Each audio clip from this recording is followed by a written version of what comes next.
Hello. Now to carry on with the fourth day of FIS week, we would like to start our comments panel. Jean will now be the moderator of the topic Technology and Innovation for Disease Screening and Prevention.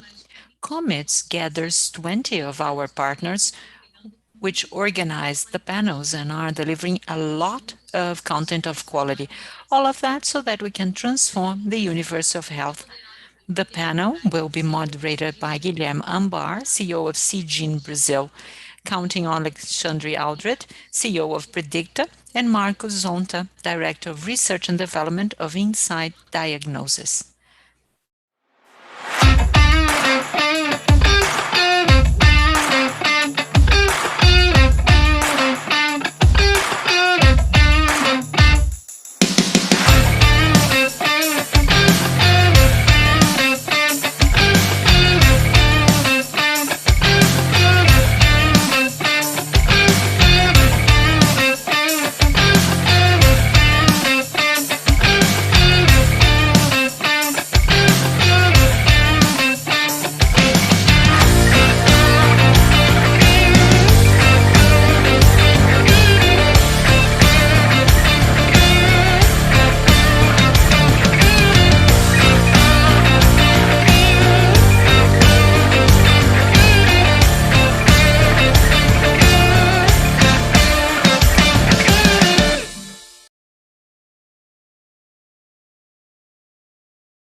Hello, good morning.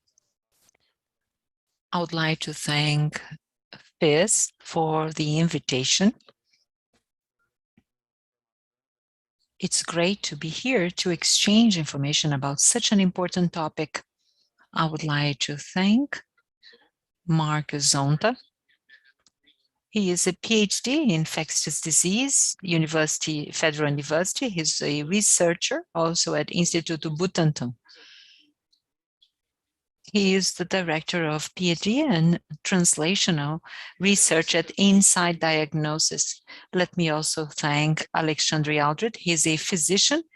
He trained in acupuncture and anthroposophy, and they've been partners at Jean Brazil. So thank you very much for accepting the invitation to talk a little bit about what has been done in recent years here in Brazil when we think about innovation, technology.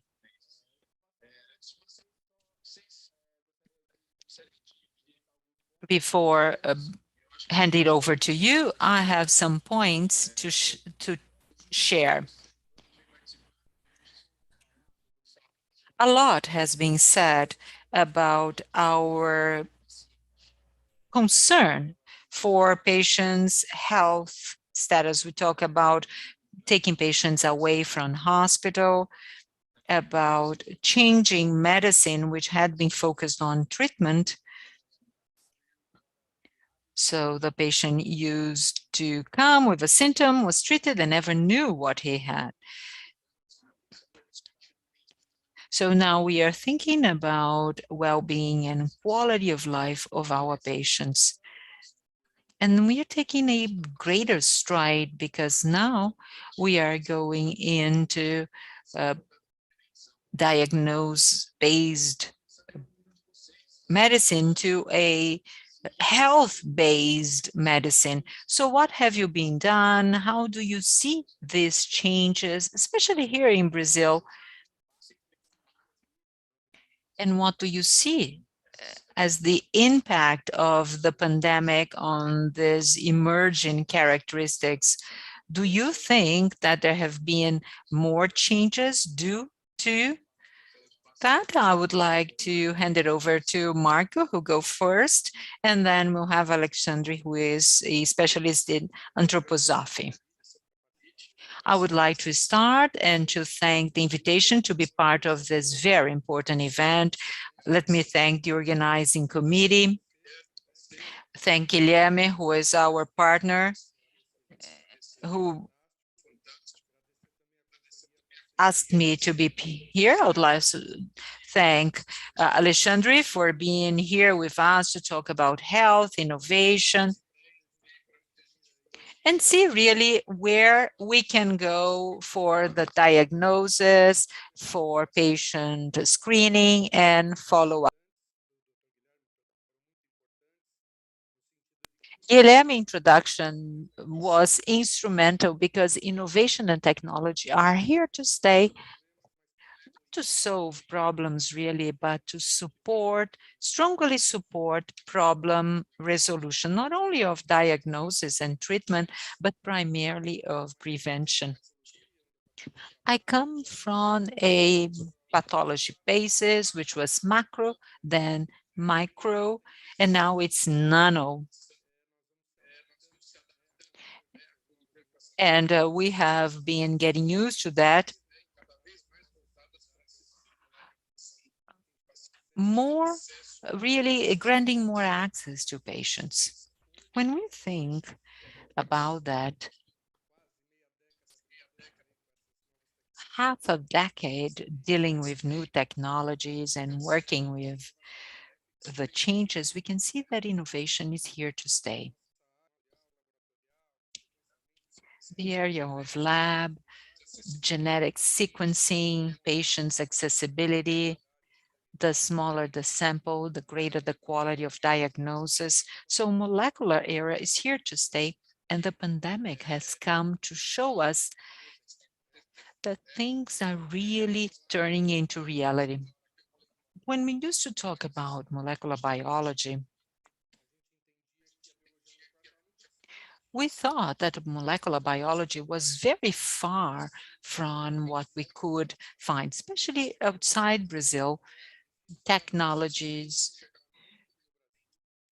got here very slowly, and the pandemic has proved that this is something urgent. This is something that we need for immediate resolution. And it gives us a very important point, which is the popularization, so to speak. Well, we go to McDonald's, ask for a snack, and run a COVID PCR because molecular technology is there, high technology is there to solve it. I am also sure that it improves accessibility, not only of clinical labs, but also of the population. It's cheaper, it's easier. Prevention has always been addressed, prevention of disease, early diagnosis. What we used to do, uh, we've always had early diagnosis, no prevention of cancer, but with molecular biology and identification of biomarkers and infectious agents or proteins involved in pathological process, we can finally predict and try to screen the disease even before it affects the subject. This is all associated with artificial intelligence, and we talk a lot about data. And we can obtain data with more objectivity, working and preventing directly anything that might impact people or the environment. Technology provides prevention, early detection, trying to inhibit uh, anything that affects human beings. So these are my initial remarks, and I'll be glad to entertain any further comments or considerations. Thank you.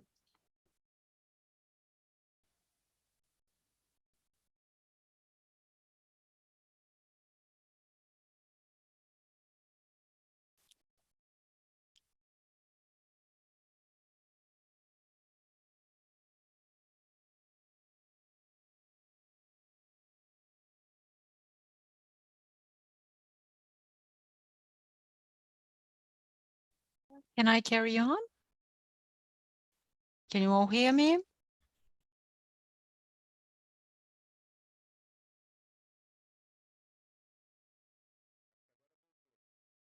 Well, now I'm back. Marco, can you hear us? Yes, we can hear you, Guilherme. I cannot hear you, Marco.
I guess Dr. Marco Zonta had a problem in his connection.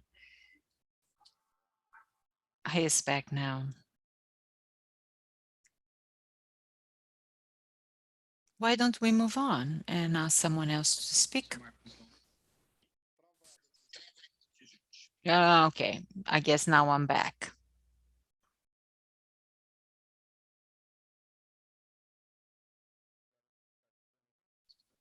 Can you hear us now?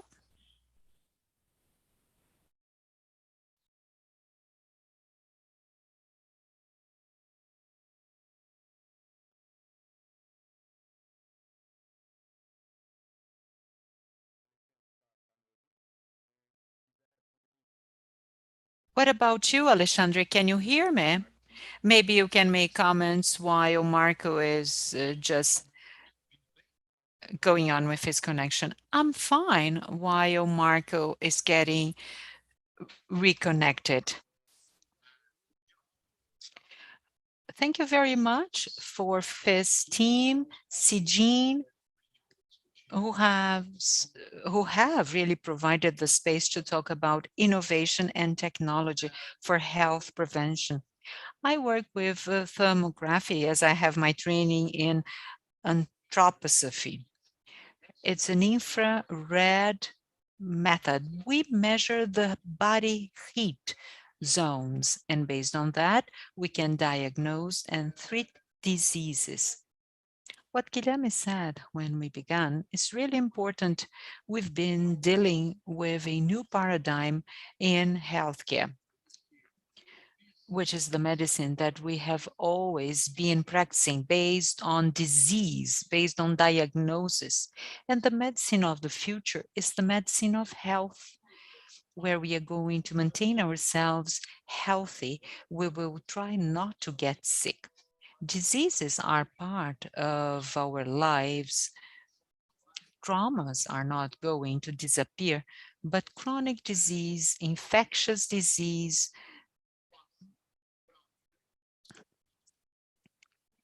we will start making early diagnosis.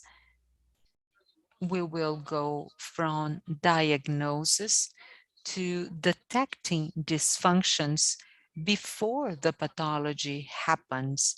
And this is what I anticipate to have in the future. The pandemic has been a catalyst, it's an enzyme really of changes in society. Medicine is one of the most traditional and conservative areas where we tend to resist to changes. With the pandemic, the changes got much faster. Telemedicine, teleconsultation, things that could not be done before 2019, and we constantly addressed that. I was part of the discussions in the Board of Medicine, but as a result of the pandemic, we experienced huge change. The remote world is here to stay. We have no questions whatsoever. Teleconsultation will remain for a long time. But what has not really keep up with the change is telemonitoring, is tests done remotely. We can see large technology companies such as Apple and Google investing in smart watches, wearables, IoTs, and devices that monitor subjects in a continuous fashion, and they can give us health parameters in real life and real time. As a trend, this is extremely interesting. Everything that we have in terms of technology for people to use from home in their smartphones are things that are really current trends. Zonta pointed out something which I think is really interesting about macropathology, micropathology, now nanotechnology, and I work with thermopathology. So now we can get between the micro and the energy, the electromagnetic wave of heat that we cannot see.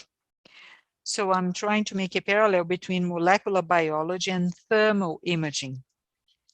And by doing that, we can identify, just to hand it over to back to Zonta, but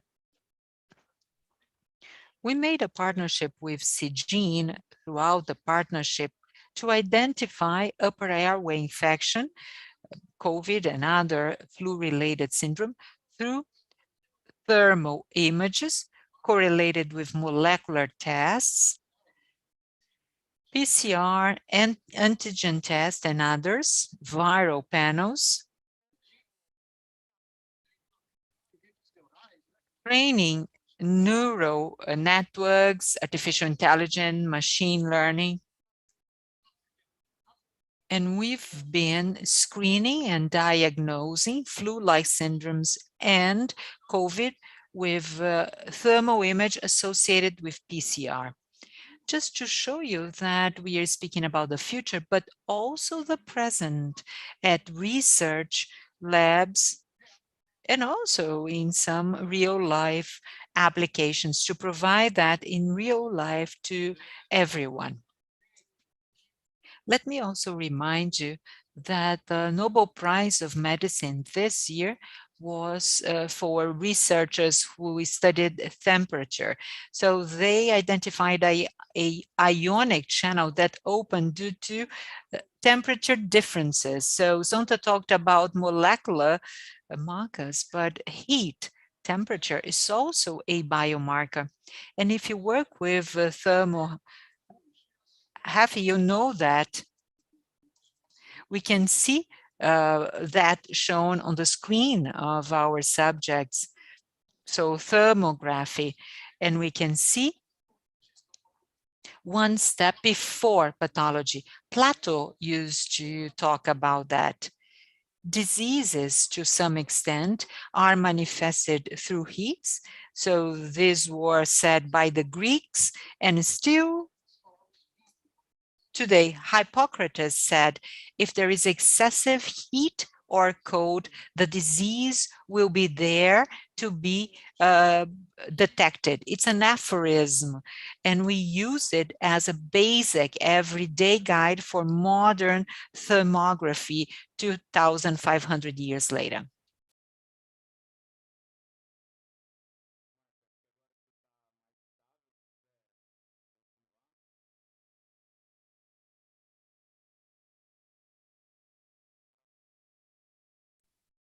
Marco, can you hear us?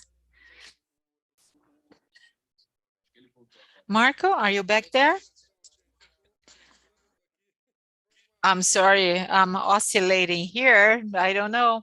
I apologize. It's real life, isn't it? I just missed what Alexandre said in his last comments, but interacting between process to identify early diseases or to anticipate that is absolutely essential. When you talk about screening and diagnosis, we are not working alone. The more tool we have to detect disease, the better. Especially in an area where we interact, which is breast cancer, image and the confirmation of disease are essential. So I think that the first step and thermography is a wonderful tool in identifying those pathological processes that are happening, identifying important points, and molecular and diagnostic tools really help us differentiate a benign or a malignant disease. So thanks to technology in our favor, medicine and health are not only in the hands of healthcare professionals, it is a multi-professional area, and we need bioinformatics specialists, we need lawyers, we need engineers, we need certifying agencies for everything that we are trying to explain with our science. So multi-professional, and this combo of partnership really provides better quality to our patients. In my area of cervical cancer screening, of course, we still advocate for pap smear, but before diagnosing any morphological detection, I can rely on a molecular detection, HPV, which is the main agents that cause cervical cancer. So the World Program of Cancer Screening have changed, and now they tell us how to anticipate the detection of any abnormality in tissue. Creating screening programs, primary screening programs are essential to improve quality of life of human beings. Very interesting to hear you. Now, thinking about what we've seen after the pandemic, or once the pandemic's going, if anything positive has come out of it, I think we've got people much more engaged with their health. People are just so much more concerned, about their health.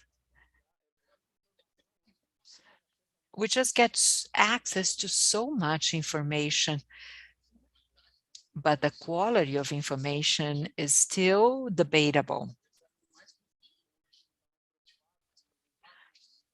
I can see people more engaged in taking care of their health, but we need reliable methods and alternatives for people to do it. Health digitalization is extremely interesting. As Alexandre pointed out, telemedicine is a reality, something that's here to stay. People got used to social distancing, of doing things remotely. Before the pandemic, we used to resist. For example, myself, I preferred to do everything myself on site. And now everyone is just so much more used about doing things remotely. If we are going to maintain remote relations, how are we going to provide data of quality for example, a physician to carry out a diagnosis? Thermography has been in existence for so many years, but now we have a different application of technology. This is something that has changed. And this is great to see initiatives such as Predicta and others to start doing it here in Brazil. As Alexandre pointed out, there are a number of initiatives all over. but we have here now the largest database of images related to PCR for a viral or flu-like syndromes. And we are going to get great results from it. Also, the need of having it available. Thermography used to be an expensive technology because of the material and the instrument involved. And today, we have that for the reality of the patient. And it has an impact on what Marco has said. As you have more information about the patient from all different sources in one single place, it is available for a multidisciplinary group that's going to provide support to the patient. It's no longer just patient-physician, but it's a group of people monitoring and concerned about the well-being of patients. Patients start their own data, and we talk a lot about self-collection for data. So we send a kit, and then the patient just do that. There are a number of apps that help patients monitor that. And this is something that can also personalize medicine.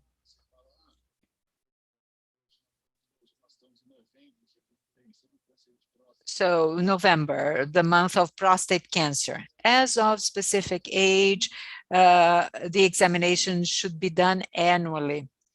But we know that people can make their own decisions. If we have all these tools available, why don't we start monitoring it earlier? Realizing that each individual have different characteristics, and that goes from people to people.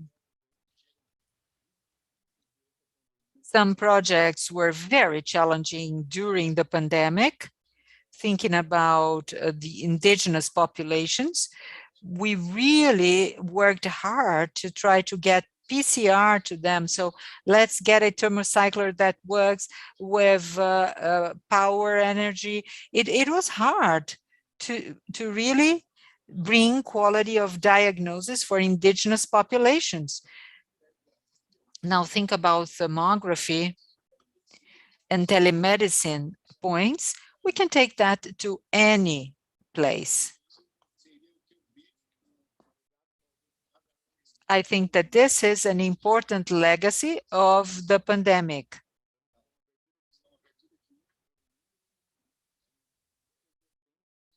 Making everyone aware that technology have to develop faster and that medicine should be available to everyone. What do you think about that? What is going to be the next steps after the pandemic? And what do you expect to see in Brazil in terms of this development?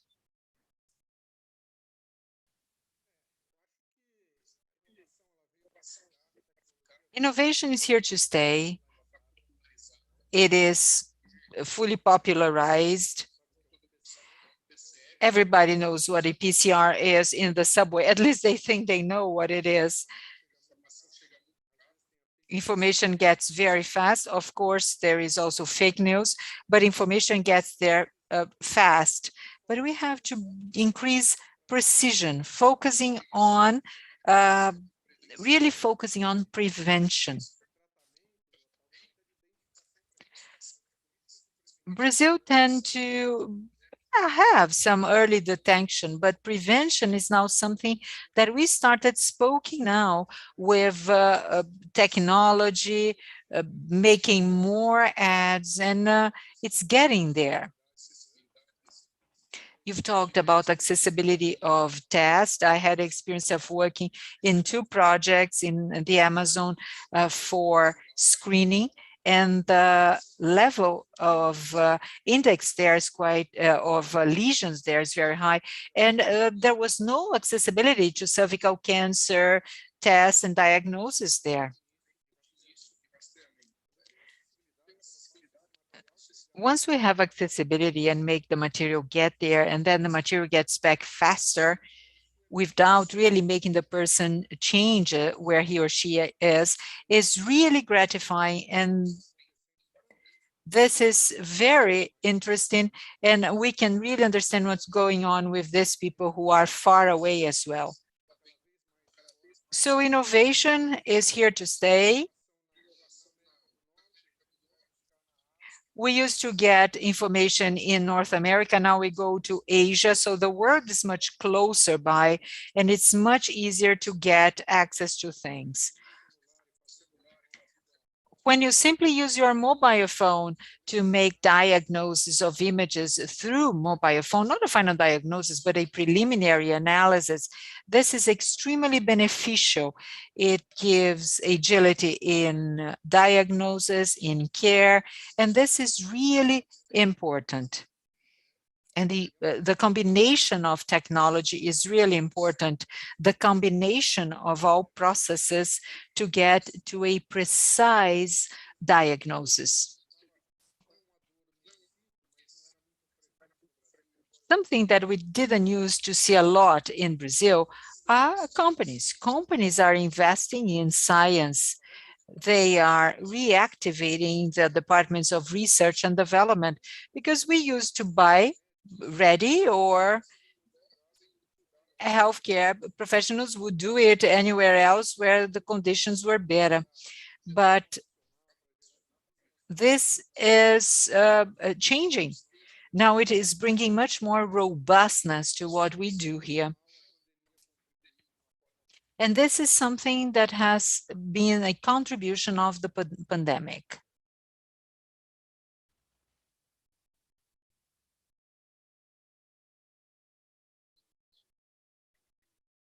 Let me try to correlate what you've said.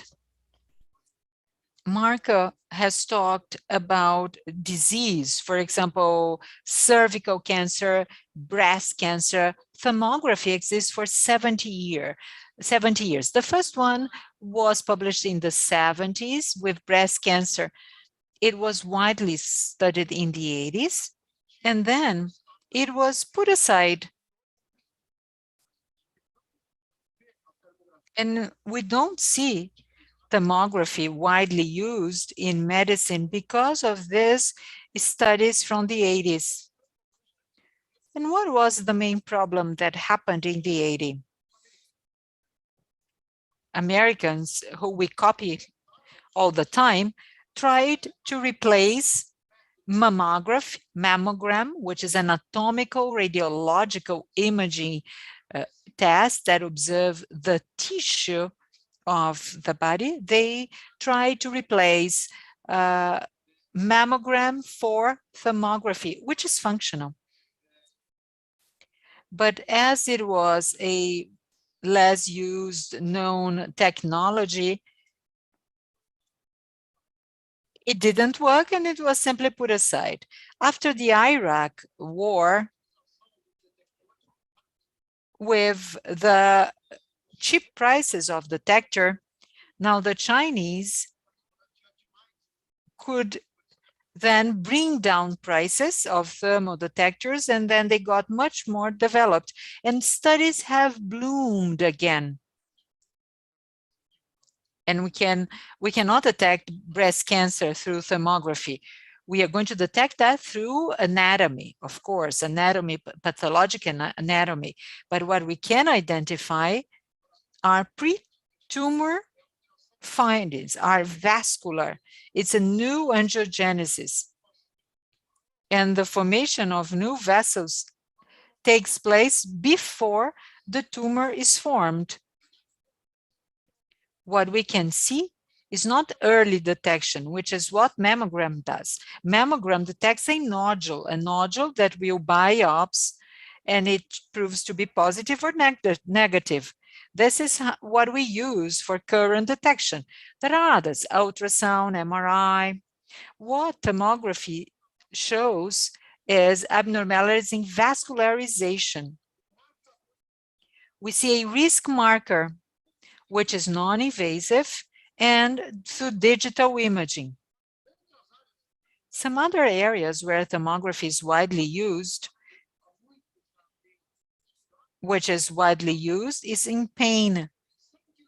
We can prevent musculoskeletal disease, osteoarticular lesions in athletes using algorithms. So a soccer player, for example, before and after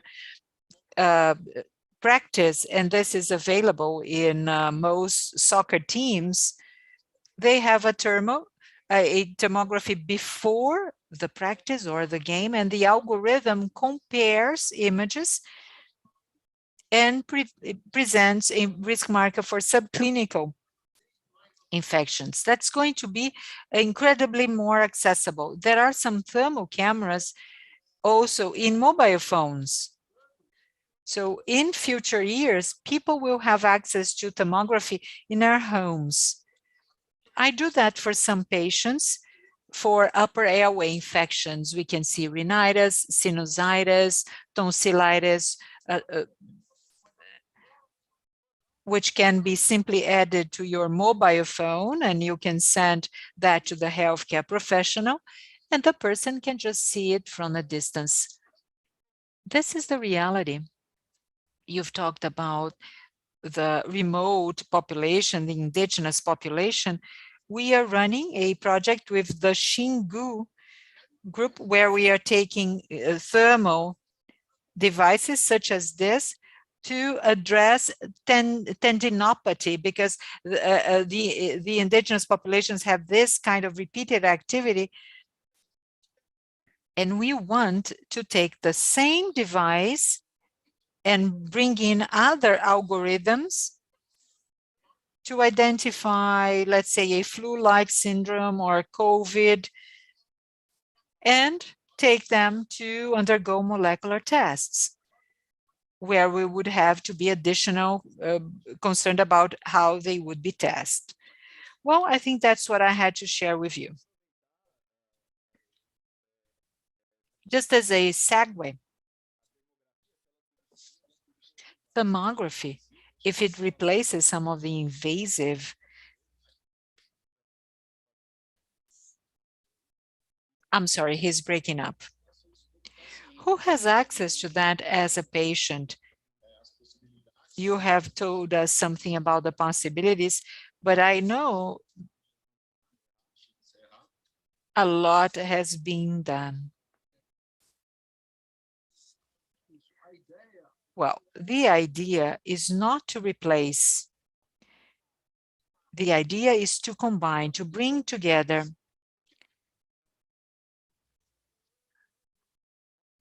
I'm comparing radiological methods and thermography. But we can also compare molecular methods and thermography.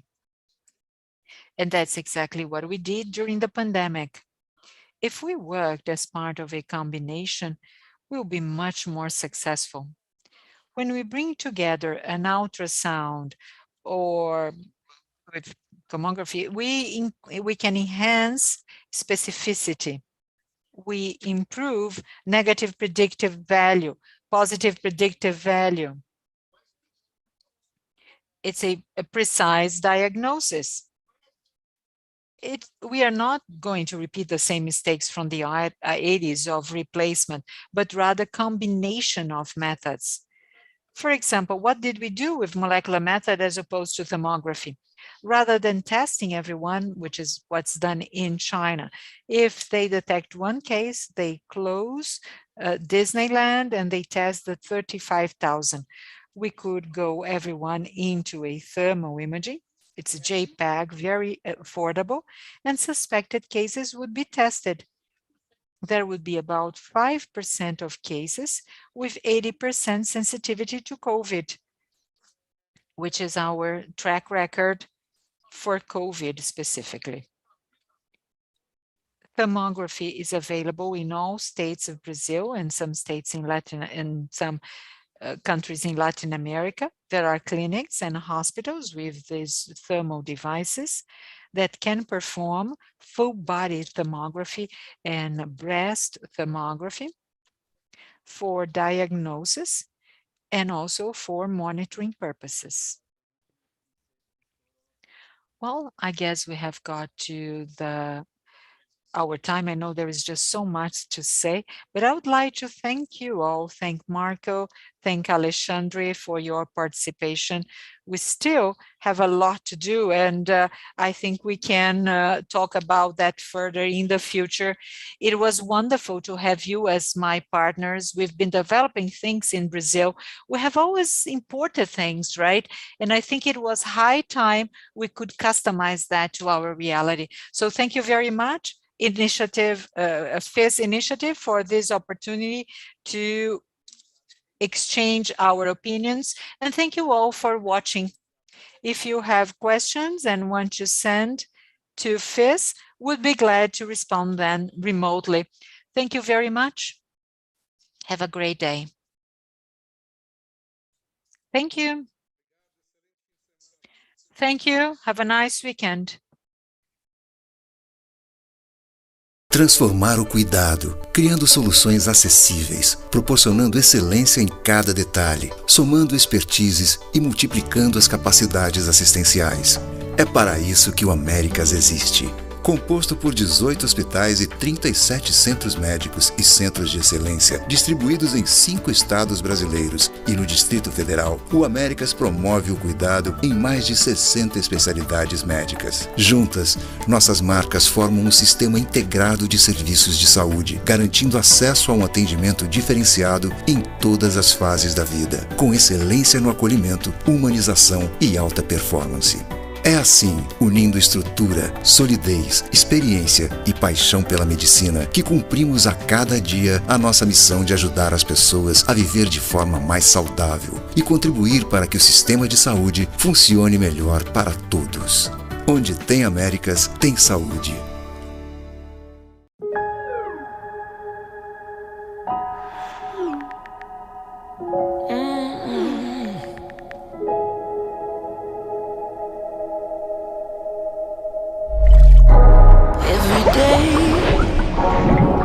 Trying to find my way.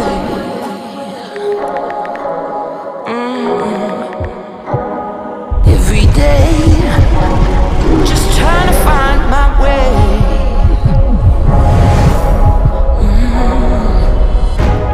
Every day. É muito nova pra ficar tomando remédio pra louco. Essa geração é cheia de história. I'm gonna break through. Saúde mental é real. E quando alguém minimiza esse assunto, só aumenta o problema. Se você está passando por isso ou quer entender mais, a Amil pode ajudar. Saiba mais em amilsaudemental.com.br. This is for scientists and those who believe in the potential of science. It starts with curiosity. A surprise in the pattern, an obstacle that can't be explained.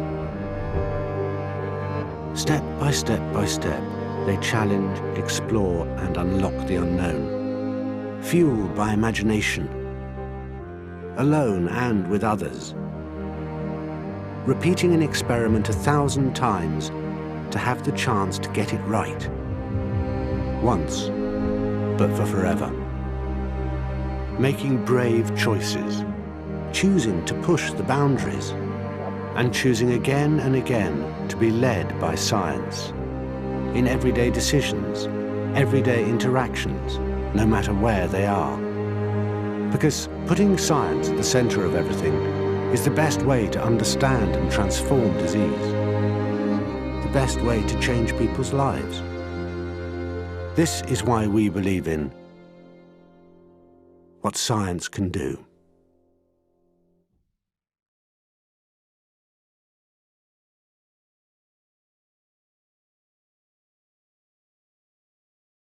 O Rio tem um laboratório que se importa com você, certificado e acreditado. Não paramos um minuto sequer na pandemia, realizando mais de 1 milhão de exames por mês. Conheça mais. Laboratório Blessing, de mãos dadas com a saúde e com você. Em meio a tantas mudanças, temos uma certeza: a saúde continua sendo um fator decisivo na vida das pessoas. 1 a cada 4 brasileiros busca um plano de saúde para ter atendimento de qualidade. São pessoas que se preocupam com uma boa assistência médica e odontológica, inclusive na hora de escolher um emprego. Além de oferecer saúde e melhorar o dia a dia das famílias brasileiras, os planos privados salvam vidas. Nós, da Fena Saúde, temos o compromisso de promover bem-estar e transformar a vida dos cerca de 50 milhões de beneficiários de planos médico-hospitalares e dos quase 30 milhões de brasileiros com planos odontológicos.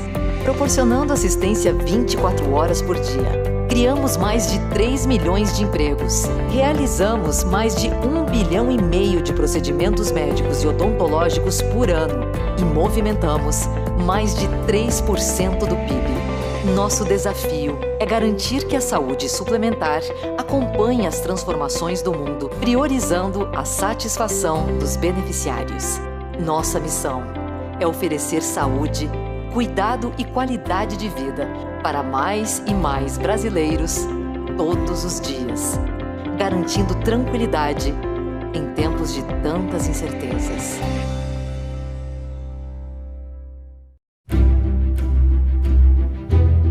Fazer com que as pessoas façam mais, sintam-se melhor e vivam mais. Essa é a nossa missão na GSK. Somos uma empresa de saúde global com foco em ciência. Contamos com 3 negócios globais que atuam na pesquisa, desenvolvimento e fabricação de medicamentos, vacinas e produtos de consumo. Há mais de 110 anos, estamos transformando a saúde dos brasileiros. Somos líderes em soluções para a saúde em diversas áreas, como vacinas, HIV e respiratória. Nossos valores e expectativas guiam tudo o que fazemos na GSK e nos apoiam em nossa missão de ajudar as pessoas a fazer mais, sentir-se melhor e viver mais.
Microsoft Cloud for Healthcare brings together trusted capabilities to healthcare organizations and partners that enhances patient engagement, empowers health team collaboration, improves clinical and operational data insights, and protects sensitive health data. This integrated solution enables your organization to quickly access a portfolio of released and new healthcare capabilities tailored to the unique requirements of health data in the cloud. It unlocks the power of Microsoft 365, Azure, Dynamics 365, Power Platform, and our extensive partner ecosystem to create trusted end-to-end healthcare solutions. Together, it makes it faster and easier to provide more efficient care and helps support the end-to-end security, compliance, accessibility, and interoperability of health data. Microsoft Cloud for Healthcare empowers your organization to engage in more proactive ways with patients and gives caregivers tools to improve workflow efficiency, streamline collaboration, and connect data across existing sources to turn insight into action. Its connected cloud is designed to address your most pressing issues, enabling you with the speed and agility to adjust to change and build resiliency to help you weather today's challenges so you can begin to reimagine tomorrow. Microsoft Cloud for Healthcare, empowering health organizations to deliver better experiences, better insights, and better care. Learn more at aka.ms/cloud4healthcare. A Pronep Life Care, uma marca do grupo Sodexo, é uma das empresas pioneiras na atenção domiciliar no Brasil. Desde sua fundação, a Pronep Life Care já cuidou de mais de 35 mil vidas e atende em todo o país mais de 2 mil pacientes por dia, atuando no cuidado e atenção às mais variadas necessidades. Tudo feito por uma equipe altamente qualificada e especializada na casa do paciente, de acordo com suas necessidades individuais e com acolhimento e cuidado.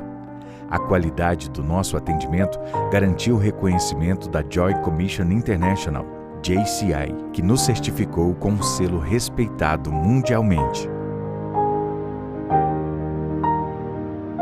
Tudo isso para levar ao paciente e sua família qualidade de vida e conforto, sem abrir mão de cuidados médicos de excelência. A Pronep não deixa faltar nada para minha filha. Eu sou muito bem tratada por eles.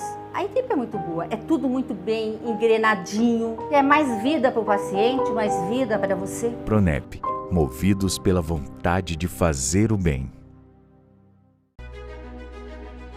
Nestes mais de 120 anos de história, entendemos o poder de um diagnóstico preciso e rápido na qualidade dos cuidados com a saúde. Quanto mais conhecimento, melhores são as decisões. E maiores as chances de superar desafios para vidas mais longas e com mais saúde. Por isso que na Roche Diagnóstica, investimos tanto em pesquisa para o desenvolvimento de soluções e equipamentos. Em pessoas que podem inovar e melhorar processos e serviços. E no compartilhamento deste conhecimento que produzimos para o benefício dos pacientes. Isso é valioso. Como líderes, devemos ter consciência e orgulho do nosso poder de impacto na gestão da saúde no Brasil. De desenvolver o mercado, antecipando necessidades e soluções. Queremos ampliar ainda mais nossas condições de produzir informações relevantes e seguras, viabilizando melhores decisões clínicas, para que as pessoas vivam mais e de maneira mais saudável. É isso que nos move. Possibilitar cada vez mais acesso à melhor medicina de precisão para o maior número de brasileiros.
Seja qual for o seu caminho profissional, o Senac tem um curso para você aprender fazendo.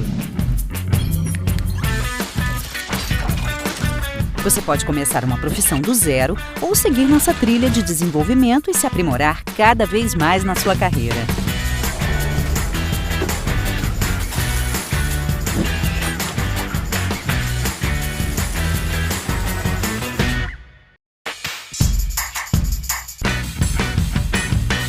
Aprender fazendo é a metodologia exclusiva do Senac, que tem foco na prática e faz toda a diferença na formação dos nossos alunos.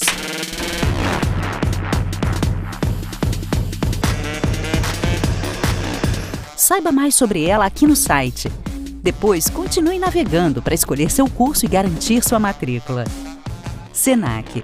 Todas as formas de aprender fazendo. Developed Protector, Environmental Infection Control. Based on international best practices, so we can assure a clean and safe hospital environment, the Protector Advantage is about people, process and technology. Through education and management, it achieves expertly trained and motivated frontline cleaning staff committed to their vital role in eradicating hospital-acquired infections. Standard processes detail who is responsible for cleaning which items and areas and what products and techniques to use. Protector incorporates the latest, most effective, clinically proven cleaning and decontamination innovations from across the planet. And from assessment to auditing to analysis, it works with you to drive additional value from under-pressure financial resources, ensuring patients are kept free from harm so they can go home when they should. Protector, Environmental Infection Control from Sodexo. Your advantage in the fight against hospital-acquired infections.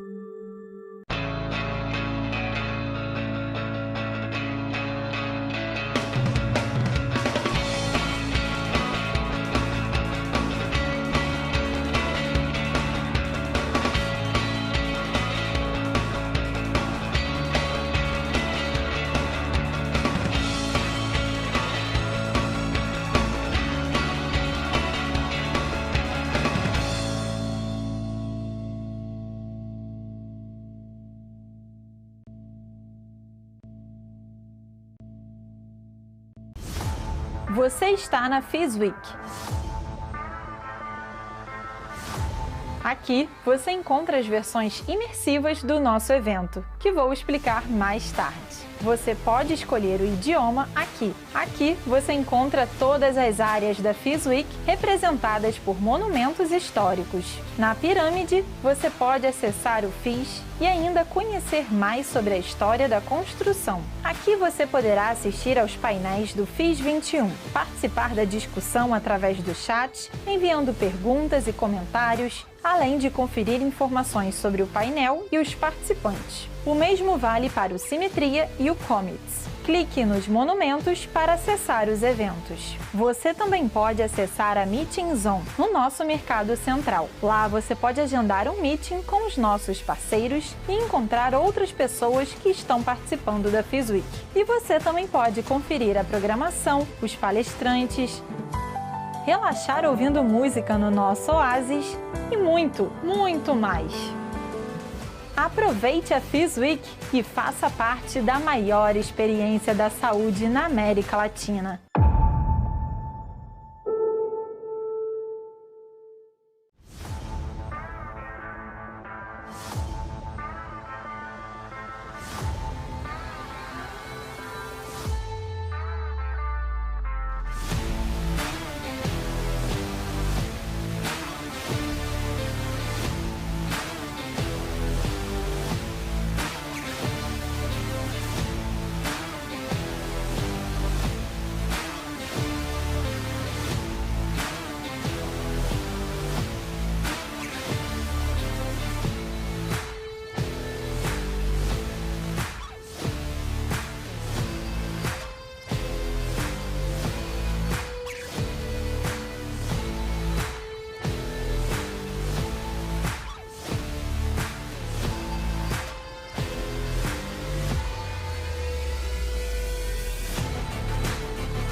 Transformar o cuidado, criando soluções acessíveis, proporcionando excelência em cada detalhe, somando expertises e multiplicando as capacidades assistenciais.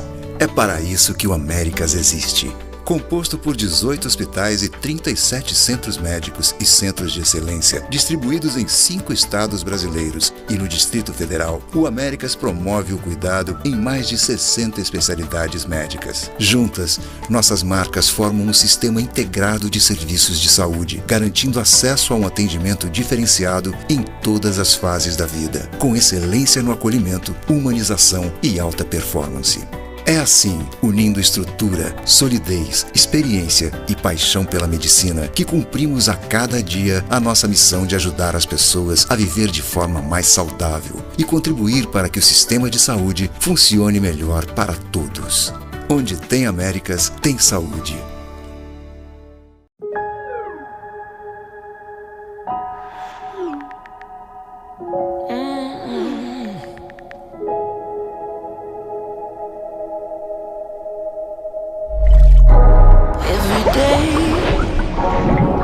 Trying to find my way.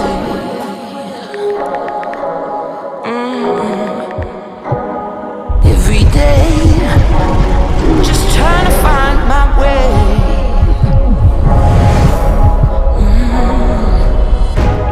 Every day. É muito nova pra ficar tomando remédio pra louco.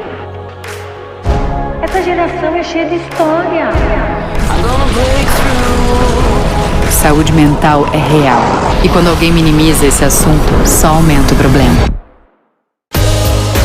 Se você está passando por isso ou quer entender mais, a Amil pode ajudar.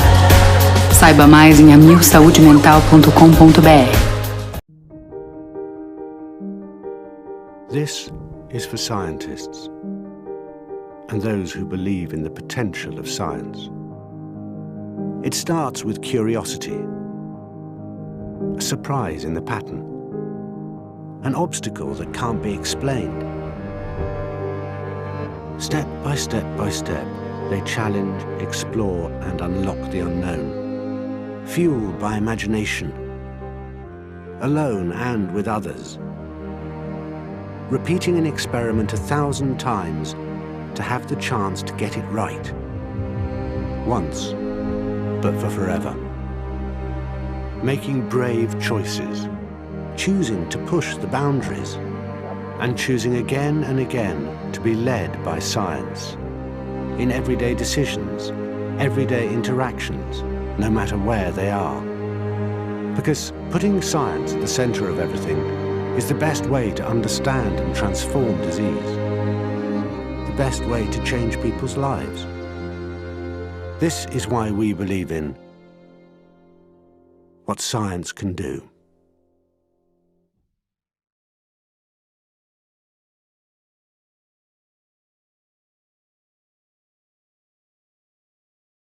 O Rio tem um laboratório que se importa com você, certificado e acreditado. Não paramos um minuto sequer na pandemia, realizando mais de 1 milhão de exames por mês. Conheça mais. Laboratório Blessing, de mãos dadas com a saúde e com você. Em meio a tantas mudanças, temos uma certeza: a saúde continua sendo um fator decisivo na vida das pessoas. 1 a cada 4 brasileiros busca um plano de saúde para ter atendimento de qualidade.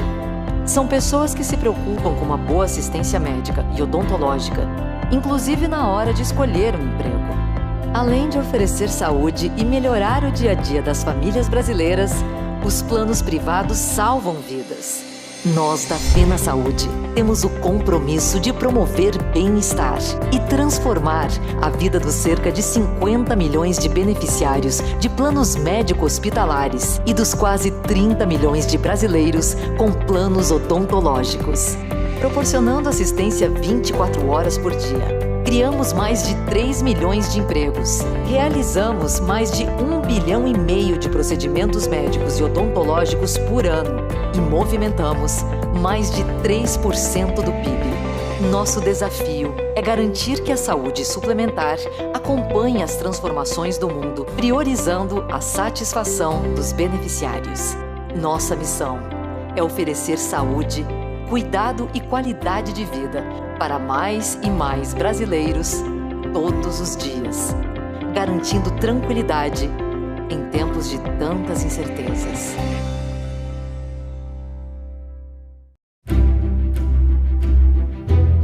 Fazer com que as pessoas façam mais, sintam-se melhor e vivam mais. Essa é a nossa missão na GSK. Somos uma empresa de saúde global com foco em ciência. Contamos com 3 negócios globais que atuam na pesquisa, desenvolvimento e fabricação de medicamentos, vacinas e produtos de consumo. Há mais de 110 anos, estamos transformando a saúde dos brasileiros.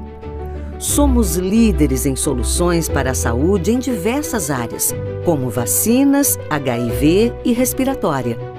Nossos valores e expectativas guiam tudo o que fazemos na GSK e nos apoiam em nossa missão de ajudar as pessoas a fazer mais, sentir-se melhor e viver mais.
Well, we are going to carry on with our comments, and the panel that starts now is Sodexo, and the topic is nutrition and health, the impact of hunger in healthcare. We have Andrea Dutra, Health and Education CEO of Sodexo on-site Brazil, and we have Dan Weinsberg, specialist in enteral nutritional and parenteral nutrition and director of GANAP, and Danielle Balaban, director representative of UN for the World Growth Program.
Hello, everyone.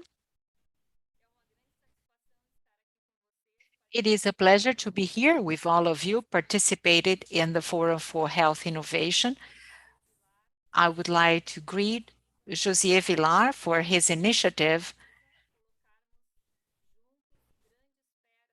Here, we can bring together specialists of healthcare to share knowledge.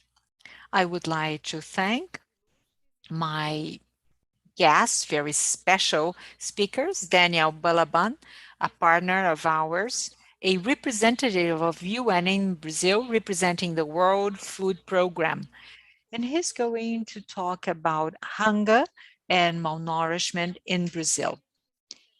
And Dr. Van Weizberg, a nutritional specialist responsible for the largest nutritional congress in Latin America called GANEPÃO. And he's going to be here talking about the impacts of malnourishment in health. Our panel is focused on nutritional and health and the impact of hunger and malnourishment. And we've been hearing a lot about hunger, especially now because of the pandemic.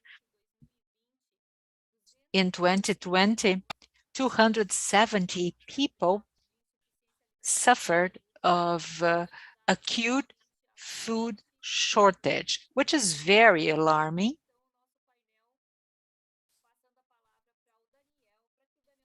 I'm going to share that with you. Danielle, can you go first and tell us about hunger and malnourishment here in Brazil?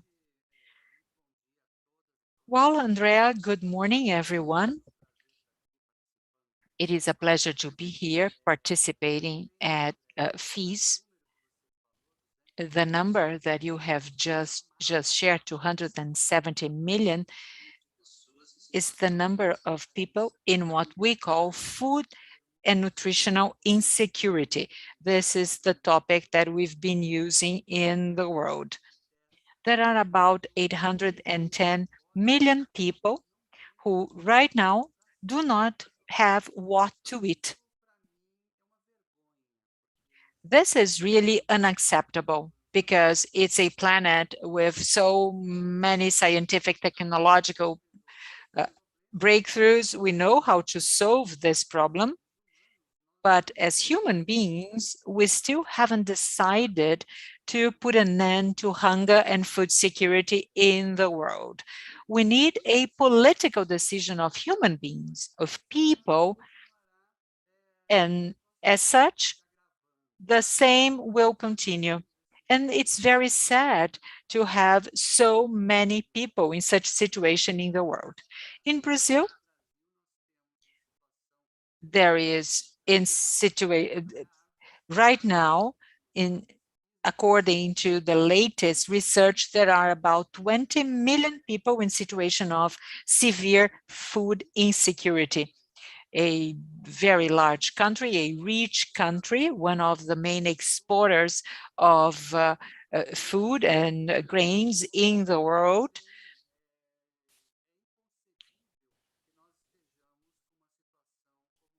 It's really unacceptable to have a situation such as this in which 20 million people are subject to severe food insecurity and malnutrition. People who have absolutely nothing to eat today. They are depending on the donation of other people or maybe corporate who can help them have access to food. Now, speaking of food insecurity and or moderate food insecurity, there is an even larger number. What is moderate food insecurity? These are people who have access to food, but not nutritional enough, not appropriate. We call them ultra-processed foods, and I'm sure Dr. Weisberg can talk more about that. They're not real food. They are items full of chemical substrate. So, of course, people will eat not to feel sick. If you eat anything. When you are hungry, you no longer feel pain, so you think you are properly fed, but nutritionally, I'm sure these people are not well nourished. We need appropriate nutrients. So people in Brazil are undergoing this situation. It's something which got worse because of the pandemic. And this is a moment that we have to discuss public policies so that we can really deal with this situation and try to avoid the increase of the number of people in this situation. Of course, there is a solution, provided that we can discuss problems and apply the right pressure for public policies to be adjusted to treat these people. Thank you for your explanation, Daniel. And this is one of the ODS, the Sustainable Development Goal, SDG, and we are far from reaching the Sustainable Development Goal of the UN that has been set. But following this segue, we know that malnutrition causes health impacts. What are the main consequences of malnutrition to health? Good morning, everyone. Thank you very much, Andrea, for inviting me. It's a pleasure to be here with Dr. Daniel and Balaban. I would like to first understand technically that malnutrition is the lack of macro and micronutrients, and primarily of protein, because it costs more. A chronic protein deficit impacts a number of organic systems, including our immune system. So the defense against infections goes down, and there is a problem in healing. They have anemia, fatigue, short of breath, kidney and heart disease. Children will have failure to thrive. In women, we might see amenorrhea and difficulty to get pregnant. And in addition, there is occult hunger, hypovitaminosis because of no injection of fruit, vegetables. And in Brazil, there is also hospital malnutrition. According to our studies, in inpatients, 48.1% are malnourished and 2.5% are severe malnourished, according to this Brazilian report. In Brazil, in each hospital admission into a public hospital, there are between 28 to 33% of malnutrition, especially among the elderly. And the causes include primary malnutrition, as Dr. Balaban has just mentioned, plus there is also secondary malnutrition, which is the underlying disease, and tertiary one, which is healthcare professional unawareness about nutritional status of professional. As a consequence, there is an increase in infectious and non-infectious disease, more hospitalization, hospital readmission, more time of hospital stay, higher mortality rate, difficulty of chronic wound healing, such as pressure ulcer, weight reduction, and a low nutritional status and low BMI. Malnourished subjects cost more at the hospital than those that have no malnutrition. And finally, we have to consider specific groups, people who are treated, for example, for cancer. In such case, malnutrition reduces the tolerance to oncology treatment, meaning they cannot complete their chemotherapy and radiotherapy. They lose weight, they stay longer in the hospital, and as such, it is the group of elderly patients who are much more vulnerable to malnutrition and complications for a number of reasons.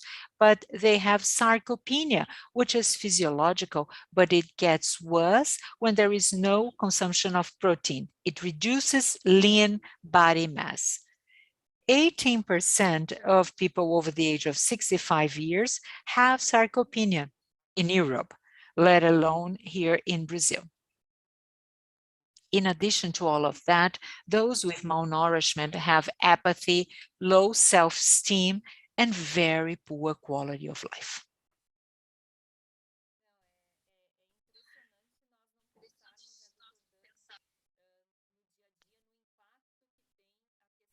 It's unimaginable to not consider nutrition and eating on health.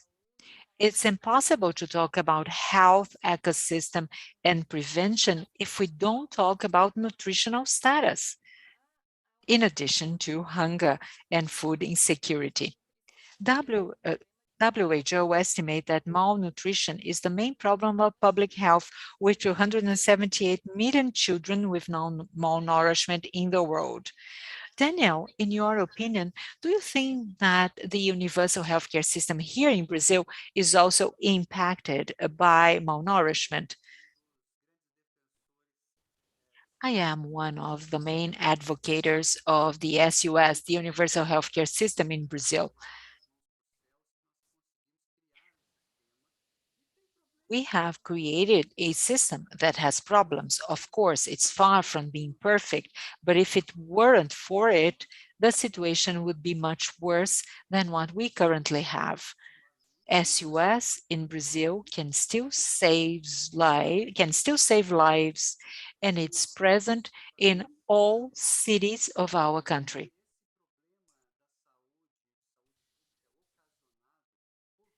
The problem of public health caused by malnutrition, as Dr. Weisberg has told us, is one of the factors that really increases the cost of healthcare system in any country. I work also supporting other countries to create public policies to fight hunger and malnourishment. And it's much harder in countries where there is no public health system, including the United States, where there is an increased number of obese patients. It's a developed country, which does not have a public health care system that covers the entire population, and experience every year many deaths caused by ultra-processed foods that have no micro and macronutrients. It all leads to diseases. Many of the diseases that we currently see in countries is a result of what we eat, of what we take into our bodies. We have to realize that it's high time we started taking good care of ourselves. We have enough information. There are great specialists all the time explaining what good foods are for us. But at the same time, there is a portion of the population that they cannot afford appropriate food items or protein-rich foods because it tends to cost more. In Brazil, there is plenty of food, but people have no access to foods because they cannot afford to buy them. So our problem is more of economic than health, and everything is interconnected. Differently from countries where I work, where there is no food because they have no production of food. So even those who have money cannot purchase foods because they are not available. Differently from Brazil, where food is available and people do not have access to it. And it ends up costing more to the healthcare system. More malnourished people, higher the cost, as we've heard before. It would be much better to invest in prevention of malnutrition through public policies to prevent malnutrition and food insecurity than investing resources in the public healthcare system to treat the diseases that resulted from inappropriate eating. I heard a specialist speaking about the regions of conflict where there is no access to food, the climate, the places where climate impact production of foods. There are some countries in Africa which are constantly affected by that, migration from rural areas into the center, and the sea of crisis, which is our case here in Brazil, of low income levels. It's impossible to improve food insecurity and access to food. 20 million people that you mentioned without really addressing job and income, job creation and new income levels. Well, Dr. Weitzberg, you talked about healthcare and how much its impact, but in your opinion, what are the main impact that it brings to healthcare systems, and what is the best clinical and nutritional initiatives to deal with malnutrition? The numbers you mentioned of 48% of inpatients in Brazil having some level of malnutrition, which has a direct impact on their care.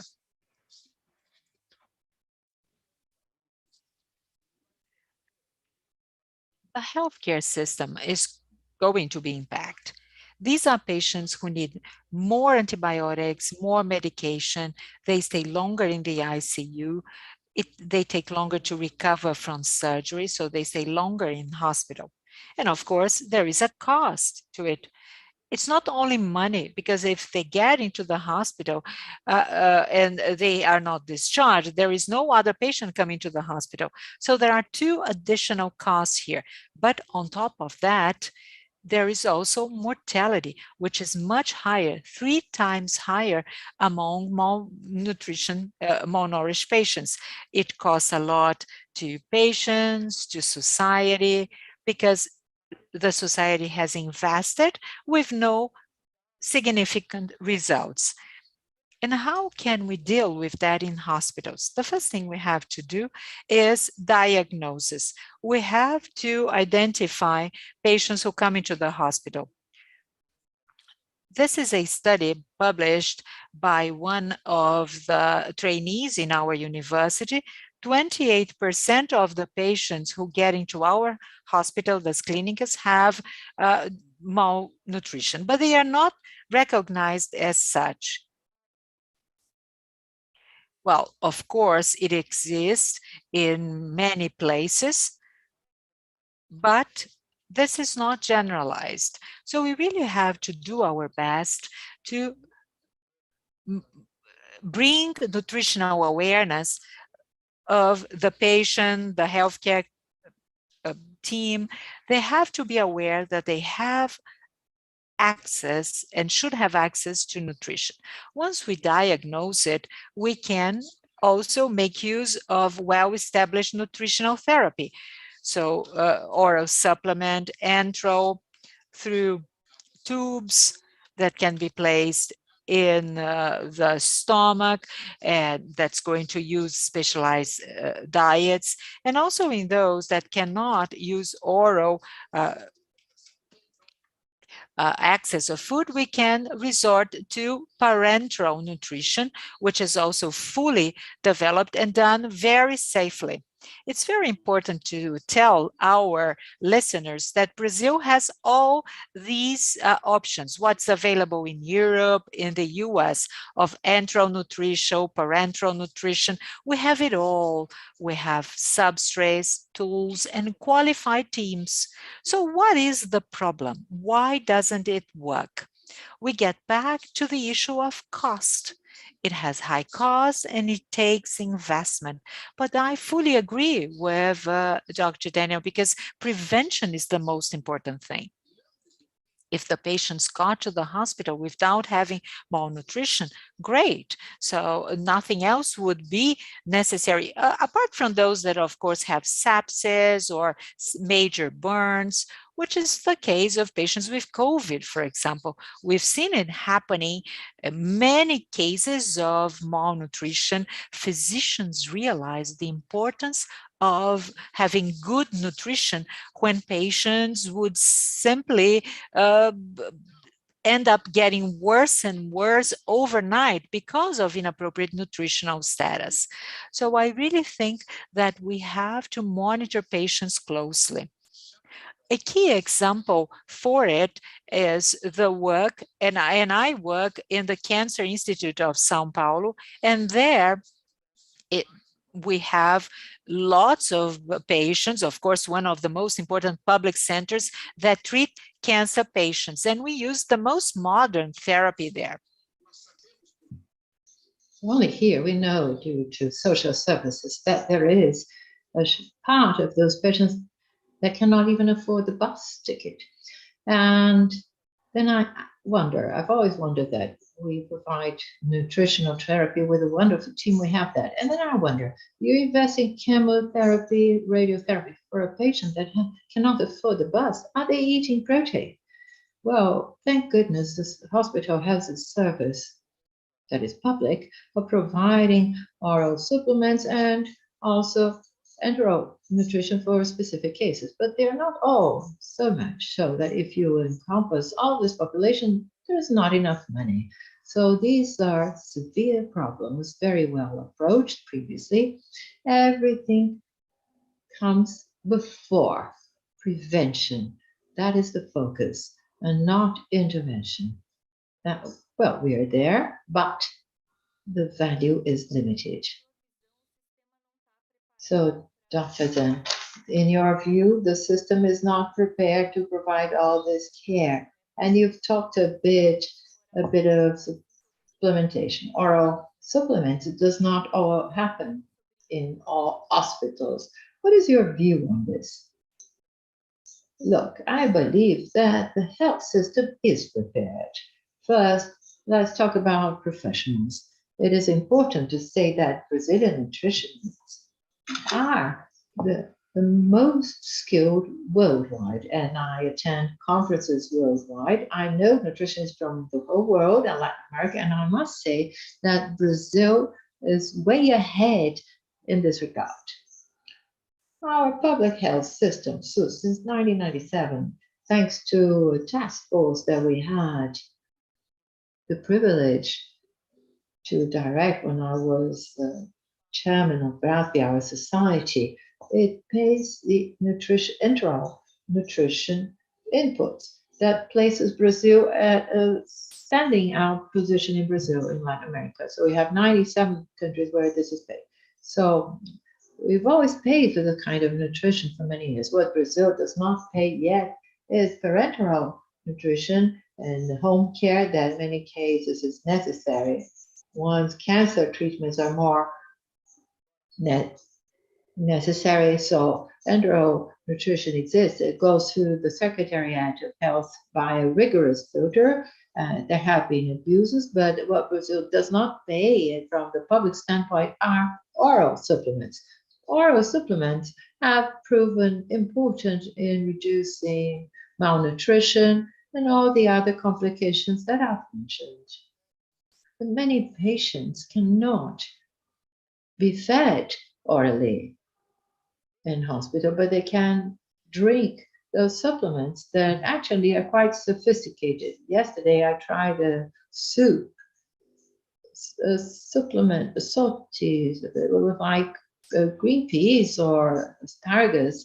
I liked it a lot. However, the public system does not pay for that. There's been an effort from society to actually try to lobby Visa, the surveillance agency. There's been a public consultation, but this measure has not been approved. It's understandable that it hasn't been approved, because if you imagine the amount of resources that this will be required from the government is a lot.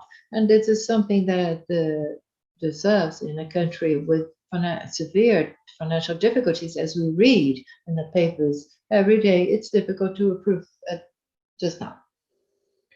And lastly, well, which does not mean that we should stop investing in this aspect. We should continue, because one day the situation will be improved and we'll be able to move forward. What I'd like to emphasize once again is that over these 40 years that I've been devoting myself to nutritional care of hospitalized patients, I see there is a much greater perception of doctors regarding the nutritional aspect of patients. Certainly, a lot has been done, just that, but the sick patient has not yet understood that they have the right to be nourished or fed. When the patient gets to the hospital, says, I cannot eat this kind of food, how are you going to be concerned about my nutrition? So the family member says, doctor, my husband hasn't eaten for 3 days. Do you know that in the Clínicas hospital, the average time of fasting of patients is 3 days? This is a survey we carried out along with nutritionists in the hospital. It is normal for somebody to imagine to spend 3 days in a hospital without eating. And this is sufficient to actually degrade your immunological system. Well, Andrea, if you want to lose weight, just hospitalize yourself and then you lose weight immediately. So patients have the right to demand to be fed. If we consider all of this, we're going to evolve a lot. Thank you very much, Dr. Dan Watsberg. That was one of the questions I was going to ask you, actually. How society overall can create this awareness that patients are entitled to this nutrition. Very good. Daniel, going back to you, what can society do to avoid this impact to the system in your view? Well, I am not from the healthcare industry. I am butting in. I'm working, I like public policies, but I've learned a lot because I work a lot, as Dr. Weisberg said. I am surrounded by nutritionists, but taught me a lot. I had read that the father of medicine, Hippocrates in ancient Greece, he said that food is your greatest remedy. At the time, when you imagine before Christ, he knew it. It is food that is the best remedy. If we want today, in all countries of the world, people know that the public health system is very expensive. The US do not have one because they know for the price how much the public health system would cost. Brazil has a public health system. Dr. Weisberg mentioned that it could be more active and doing more things if they had greater budget. But I say the following, that we could have an increasingly better health system if we also treated our diets as something number one in our diets, in our lives. If we started thinking what we intake. So I've abolished for a long time, after having understood the evil of soft drinks, pure sugar. A can of soft drink is more of what you need in sugar in 2-3 days that you drink in a can of soft drink. You learn that because people don't talk about that. And people start learning on the day-to-day, the debates, the talks with people that are the experts. So we start understanding better the importance of good nutrition and also how our body reacts to certain types of food. And I believe that the generation of my children will be much better, much healthier than my generation has been, or Dr. Dan Weisberg's generation, because they start by knowing that today. Well, it's a very short time in Brazil that food, we have the nutritional aspect of food. stuffs. Before the 1980s, we didn't have that on the label. So we had the product with a fantasy name or a brand name. Nobody knew what it was in this one. In the 80s, 90s, after the Constitution, people started putting nutritional aspects of each food item. And I'm in favor for us to put bans as it's done on cigarette packs saying this may lead you to death, this may cause cancer. People should put some bans in certain food items that are put on supermarket shelves that may cause diabetes or other problems related to health that may lead, if people take a lot, it can lead to health issues. This may cause serious health issues. High intake of the food. The power is in the hands of people today. Northern countries that I like to use as example, they have more appropriate food system and the less burdensome health system because they discuss this all the time. They address prevention through nourishment so as not to have the burden later. It's much more intelligent for you to prevent. It is time for us, President, to start working and talking more about these topics. Why are so many people malnourished? Why there is hunger in Brazil? Brazil is a country that has a lot of resources. We have to start discussing where the public budget funds go to social policies to confront these questions. This comes from the population. If the population does not start to discuss, does not care about that, the decision will be in the hands of very few people that make a decision based on their personal interests. So it is high time people insert themselves more in this process and debate these questions more and talk about this. And events like this are extremely important for us to clarify to the population, to people on their rights they have many times they are not aware of. So it is time. So I like the decisions and revolutions, quote unquote, come from bottom up, never from up and down. So clarifying to the population or the clarification of population that will make public policies to adapt to the interests of population. Whilst the population does not demonstrate its interests or does not know about the importance of that, things continue the way they are. And we'll be here in 5 years' time discussing once again why there are so many people dying of hunger in Brazil and in the world. So it is high time we make a change. The change is through everyone. When people are aware of the importance of taking part in public life and the debate, and also start being the example of what they want for the world. The example starts from us. So it's no use of wanting that the other should do and we don't do. We have to set the example. They should see in ourselves. We should be role models of what we want to do for the world.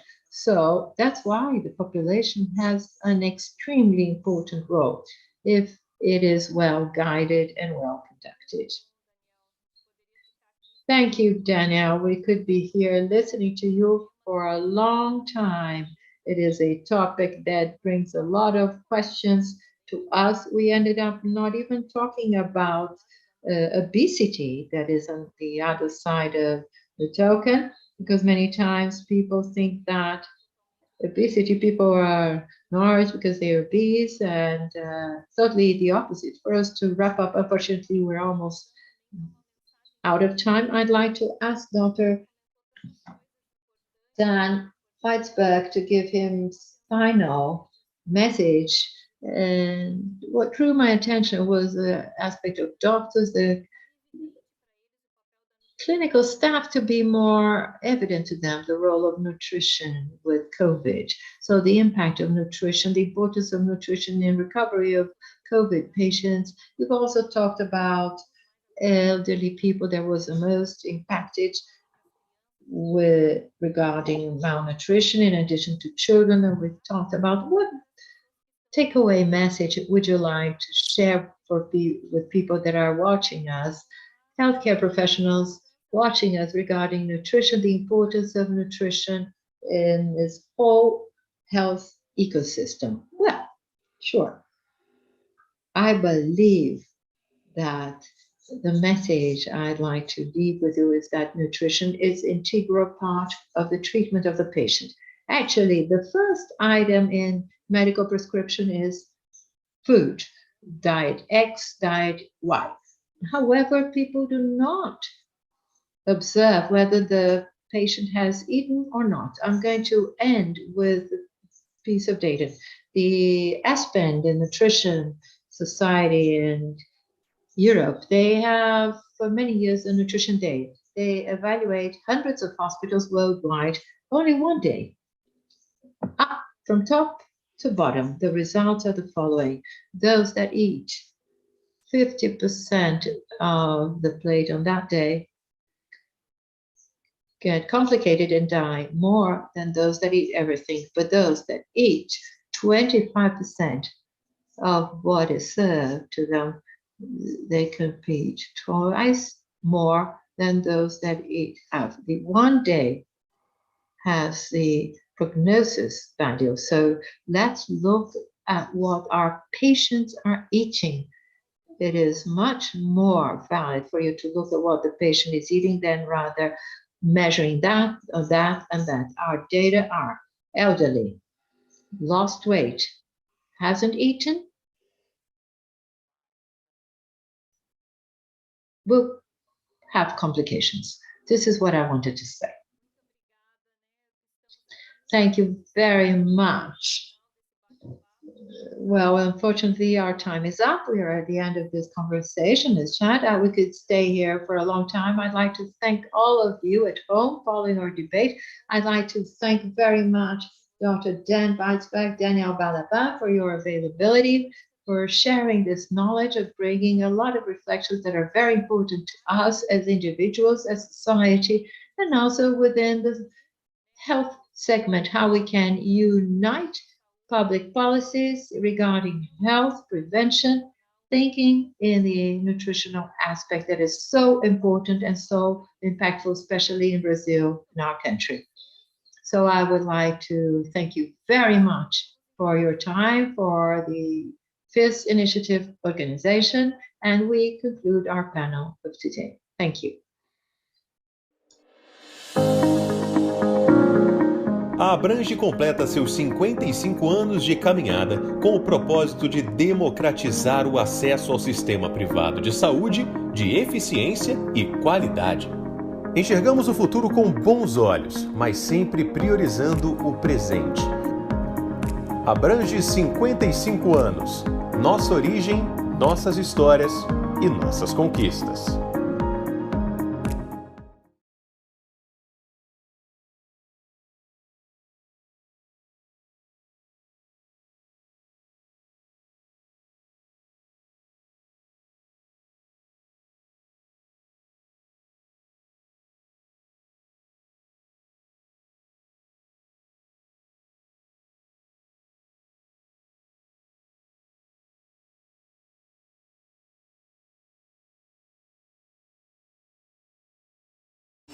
Desde que a Covid-19 chegou ao Brasil, uma força-tarefa de proporção histórica entrou em ação, ampliando a parceria entre os setores de saúde privado e público. Um conceito central para nós ganhou ainda mais força: a saúde brasileira é uma só. É um orgulho fazer parte dessa corrente. ANAP, Associação Nacional de Hospitais Privados, unidos pela saúde.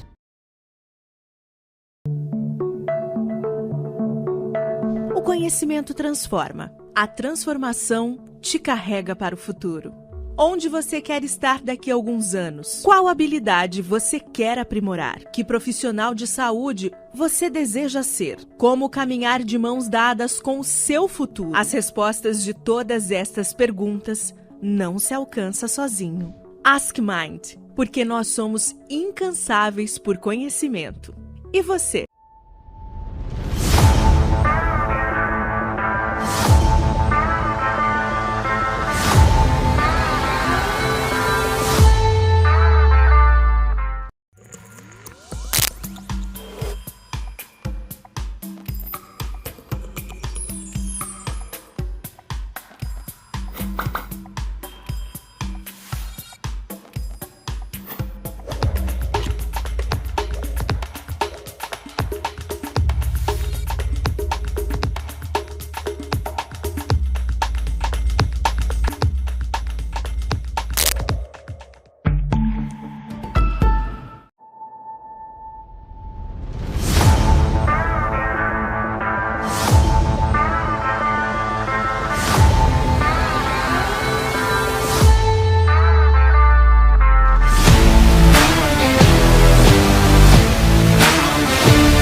A Bradesco Saúde desenvolveu uma série de iniciativas que promovem orientação e cuidado em meio à pandemia de Covid-19. É o Saúde Digital.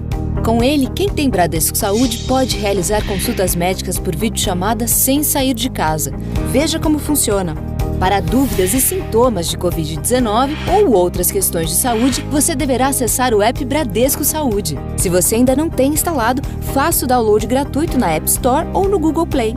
Para consultas médicas regulares com médicos referenciados, acesse o site bradescosaude.com.br. Confira as especialidades disponíveis para atendimento por videochamada e como agendar sua consulta. Bradesco Saúde, ao seu lado contra o coronavírus. É pra ficar junto. Inspira. É pra saber sua história. É pro seu estilo de vida. É pra olhar nos olhos. É pra cada fase da vida. A DASA é uma rede de saúde integrada que acompanha as pessoas ao longo da vida. DASA é pra toda a vida.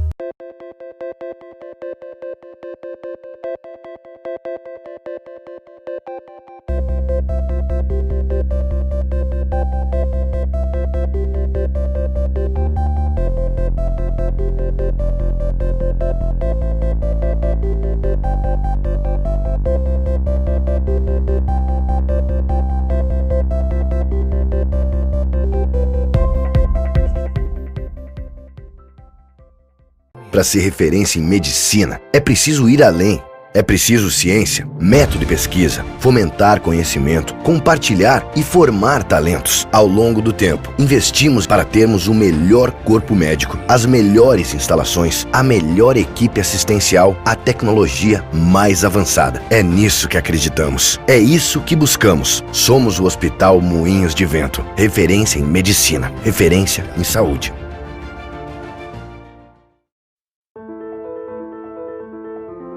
The body is an amazing organism, designed to run marathons, think of ideas, and see a beautiful world.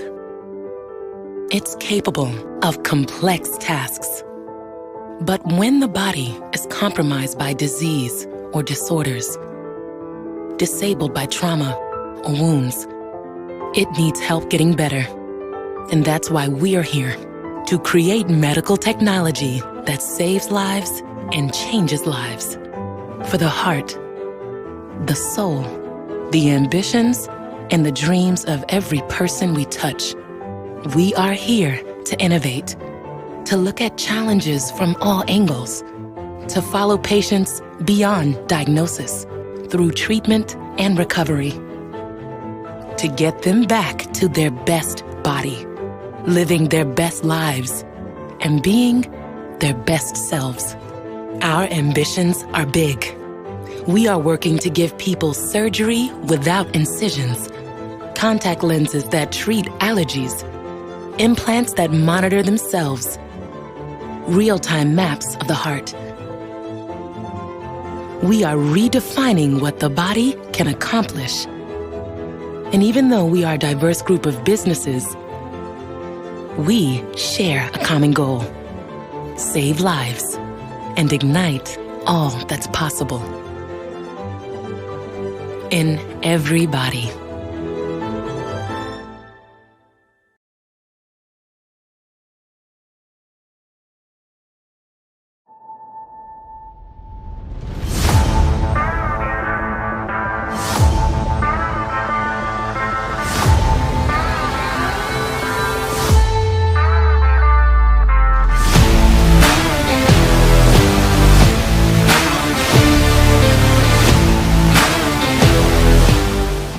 Super-heróis são seres com poderes mágicos que voam, que enxergam o que ninguém enxerga.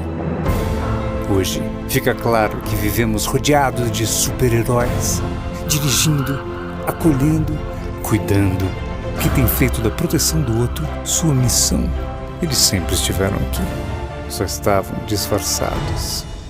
Homenagem a quem tem feito mais do que o seu trabalho para mais gente ficar bem. Mater Dei 40 anos.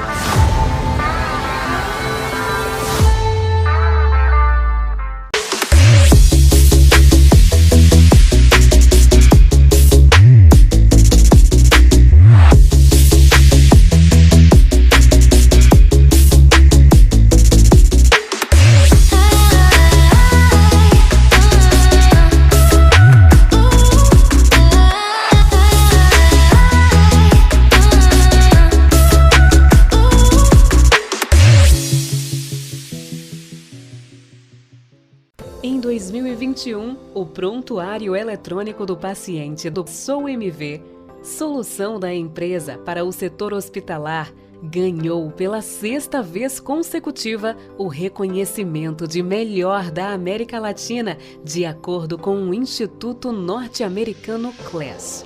Uma vitória que é nossa, de cada um que trabalha na MV. Quem faz o PEP sabe que por trás da solução tem muito esforço, dedicação e comprometimento. É por isso que esta conquista não é apenas da MV, é do Brasil. É nossa!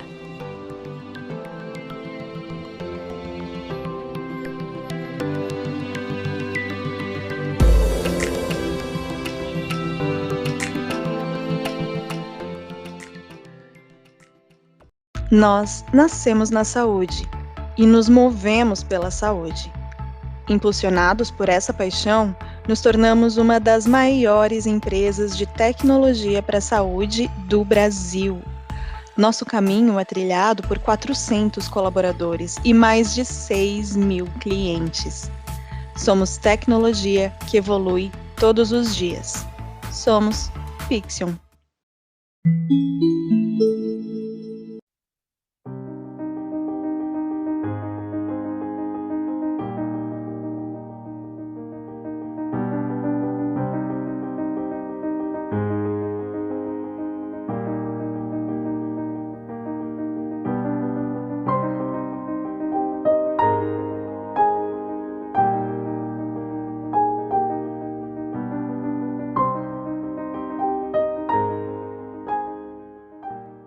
Inspirar pessoas a cuidar de pessoas. Isso está conectado no olhar e no sorriso de quem é Sabin. De norte a sul do país, o jeito Sabin conecta você ao que existe de melhor em saúde integrada. Construímos pontes e histórias para contribuir com a comunidade, o meio ambiente e com um ecossistema empresarial mais humano, diverso e inclusivo. Seja aqui na sua casa ou na nossa casa, estamos de mãos dadas com a inovação e tecnologia para que a sua jornada de saúde seja completa. Grupo Sabin, presente e futuro conectados com a sua saúde.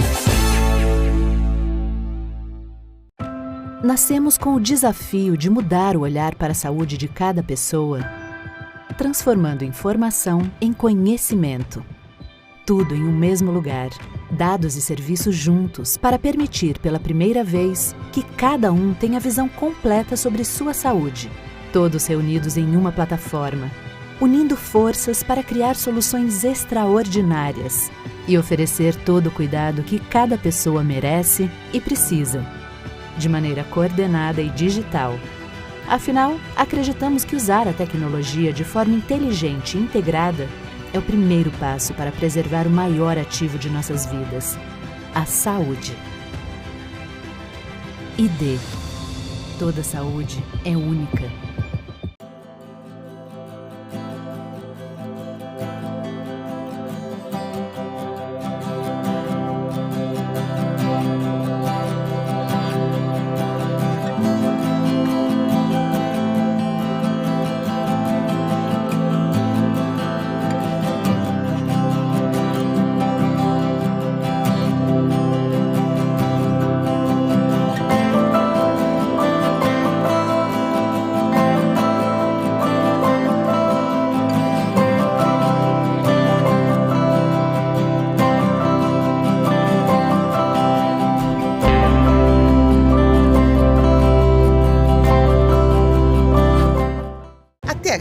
É uma das maiores consultorias em saúde, benefícios, seguros, resseguros e affinity.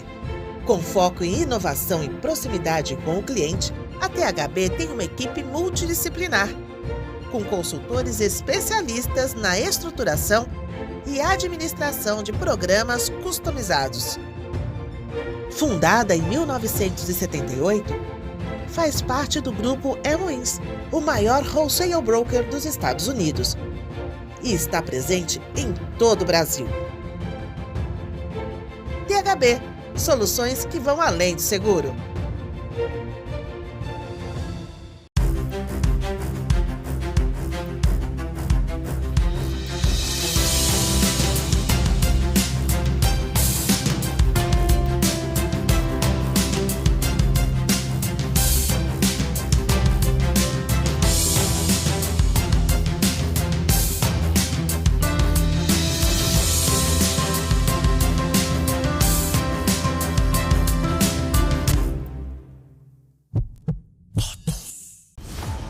Você está na FIS Week.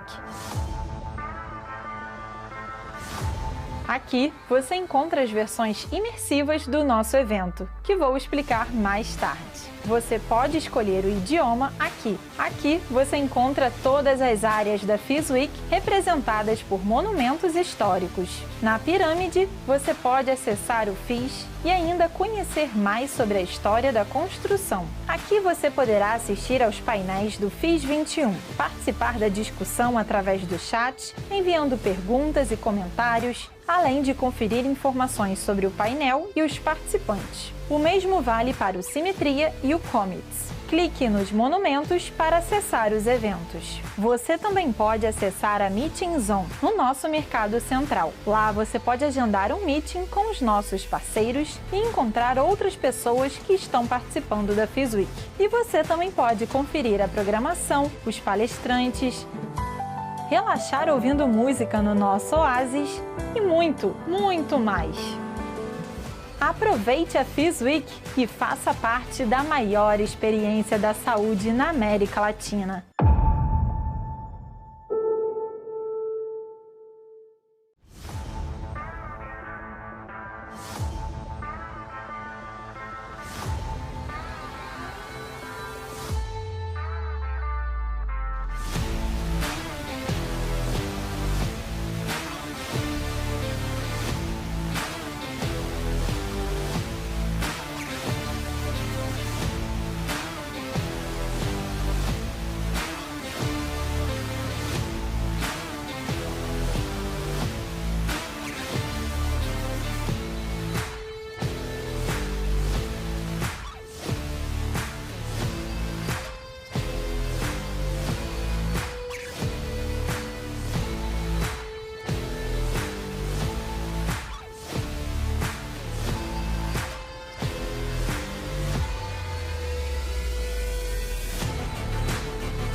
A Abrange completa seus 55 anos de caminhada com o propósito de democratizar o acesso ao sistema privado de saúde, de eficiência e qualidade. Enxergamos o futuro com bons olhos, mas sempre priorizando o presente. Abrange 55 anos. Nossa origem, nossas histórias e nossas conquistas.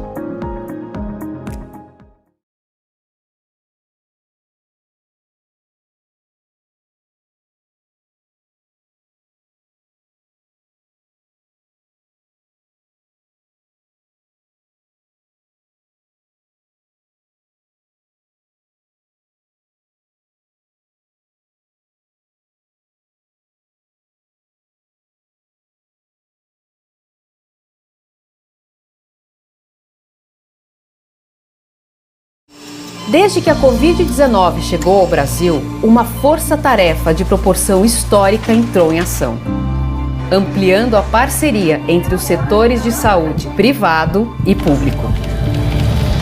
Um conceito central para nós ganhou ainda mais força: a saúde brasileira é uma só. É um orgulho fazer parte dessa corrente. ANAP, Associação Nacional de Hospitais Privados, unidos pela saúde.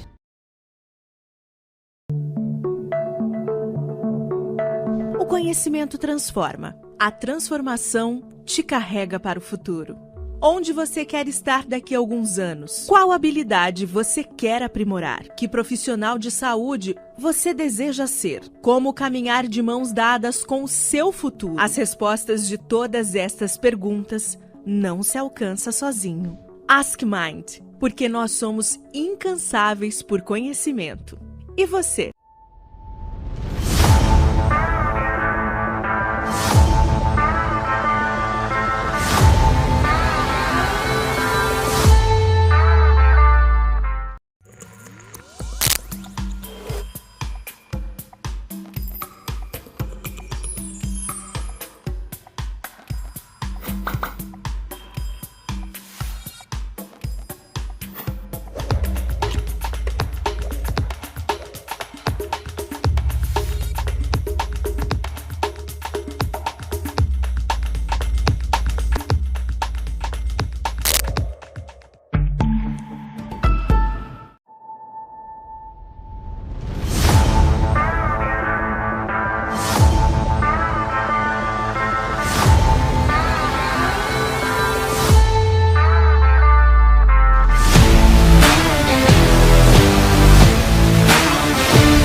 Bradesco Saúde desenvolveu uma série de iniciativas que promovem orientação e cuidado em meio à pandemia de Covid-19. É o Saúde Digital.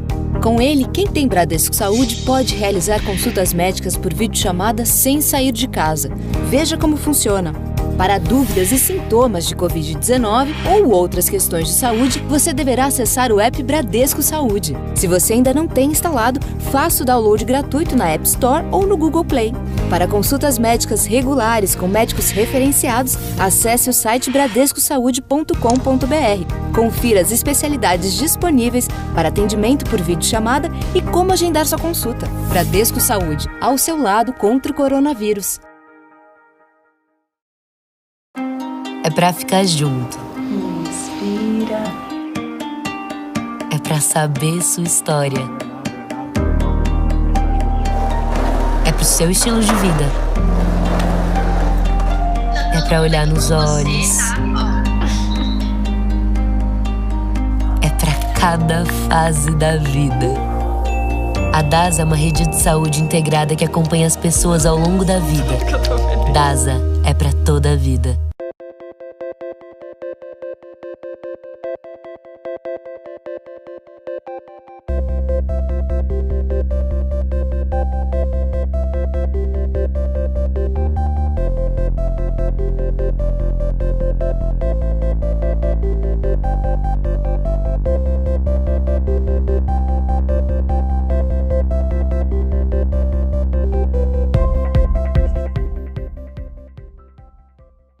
Para ser referência em medicina, é preciso ir além. É preciso ciência, método de pesquisa, fomentar conhecimento, compartilhar e formar talentos. Ao longo do tempo, investimos para termos o melhor corpo médico, as melhores instalações, a melhor equipe assistencial, a tecnologia mais avançada. É nisso que acreditamos. É isso que buscamos. Somos o Hospital Moinhos de Vento. Referência em medicina. Referência em saúde.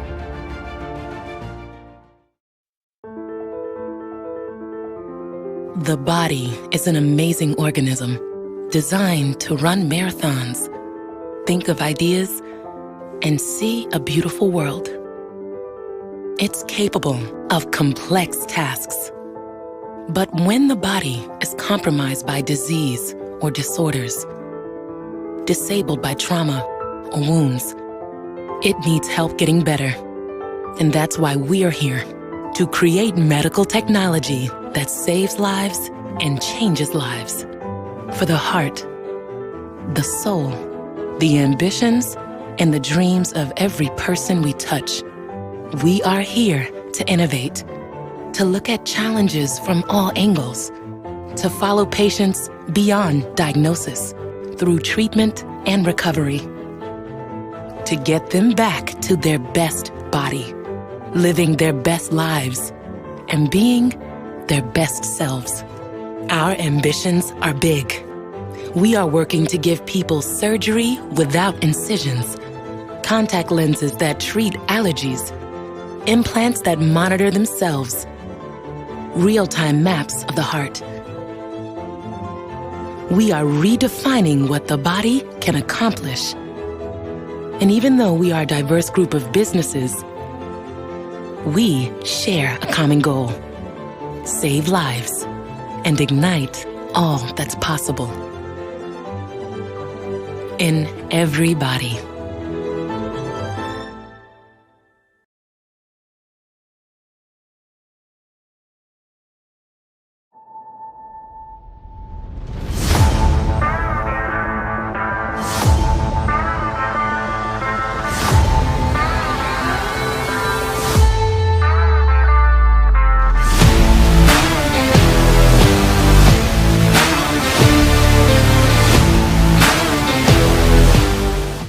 Super-heróis são seres com poderes mágicos que voam, que enxergam o que ninguém enxerga.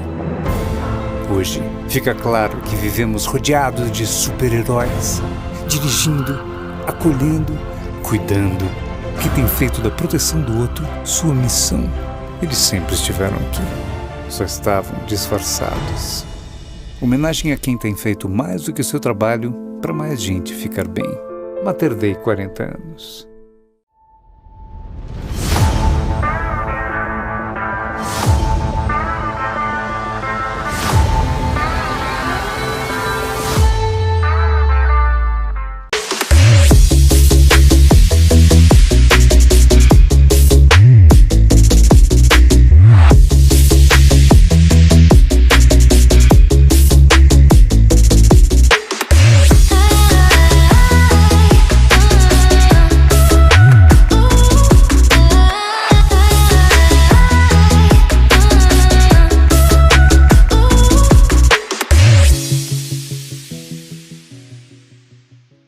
Em 2021, o prontuário eletrônico do paciente do Sobre, solução da empresa para o setor hospitalar, ganhou pela 6ª vez consecutiva o reconhecimento de melhor da América Latina, de acordo com o Instituto Norte-Americano CLES. Uma vitória que é nossa, de cada um que trabalha na MV. Quem faz o PEP sabe que por trás da solução tem muito esforço, dedicação e comprometimento. É por isso que esta conquista não é apenas da MV, é do Brasil, é nossa.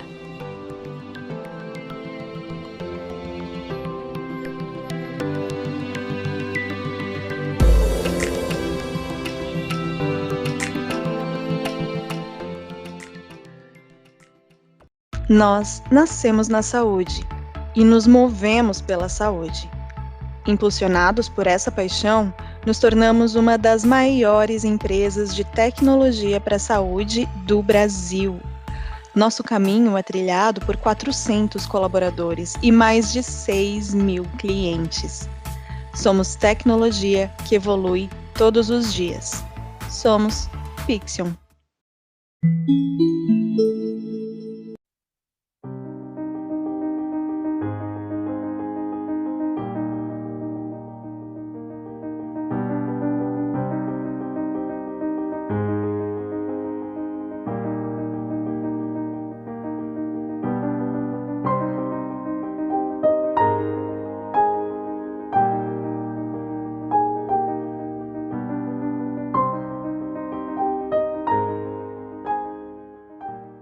Inspirar pessoas a cuidar de pessoas. Isso está conectado no olhar e no sorriso de quem é Sabin. De norte a sul do país, o jeito Sabin conecta você ao que existe de melhor em saúde integrada. Construímos pontes e histórias para contribuir com a comunidade, o meio ambiente e com um ecossistema empresarial mais humano, diverso e inclusivo. Seja aqui na sua casa ou na nossa casa, estamos de mãos dadas com a inovação e tecnologia para que a sua jornada de saúde seja completa. Grupo Sabin, presente e futuro conectados com a sua saúde.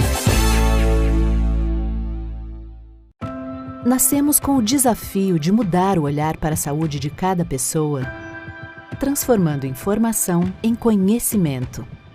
Tudo em um mesmo lugar, dados e serviços juntos para permitir pela primeira vez que cada um tenha a visão completa sobre sua saúde. Todos reunidos em uma plataforma, unindo forças para criar soluções extraordinárias e oferecer todo o cuidado que cada pessoa merece e precisa, de maneira coordenada e digital. Afinal, acreditamos que usar a tecnologia de forma inteligente e integrada é o primeiro passo para preservar o maior ativo de nossas vidas, a saúde. ID. Toda saúde é única.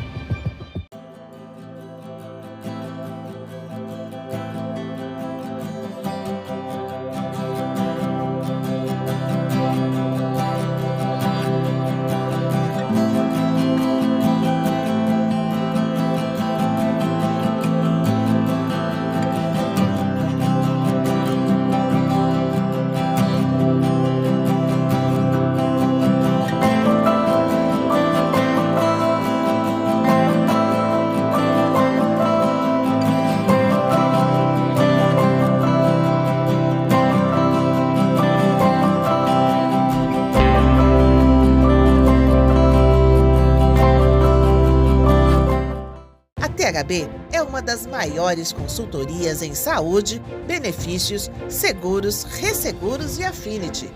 Com foco em inovação e proximidade com o cliente, a THB tem uma equipe multidisciplinar, com consultores especialistas na estruturação e administração de programas customizados. Fundada em 1978, faz parte do grupo MODELOS, o maior wholesale broker dos Estados Unidos, e está presente em todo o Brasil. THB, soluções que vão além do seguro.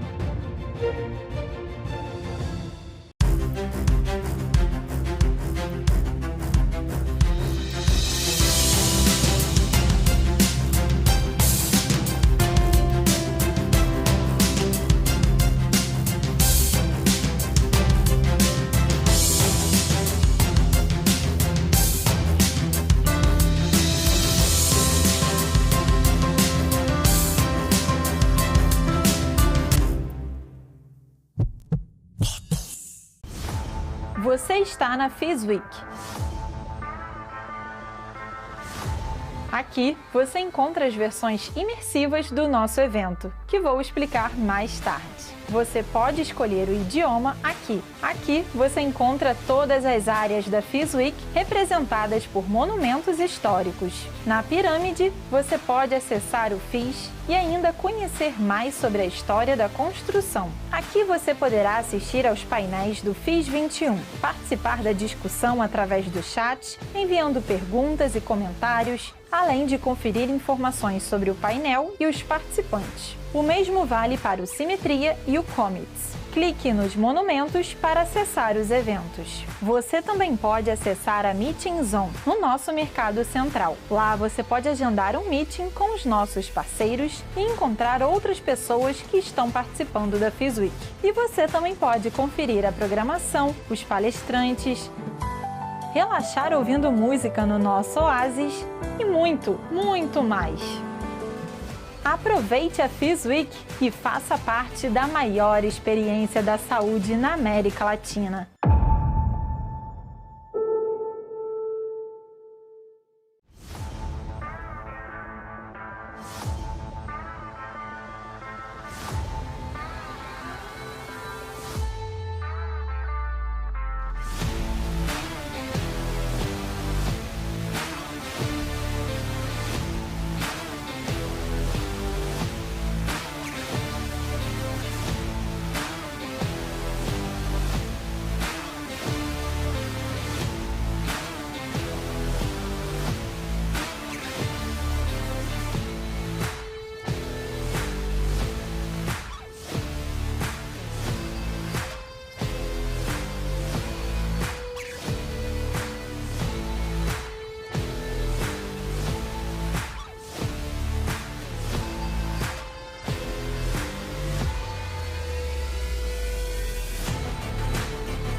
A Abrange completa seus 55 anos de caminhada com o propósito de democratizar o acesso ao sistema privado de saúde, de eficiência e qualidade.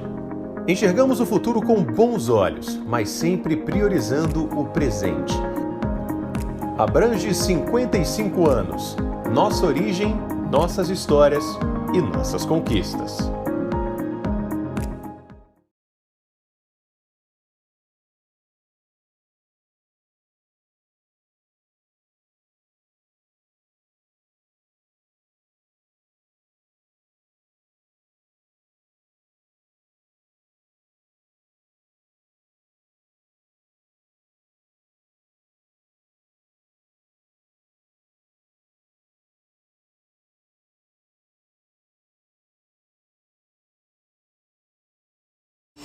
Desde que a Covid-19 chegou ao Brasil, uma força-tarefa de proporção histórica entrou em ação, ampliando a parceria entre os setores de saúde privado e público.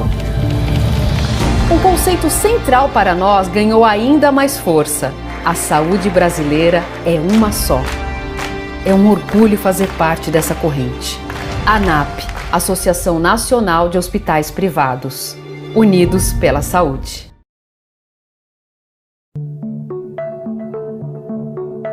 O conhecimento transforma. A transformação te carrega para o futuro. Onde você quer estar daqui a alguns anos? Qual habilidade você quer aprimorar? Que profissional de saúde você deseja ser? Como caminhar de mãos dadas com o seu futuro? As respostas de todas estas perguntas não se alcança sozinho. Ask Mind, porque nós somos incansáveis por conhecimento. E você?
and one of the business units of United Health Group here in Brazil. America Medical Services is a hospital network formed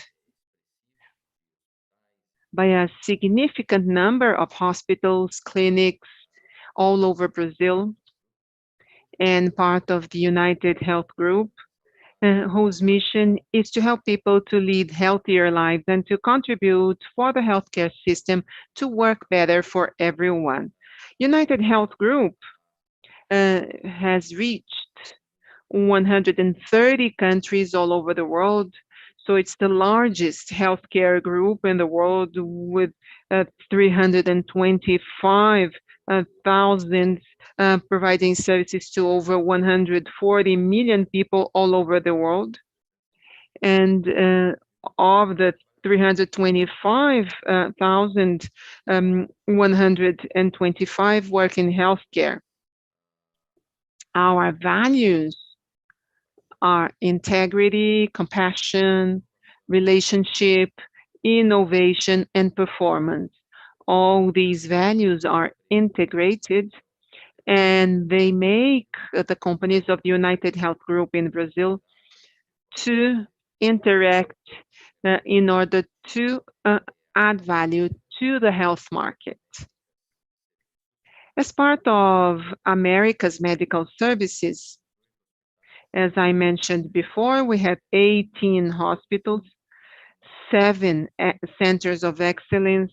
We have cardiology, neurology, orthopedics, oncology, and also transplant, nephrology, and more recently, we have the maternal pediatric department. We have 37 medical centers in many different specialties, and we are present in 5 states in our country and also in a federal district.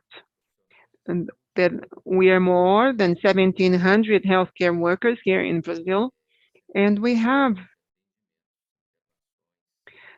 conducted hundreds of thousands of medical encounters, surgeries, procedures, providing services and also in diagnosis. This is the purpose of America's medical services. Our value proposition is based on a mathematical sense of an equation that in the numerator has full quality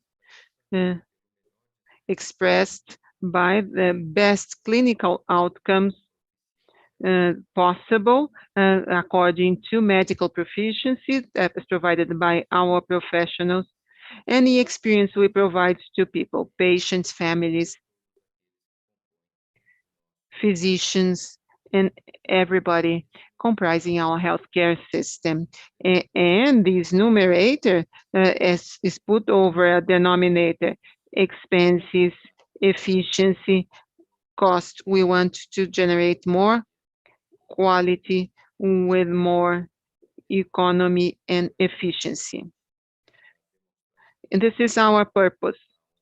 It is to demonstrate that purpose that I have the honor to moderate this panel.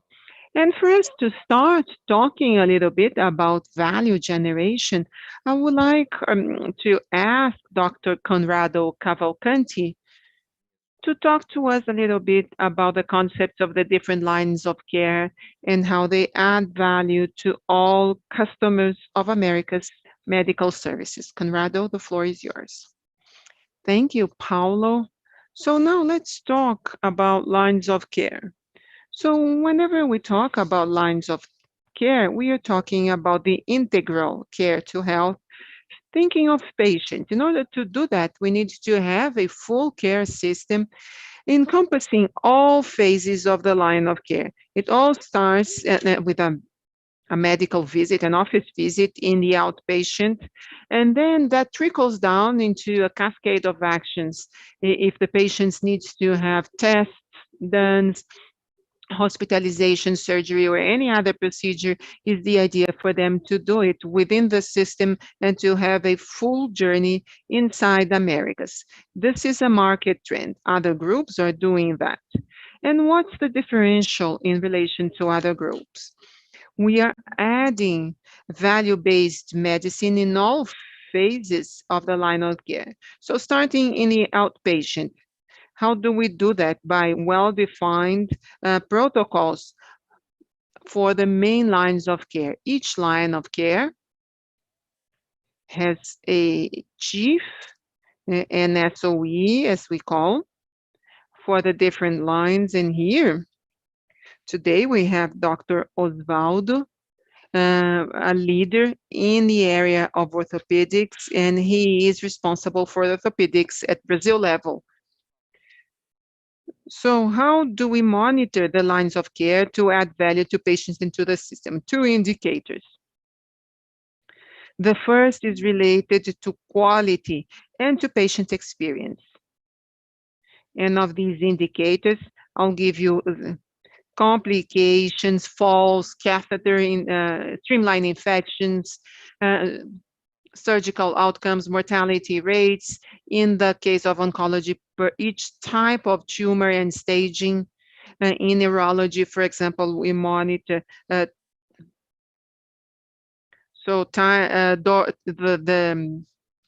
door to thrombectomy or door to CT times in the case of stroke. And we also measure performance and how much our teams comply with the protocols. So the second group of indicators have a direct impact in cost, thereby providing benefit to the system and to payers that support all of this. And some examples of those indicators, we have length of stay, either in a regular unit or in the ICU. So how long our patients stay in the ICU, the better those indicators, the lower the cost. Compliance with materials by surgeons, and the more they adhere to the protocol, the lower will be the cost. Several types of indicators like those give us an indication about the system. So whenever things are good for patients, also for payers, it's good for the healthcare system and for the sustainability of our industry. You may ask us, is this all mature, fully implemented? And the answer is no. So it is mature in some of our hospitals, as an example. In cardiology, it's quite mature with cost and performance and quality indicators. They're all very strong in cardio. In Hospital Alvorada in Moema, for example, this line of care is very well implemented with all types of indicators for orthopedics. And transplant is also very well implemented in Hospital Samaritano Higienópolis. So how do we roll out what we have best in terms of cost, quality, and efficiency for the 18 hospitals, always with a systemic look? This is something we do with our leaders, with Dr. Osvaldo, and I think I'm going to let him talk about orthopedics and innovations that he has brought into Brazil, not just to our group, but to Brazil. And this will have an impact in the concept of value that we started talking about here. Good afternoon, Corrado, Paulo, everyone. We are going to start talking about line of care in terms of where we come from, and then we are going to try and mention the innovations that we are mentioning and how this can help us within our line of care. We always need to think that the most important for us is to provide the best care for patients. Patients need to be at the center. I am a doctor, Conrado is a doctor, I am an orthopedist.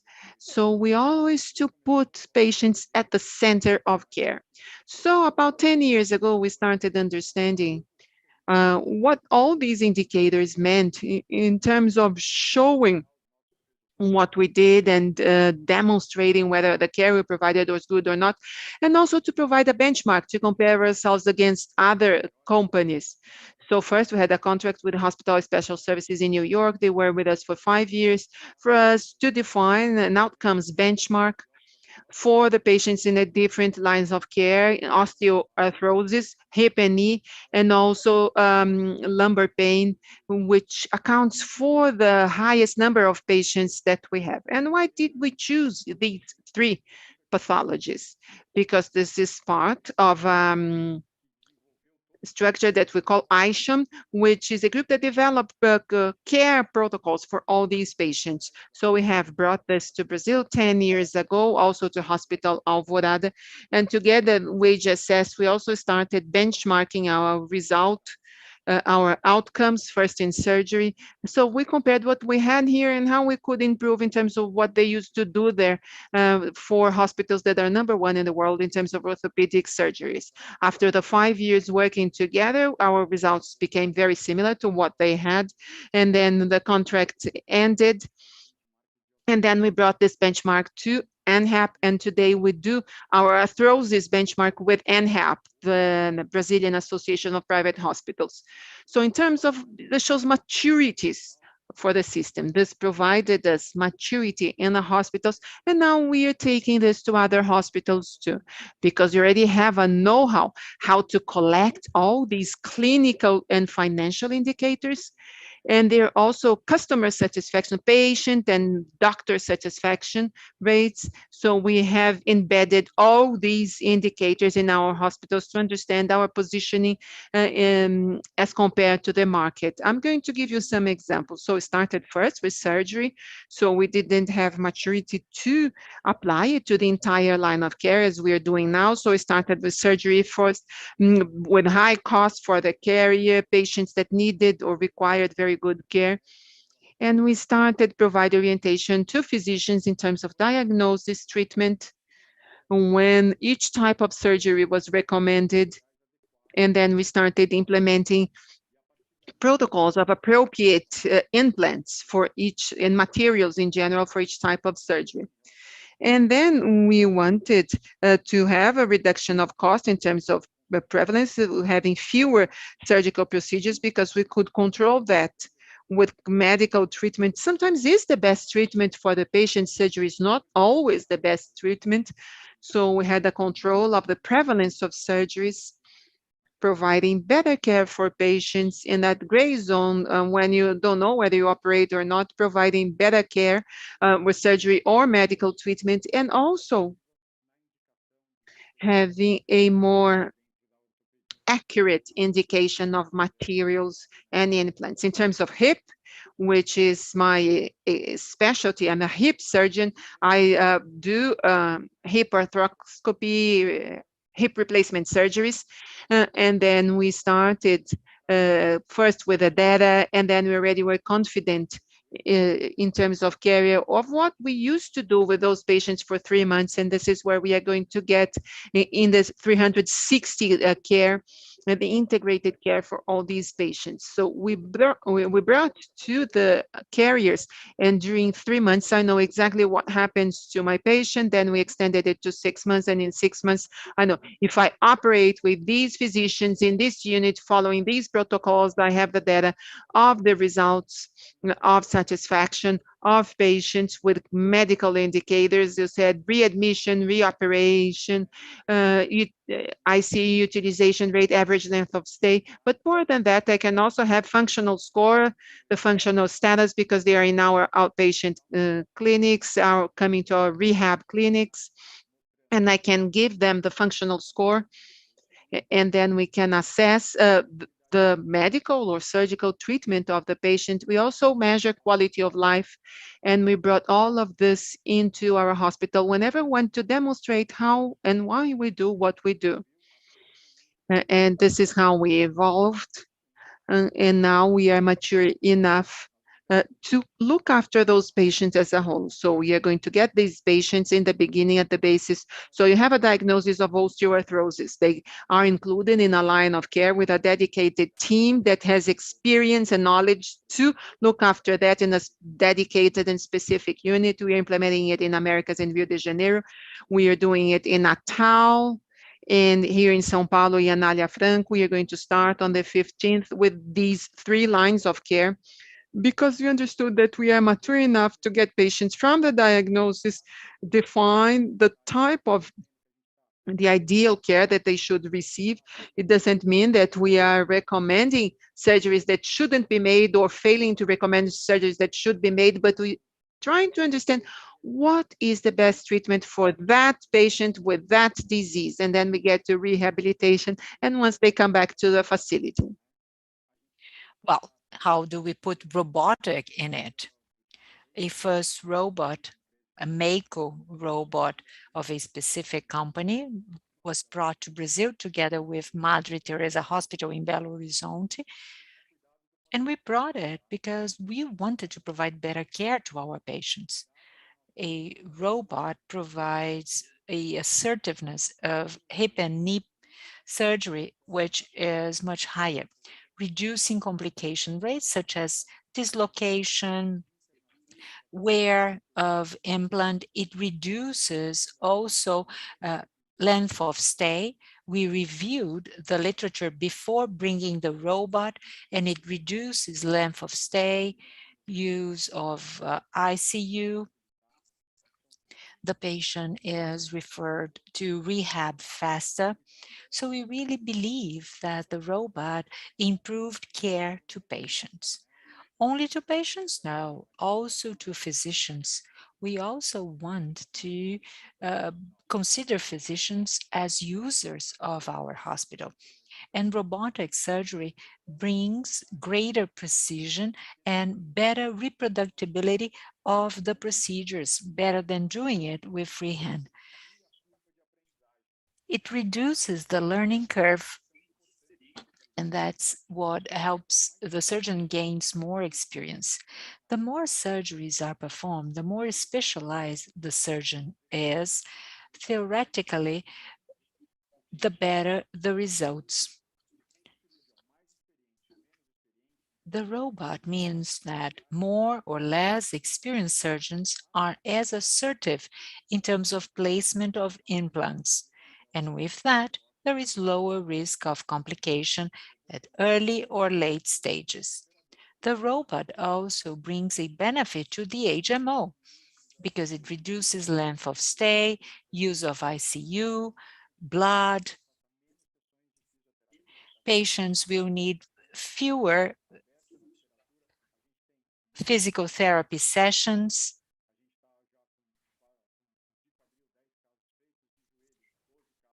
Ten cases in the hip, and we've seen faster rehab. After 3 weeks, all patients that I operated could start walking with a cane. It used to take 6 weeks. Now there are fewer sessions of physical therapy that generated 30 to 40, so half rehab sessions. Average length of stay is still very low. There are few cases, and we have a length of stay which is quite good in the hospital. It is the best in Brazil. We used to have 2.1 day, and now it's on average 1.7 days of the use of ICU, about 10%. But I am sure this is going to bring it down because in our cases, we have about 100% of the patients in the ICU. In addition, the robot has also another advantage, which is patients are highly informed. They just Google and learn what have to do. And there is the possibility of using a robot in the surgical procedure.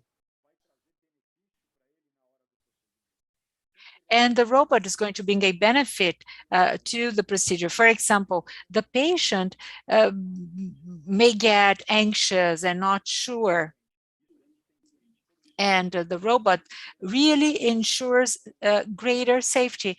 And whenever we ask that to patients, patients feel so much safer. They feel more comfortable to undergo a procedure like that.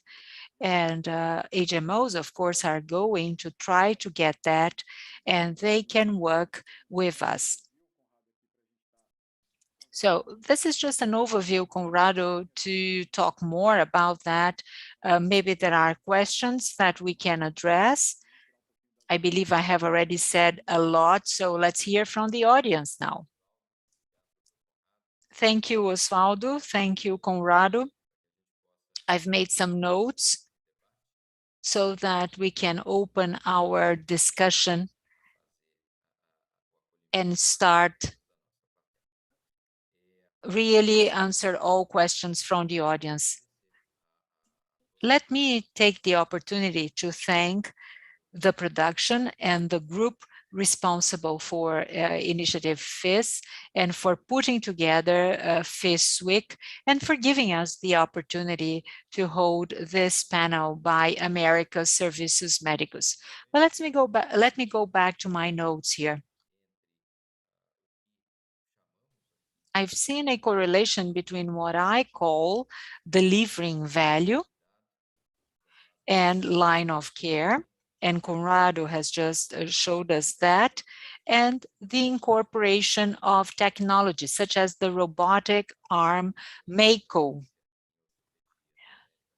which our system of excellence in Americas is bringing to orthopedics and to patients. So I would like to address some issues that I took note of. You've talked about the quality indicators of orthopedics, which are measured by the International Consortium of Hospital Outcomes. It's the ICHOM. Please tell us more, Osvaldo. What's your take on it? How can organizations really measure outcomes? Outcomes are absolutely essential in our value formulation. When we just focused on quality, why is that? Patients want to be treated and be in excellent conditions after a procedure. And I've heard you saying about the reduction of the need of physical therapy sessions, no need to use a walker associated with that. So what can you tell us about the clinical outcomes assessed so far?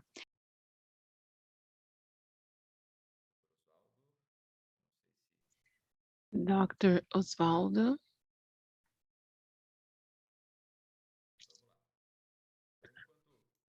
Well, so while we get Dr. Osvaldo back, and I see that he's moving, I would then like to give it over to Conrado. I also wrote something here of something that Osvaldo called integrated care and the line of care. In here, about the incorporation of this new technology, how do you see that it adds value to this line of care? I think that the incorporation of robotic surgery is, like we said, it needs to be good for patients first. Number one, it needs to be good to the doctors too. And it showed it's good to be for providers, for the owners of the device, so that it's feasible. And it also needs to be good for the operator at the end of the day in terms of claim whenever we involve a disease such as arthrosis and hip degenerative disease. So it needs to be good for everyone. And incorporation of robotic surgery is good for everybody, and it will be able to deliver something that is difficult, which is to add value for the 4 components of the health chain. So it really makes sense. Could you hear Paulo's question? And I can add a provocation. Yes, of course you may. Let's see if Osvaldo is connected. I think he's having some connection difficulties. So let's continue while he's not in here. Oh, great. I can see that Dr. Osvaldo is back gradually. And we can see him. Yes, we can hear you, Osvaldo. I saw the question. Could you hear my initial question about the outcomes that you mentioned when you first started speaking? I think that clinical and financial outcomes for these patients, this is the foundation of our work. We work and we go after it precisely to have the best care possible for patients. And in terms of outcomes,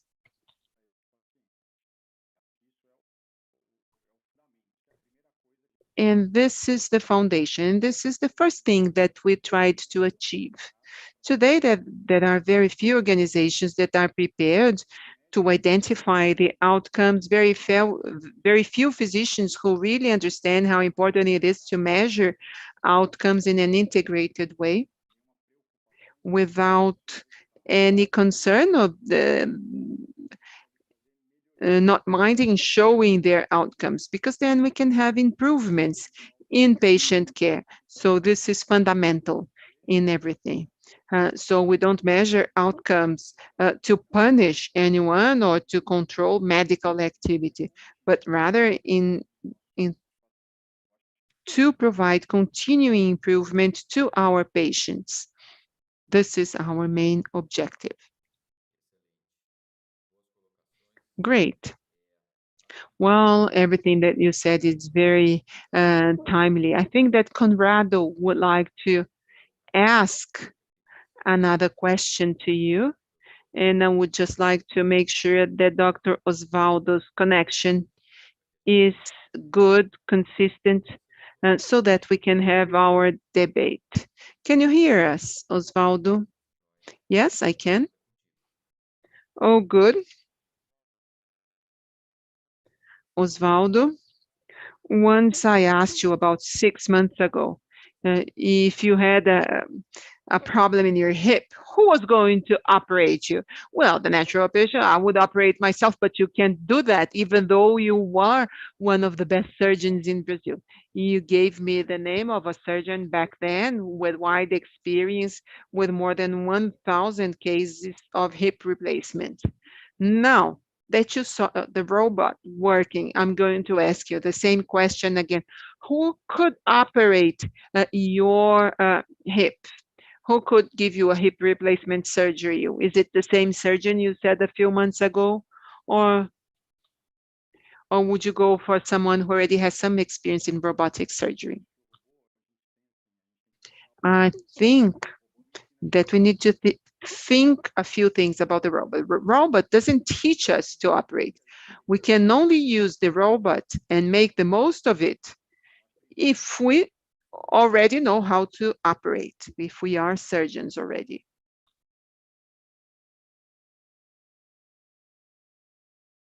And now we cannot hear Dr. Osvaldo Pires. I think he's down.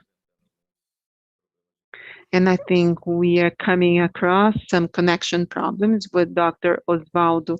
Osvaldo, I'm going to ask you, if you may, to assure good connection for us to continue. You were going to talk about the important points of surgical proficiency. So let's wait for Dr. Osvaldo to connect back in a more consistent way. In the meantime, Conrado, I'm going back to you. So we also talked about proficiency. And by the way, you asked a question like that, the medical proficiency.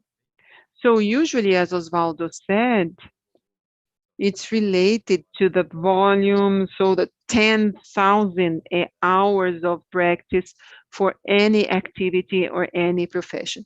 10,000 hours are important.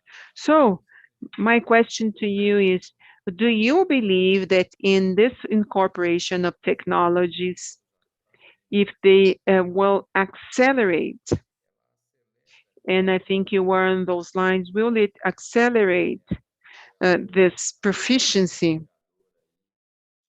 Or is it just an extra layer to facilitate and provide convenience and comfort to doctors? I think that it really expedites and shortens the learning curve. He was going to make it clear that the experience and education of the surgeon is very important, but now you have a shorter learning curve. So today surgeons have very different results. So it's a way different having 2,000 surgeries or 20. So once the robot comes in, this delta is going to be way smaller.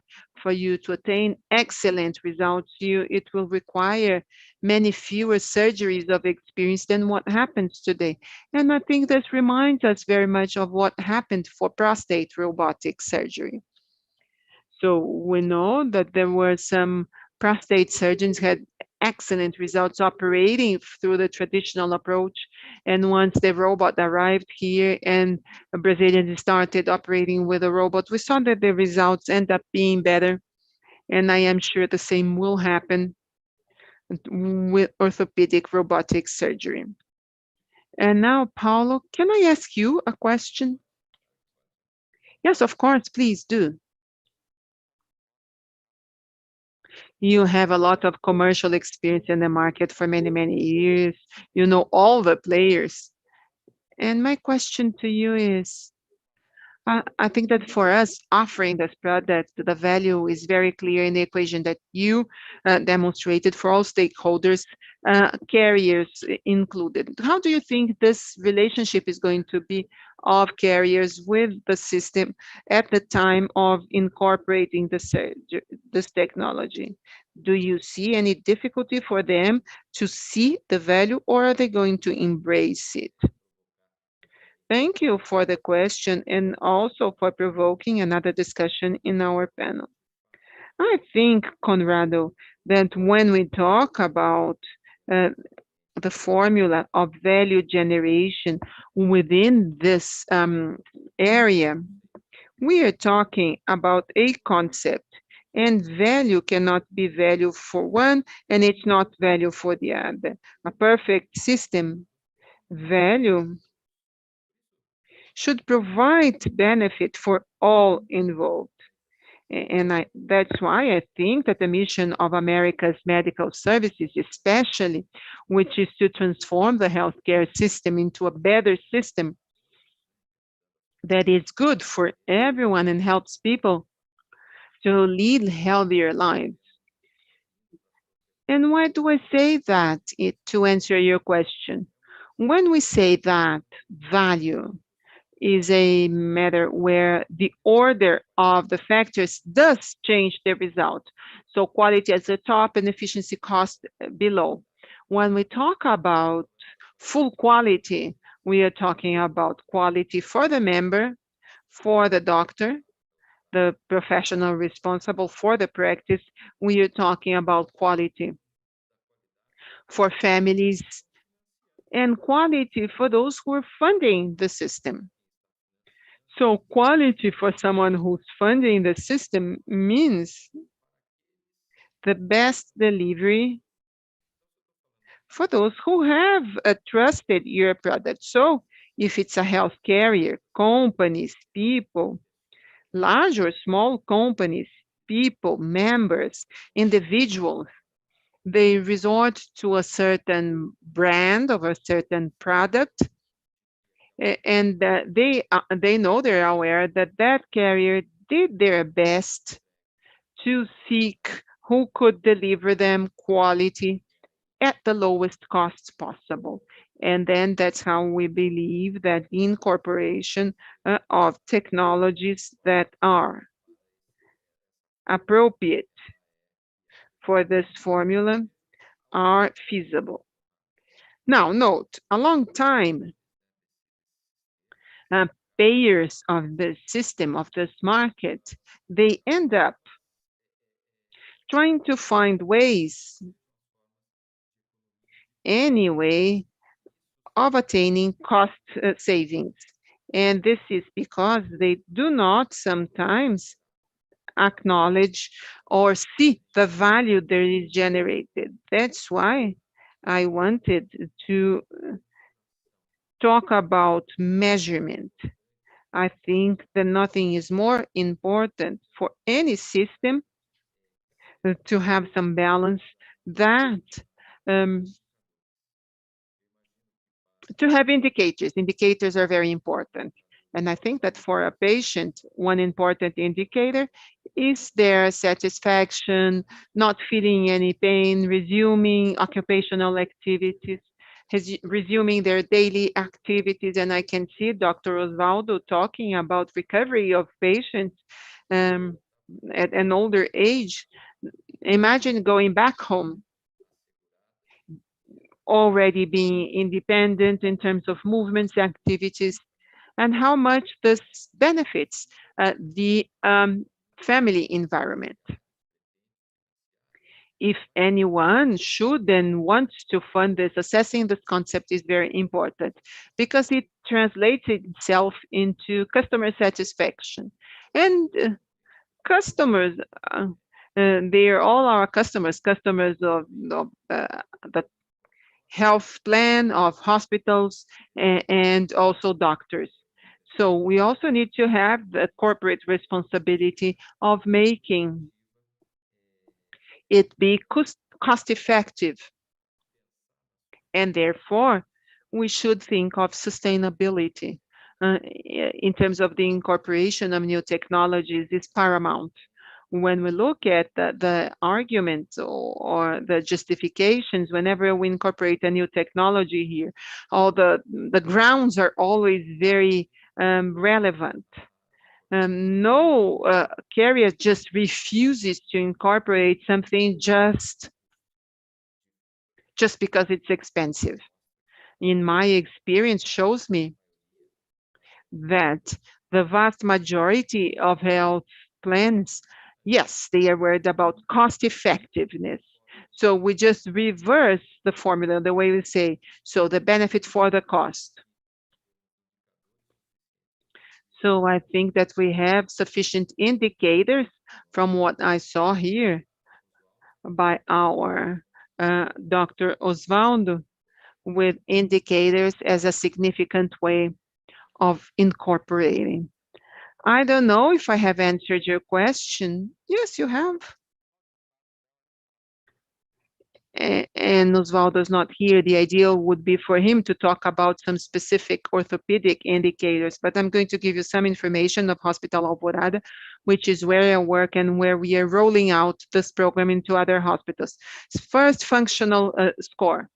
So patients who operate, they are worse in terms of benchmarks that we have in Brazil. So we are better to recommend surgery, the first thing that gets into the value formula. And we control many other outcomes, how long the patient stay in the hospital. So length of stay in the ICU, percentage of readmissions, percentage of resurgeries, and functionality. So we start with a functional status that is worse, because our patients are worse. We make better indicators, but after 1 year, it gets better. So these numbers are transparent, and what NHAP does in terms of publishing the data, and we can compare ourselves to other benchmarks is very important. This is likely to grow, and once this becomes public and carriers have more access to this information, I think that system like ours will provide more value to the system, will gain strength. Do you agree with me? Couldn't agree more. Couldn't agree more. In fact, systems such as ours, they are already taking a position which is fundamented on value generation and indicators. I really liked your initial remarks, which shows that we are on the right path. It's always difficult to say that we have a solution, and we know it's a journey. So I am very glad to see that we have incorporated in America Serviços Médicos a new technology that speeds up, that ensures good outcomes and satisfactions of physicians, and also has a possibility of providing sustainability and funding this model. We're getting to the end of our panel, and I guess Osvaldo is back and dealt with a problem of connection and can now talk to us. Conrado, can you go into your closing remarks? We were talking about indicators, sustainability, pertinence. Let's go into our closing remarks, please. I'm sorry, there was a problem of power shortage here at home.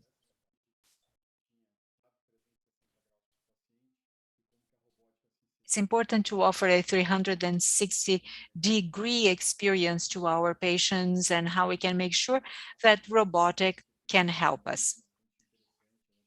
I think we have provided that. and that has added quality information to those who were with us. Thank you very much, Osvaldo. Let me thank you once again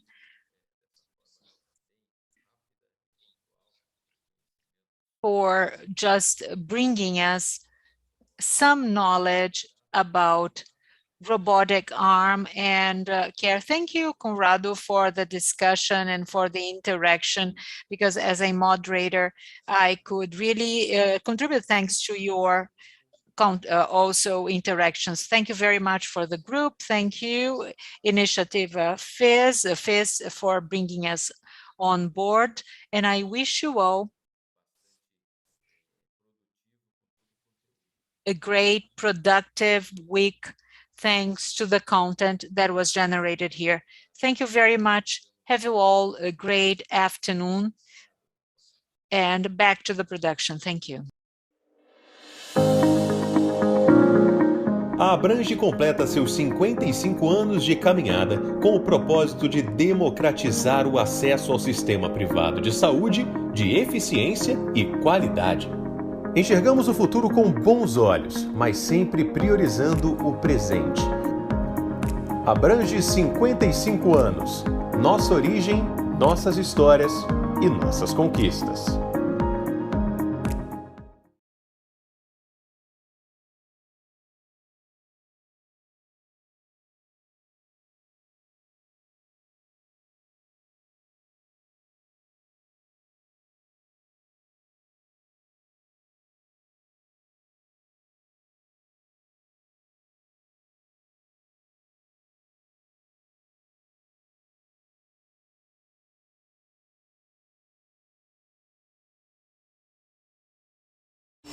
Desde que a Covid-19 chegou ao Brasil, uma força-tarefa de proporção histórica entrou em ação, ampliando a parceria entre os setores de saúde privado e público. Um conceito central para nós ganhou ainda mais força: a saúde brasileira é uma só. É um orgulho fazer parte dessa corrente. ANAP, Associação Nacional de Hospitais Privados, unidos pela saúde.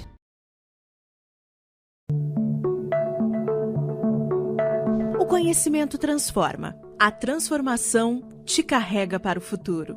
Onde você quer estar daqui a alguns anos? Qual habilidade você quer aprimorar? Que profissional de saúde você deseja ser? Como caminhar de mãos dadas com o seu futuro? As respostas de todas estas perguntas não se alcança sozinho. Ask Mind, porque nós somos incansáveis por conhecimento. E você?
A Bradesco Saúde desenvolveu uma série de iniciativas que promovem orientação e cuidado em meio à pandemia de Covid-19. É o Saúde Digital.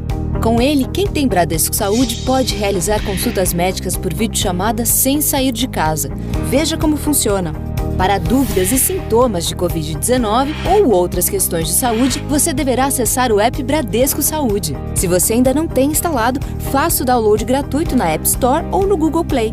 Para consultas médicas regulares com médicos referenciados, acesse o site bradescosaude.com.br. Confira as especialidades disponíveis para atendimento por videochamada e como agendar sua consulta. Bradesco Saúde, ao seu lado contra o coronavírus. É pra ficar junto. Inspira. É pra saber sua história. É pro seu estilo de vida.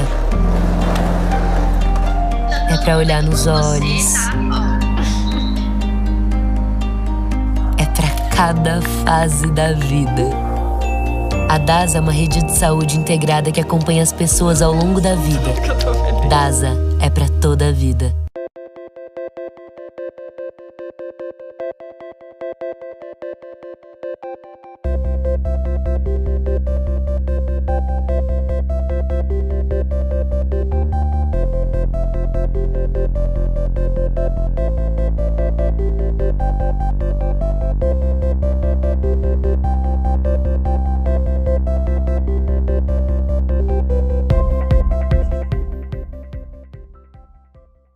Para ser referência em medicina, é preciso ir além. É preciso ciência, método de pesquisa, fomentar conhecimento, compartilhar e formar talentos. Ao longo do tempo, investimos para termos o melhor corpo médico, as melhores instalações, a melhor equipe assistencial, a tecnologia mais avançada. É nisso que acreditamos. É isso que buscamos. Somos o Hospital Moinhos de Vento. Referência em medicina, referência em saúde.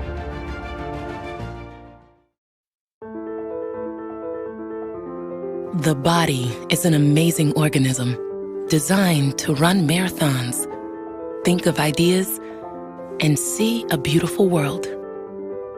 It's capable of complex tasks. But when the body is compromised by disease or disorders, disabled by trauma or wounds, it needs help getting better.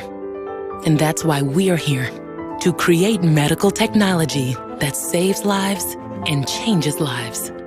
For the heart, the soul, the ambitions, and the dreams of every person we touch, we are here to innovate, to look at challenges from all angles, to follow patients beyond diagnosis, through treatment and recovery, to get them back to their best body, living their best lives, and being their best selves.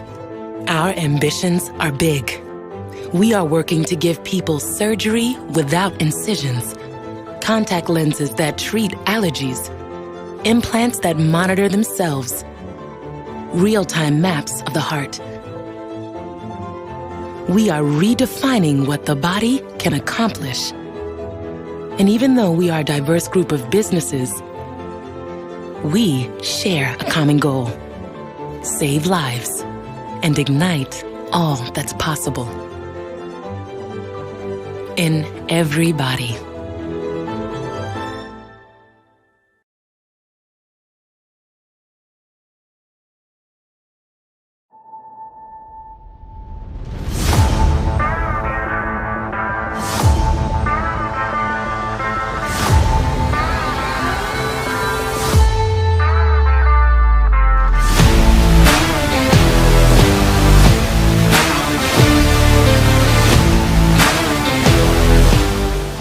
Super-heróis são seres com poderes mágicos que voam, que enxergam o que ninguém enxerga. Hoje, fica claro que vivemos rodeados de super-heróis, dirigindo, acolhendo, cuidando, que têm feito da proteção do outro sua missão. Eles sempre estiveram aqui, só estavam disfarçados. Homenagem a quem tem feito mais do que seu trabalho para mais gente ficar bem. Mater Dei 40 anos.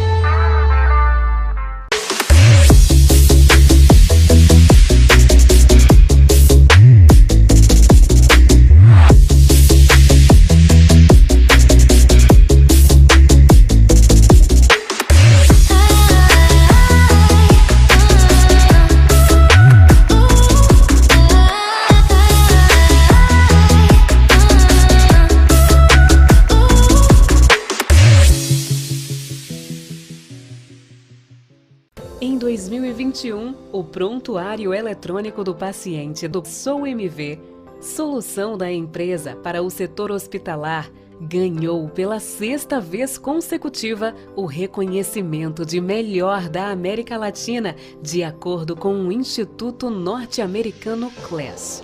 Uma vitória que é nossa, de cada um que trabalha na MV. Quem faz o PEP sabe que por trás da solução tem muito esforço, dedicação e comprometimento. É por isso que esta conquista não é apenas da MV, é do Brasil, é nossa.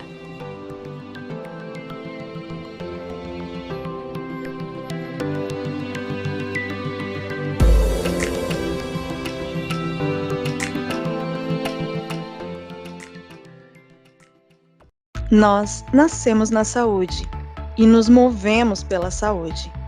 Impulsionados por essa paixão, nos tornamos uma das maiores empresas de tecnologia para a saúde do Brasil. Nosso caminho é trilhado por 400 colaboradores e mais de 6.000 clientes. Somos tecnologia que evolui todos os dias. Somos Fixion.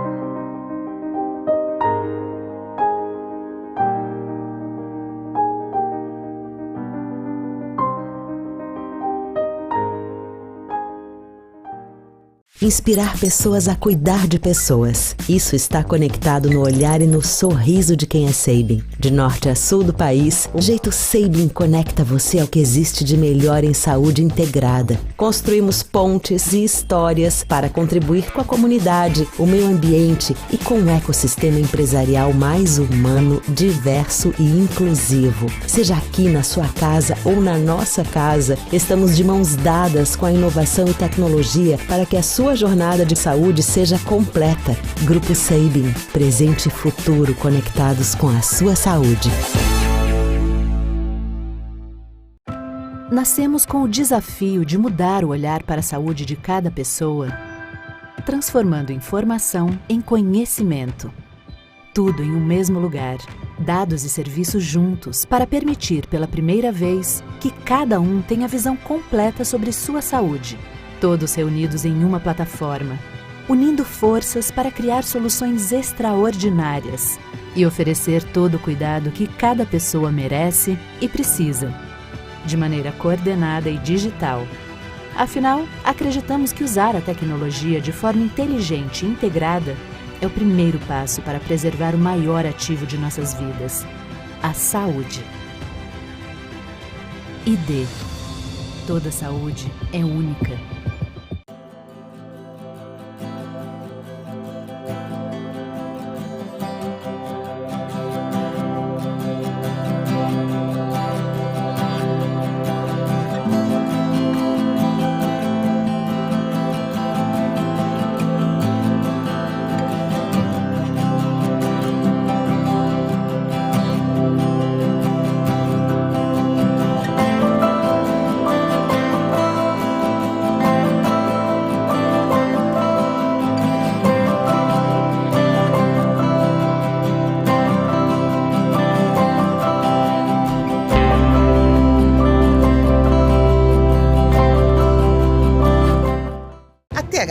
É uma das maiores consultorias em saúde, benefícios, seguros, resseguros e affinity. Com foco em inovação e proximidade com o cliente, a THB tem uma equipe multidisciplinar, com consultores especialistas na estruturação e administração de programas customizados. Fundada em 1978, faz parte do grupo MODELOS, o maior wholesale broker dos Estados Unidos, e está presente em todo o Brasil. THB, soluções que vão além do seguro.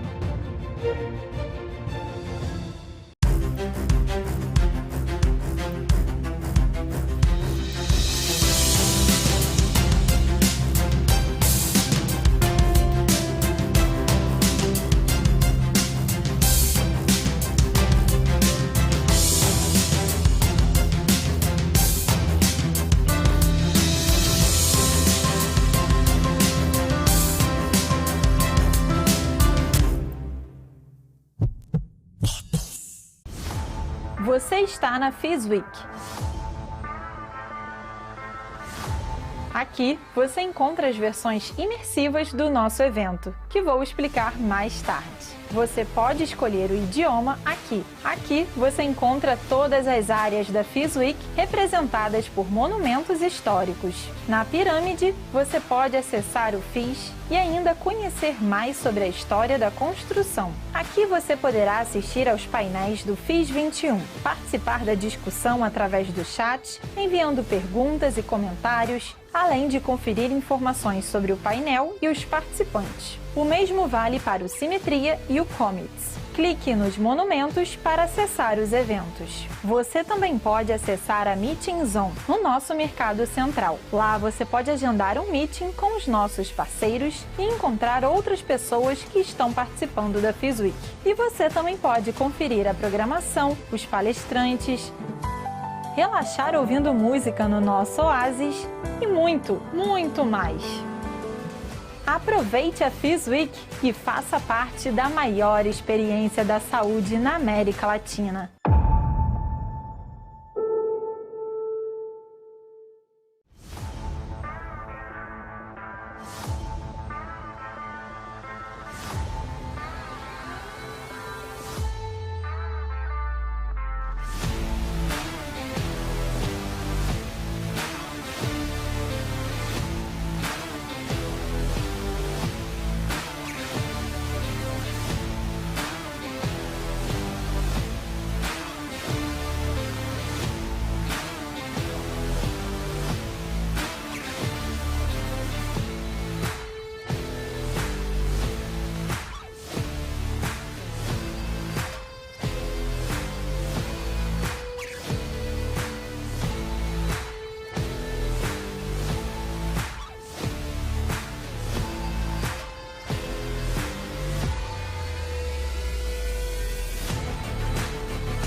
A Abrange completa seus 55 anos de caminhada com o propósito de democratizar o acesso ao sistema privado de saúde, de eficiência e qualidade.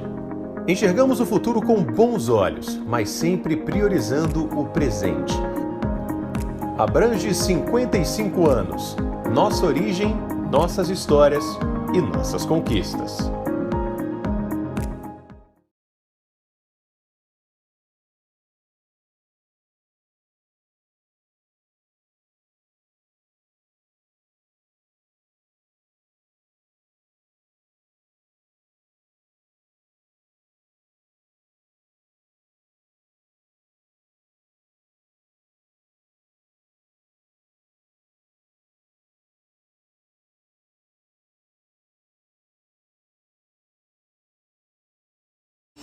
Desde que a Covid-19 chegou ao Brasil, uma força-tarefa de proporção histórica entrou em ação, ampliando a parceria entre os setores de saúde privado e público. Um conceito central para nós ganhou ainda mais força: a saúde brasileira é uma só. É um orgulho fazer parte dessa corrente. ANAP, Associação Nacional de Hospitais Privados, unidos pela saúde.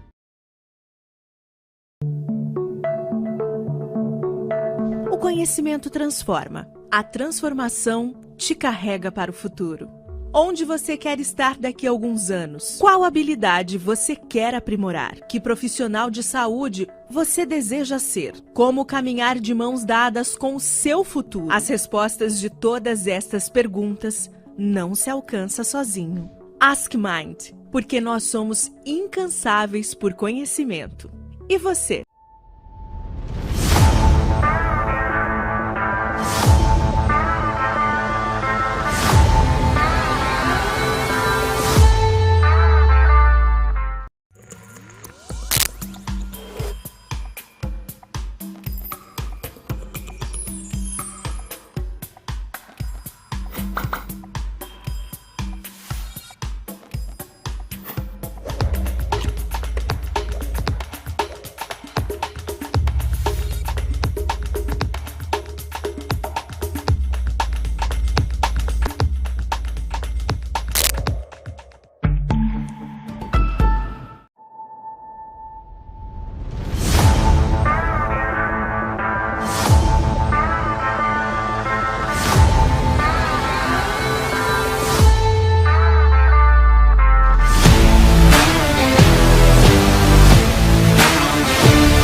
A Bradesco Saúde desenvolveu uma série de iniciativas que promovem orientação e cuidado em meio à pandemia de Covid-19. É o Saúde Digital.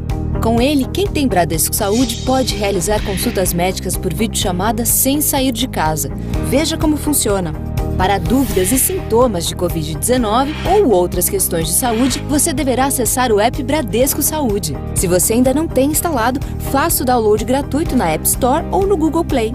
Para consultas médicas regulares com médicos referenciados, acesse o site bradescosaude.com.br. Confira as especialidades disponíveis para atendimento por videochamada e como agendar sua consulta. Bradesco Saúde, ao seu lado contra o coronavírus. É pra ficar junto. Inspira. É pra saber sua história. É pro seu estilo de vida. É pra olhar nos olhos. É pra cada fase da vida. A DASA é uma rede de saúde integrada que acompanha as pessoas ao longo da vida. DASA é pra toda a vida.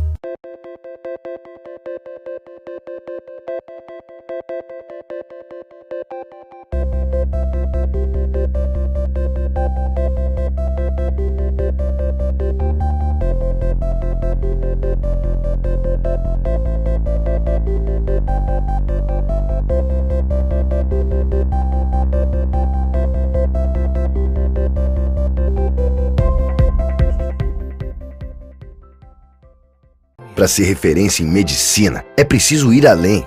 É preciso ciência, método de pesquisa, fomentar conhecimento, compartilhar e formar talentos. Ao longo do tempo, investimos para termos o melhor corpo médico, as melhores instalações, a melhor equipe assistencial, a tecnologia mais avançada. É nisso que acreditamos. É isso que buscamos. Somos o Hospital Moinhos de Vento. Referência em medicina, referência em saúde.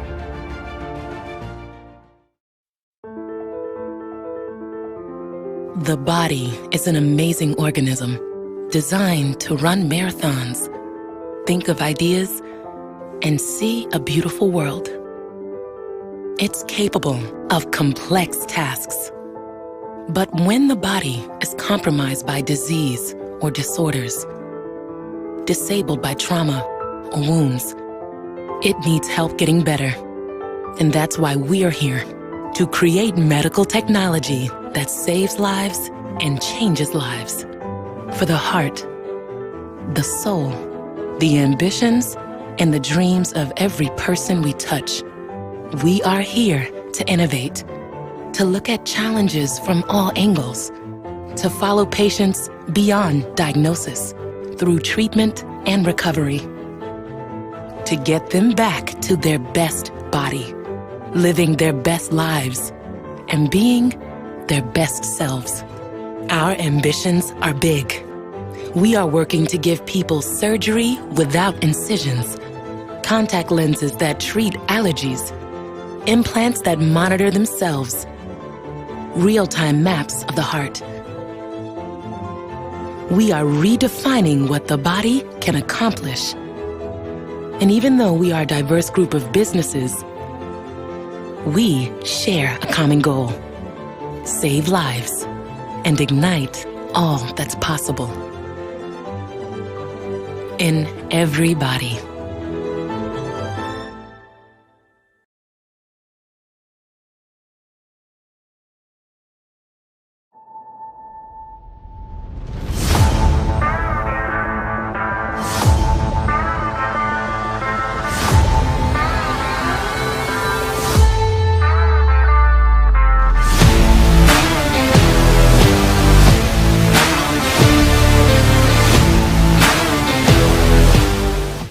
Super-heróis são seres com poderes mágicos que voam, que enxergam o que ninguém enxerga. Hoje, fica claro que vivemos rodeados de super-heróis, dirigindo, acolhendo, cuidando, que têm feito da proteção do outro sua missão. Eles sempre estiveram aqui, só estavam disfarçados. Homenagem a quem tem feito mais do que seu trabalho para mais gente ficar bem. Mater Dei 40 anos.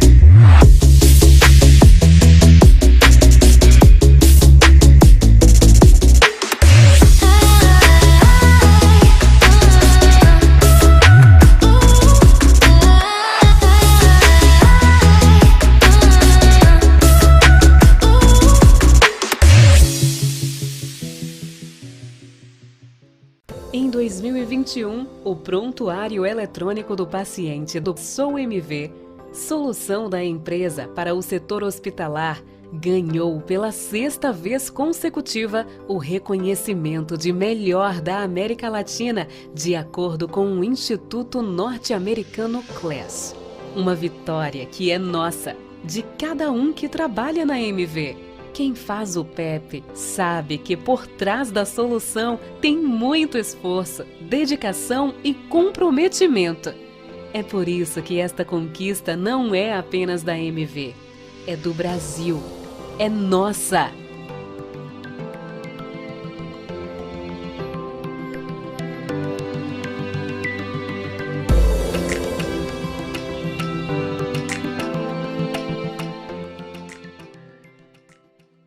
Nós nascemos na saúde e nos movemos pela saúde. Impulsionados por essa paixão, nos tornamos uma das maiores empresas de tecnologia para a saúde do Brasil. Nosso caminho é trilhado por 400 colaboradores e mais de 6.000 clientes. Somos tecnologia que evolui todos os dias. Somos Fixion.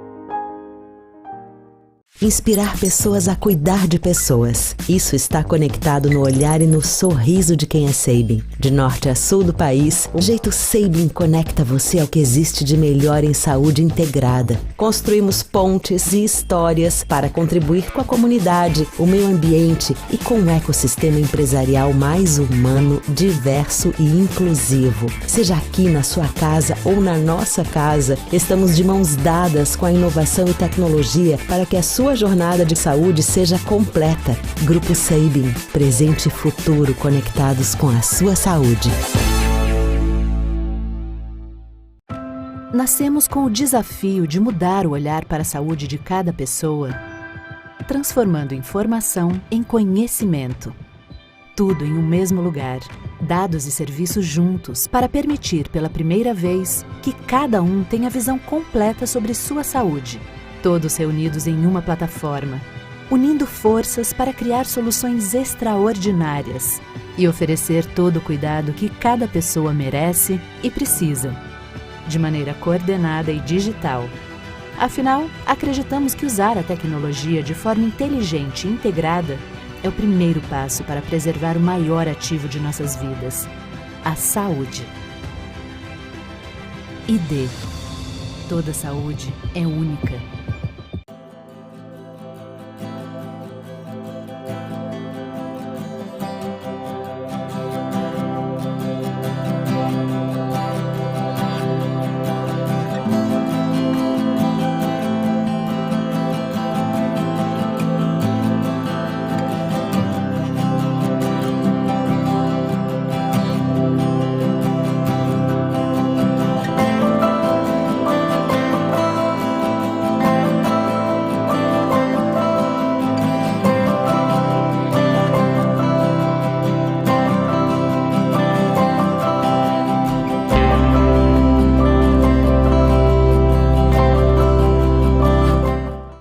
THB é uma das maiores consultorias em saúde, benefícios, seguros, resseguros e affinity.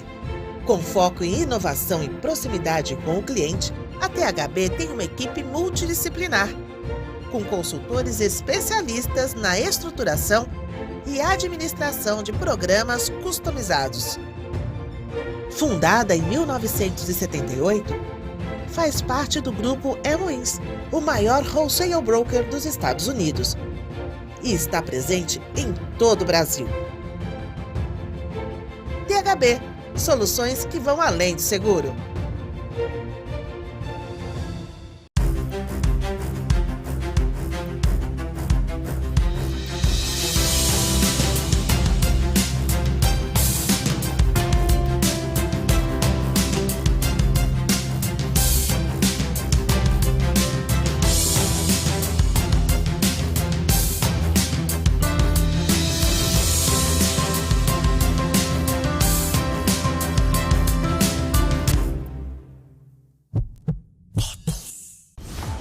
Você está na FIS Week.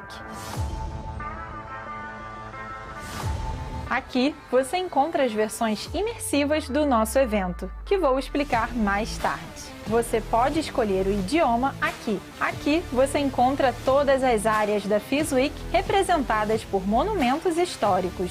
Na pirâmide, você pode acessar o FIS e ainda conhecer mais sobre a história da construção. Aqui você poderá assistir aos painéis do FIS 21, participar da discussão através do chat, enviando perguntas e comentários, além de conferir informações sobre o painel e os participantes. O mesmo vale para o Simetria e o Commits. Clique nos monumentos para acessar os eventos. Você também pode acessar a Meeting Zone no nosso Mercado Central. Lá você pode agendar um meeting com os nossos parceiros e encontrar outras pessoas que estão participando da FIS Week. E você também pode conferir a programação, os palestrantes, relaxar ouvindo música no nosso Oasis e muito, muito mais.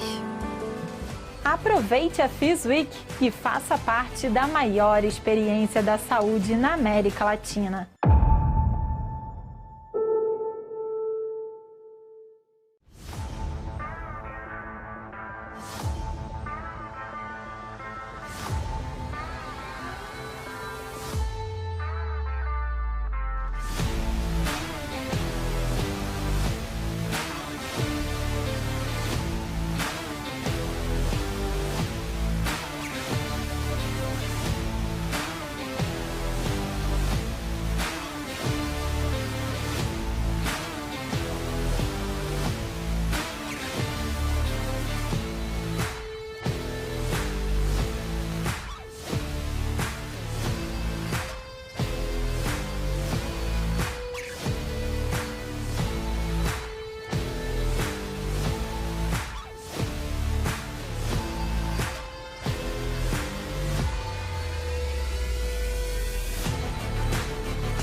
A Abrange completa seus 55 anos de caminhada com o propósito de democratizar o acesso ao sistema privado de saúde, de eficiência e qualidade. Enxergamos o futuro com bons olhos, mas sempre priorizando o presente. Abrange 55 anos. Nossa origem, nossas histórias e nossas conquistas.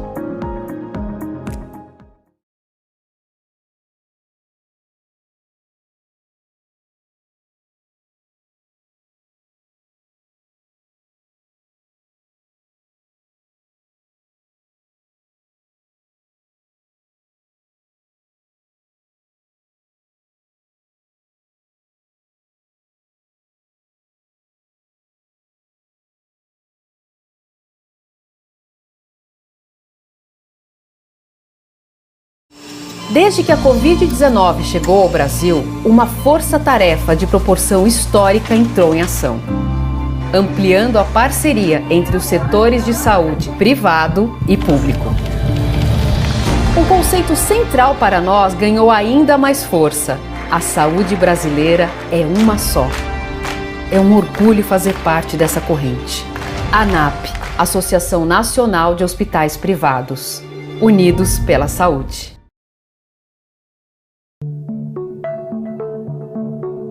O conhecimento transforma. A transformação te carrega para o futuro. Onde você quer estar daqui a alguns anos? Qual habilidade você quer aprimorar? Que profissional de saúde você deseja ser? Como caminhar de mãos dadas com o seu futuro? As respostas de todas estas perguntas não se alcança sozinho. Ask Mind, porque nós somos incansáveis por conhecimento. E você?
Bradesco Saúde desenvolveu uma série de iniciativas que promovem orientação e cuidado em meio à pandemia de Covid-19. É o Saúde Digital.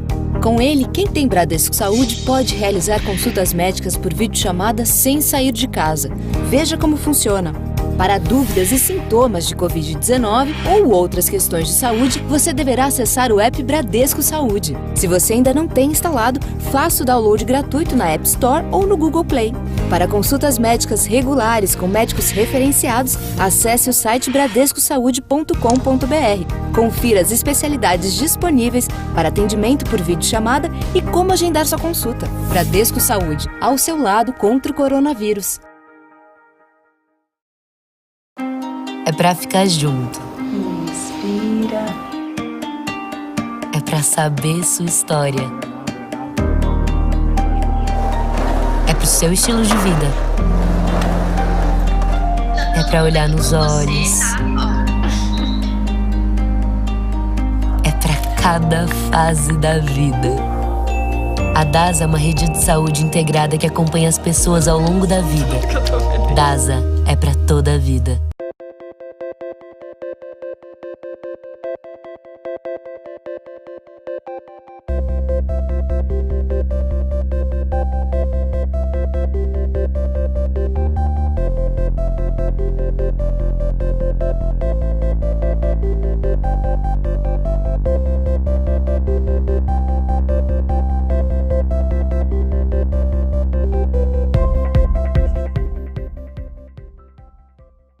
Para ser referência em medicina, é preciso ir além. É preciso ciência, método de pesquisa, fomentar conhecimento, compartilhar e formar talentos. Ao longo do tempo, investimos para termos o melhor corpo médico, as melhores instalações, a melhor equipe assistencial, a tecnologia mais avançada. É nisso que acreditamos. É isso que buscamos. Somos o Hospital Moinhos de Vento. Referência em medicina. Referência em saúde.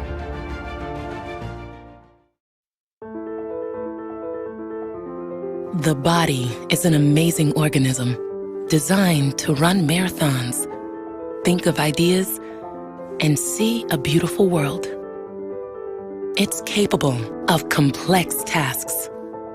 But when the body is compromised by disease or disorders, disabled by trauma or wounds, it needs help getting better. And that's why we're here, to create medical technology that saves lives and changes lives. For the heart, the soul, the ambitions, and the dreams of every person we touch. We are here to innovate, to look at challenges from all angles, to follow patients beyond diagnosis, through treatment and recovery, to get them back to their best body, living their best lives, and being their best selves. Our ambitions are big. We are working to give people surgery without incisions, contact lenses that treat allergies, implants that monitor themselves, real-time maps of the heart. We are redefining what the body can accomplish. And even though we are a diverse group of businesses, we share a common goal: save lives and ignite all that's possible in every body.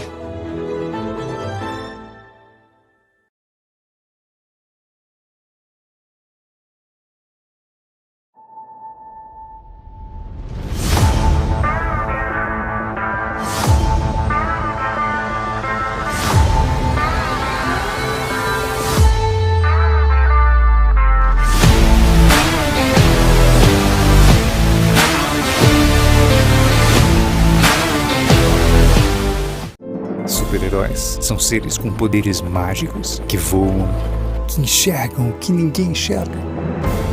Hoje, fica claro que vivemos rodeados de super-heróis, dirigindo, acolhendo, cuidando, que têm feito da proteção do outro sua missão. Eles sempre estiveram aqui, só estavam disfarçados. Homenagem a quem tem feito mais do que seu trabalho para mais gente ficar bem. Mater Dei 40 anos.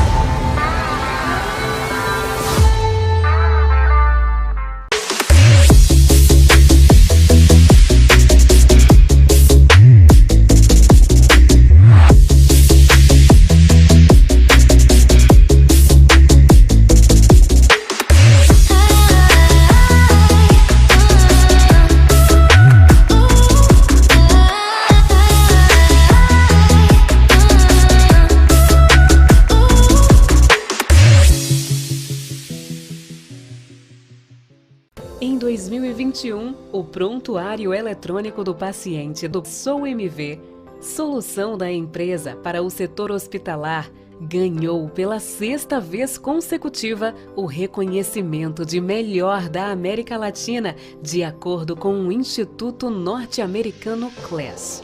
Uma vitória que é nossa, de cada um que trabalha na MV. Quem faz o PEP sabe que por trás da solução tem muito esforço, dedicação e comprometimento. É por isso que esta conquista não é apenas da MV, é do Brasil, é nossa.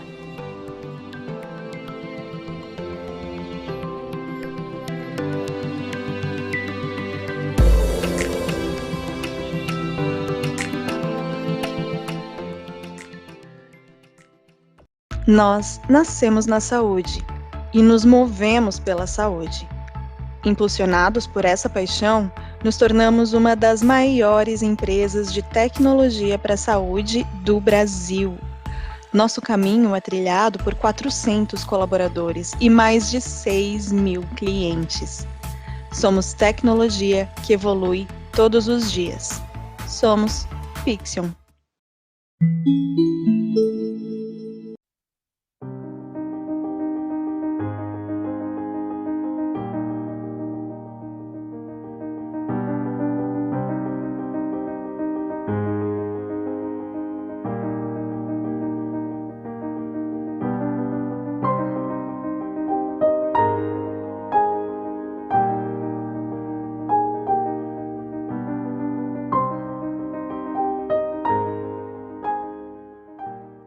Inspirar pessoas a cuidar de pessoas. Isso está conectado no olhar e no sorriso de quem é Sabin. De norte a sul do país, o jeito Sabin conecta você ao que existe de melhor em saúde integrada. Construímos pontes e histórias para contribuir com a comunidade, o meio ambiente e com um ecossistema empresarial mais humano, diverso e inclusivo. Seja aqui na sua casa ou na nossa casa, estamos de mãos dadas com a inovação e tecnologia para que a sua jornada de saúde seja completa. Grupo Sabin, presente e futuro conectados com a sua saúde.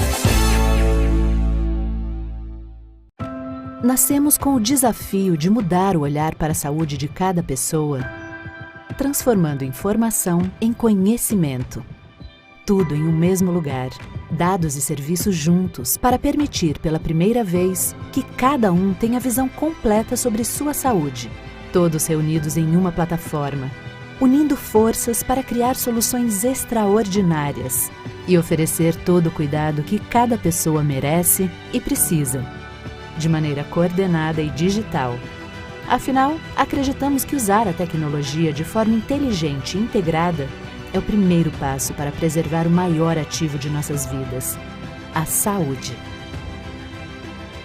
ID. Toda saúde é única.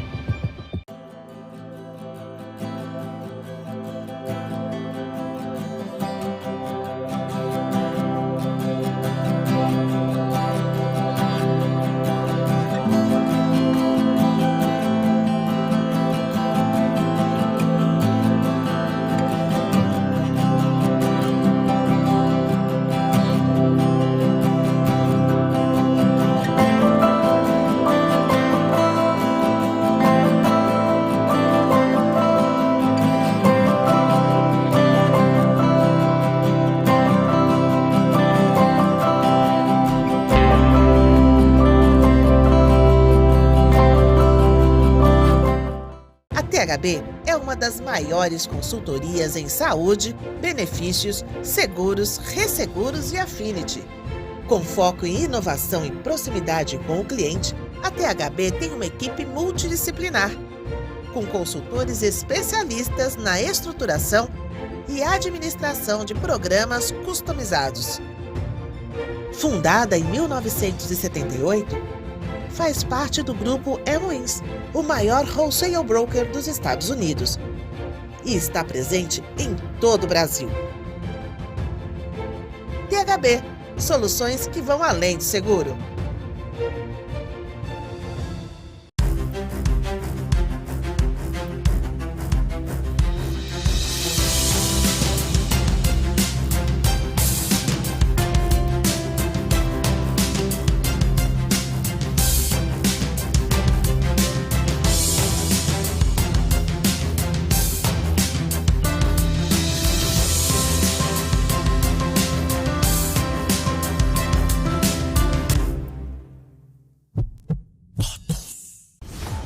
Você está na FIS Week.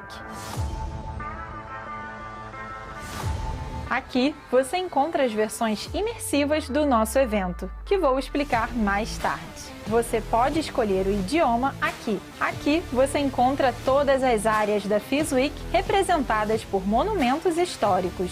Na pirâmide, você pode acessar o FIS e ainda conhecer mais sobre a história da construção. Aqui você poderá assistir aos painéis do FIS 21, participar da discussão através do chat, enviando perguntas e comentários, além de conferir informações sobre o painel e os participantes. O mesmo vale para o Simetria e o Commits. Clique nos monumentos para acessar os eventos. Você também pode acessar a Meeting Zone no nosso Mercado Central. Lá você pode agendar um meeting com os nossos parceiros e encontrar outras pessoas que estão participando da FIS Week. E você também pode conferir a programação, os palestrantes, relaxar ouvindo música no nosso Oasis e muito, muito mais. Aproveite a FIS Week e faça parte da maior experiência da saúde na América Latina.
A Abrange completa seus 55 anos de caminhada com o propósito de democratizar o acesso ao sistema privado de saúde, de eficiência e qualidade. Enxergamos o futuro com bons olhos, mas sempre priorizando o presente. Abrange 55 anos. Nossa origem, nossas histórias e nossas conquistas.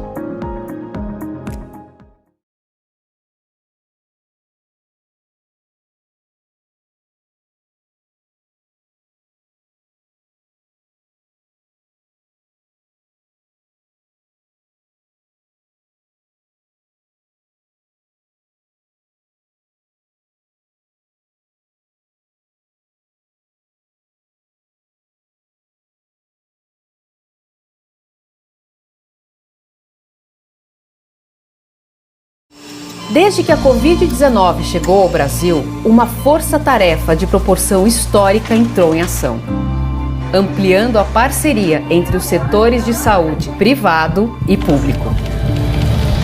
Um conceito central para nós ganhou ainda mais força: A saúde brasileira é uma só. É um orgulho fazer parte dessa corrente. ANAP, Associação Nacional de Hospitais Privados. Unidos pela saúde.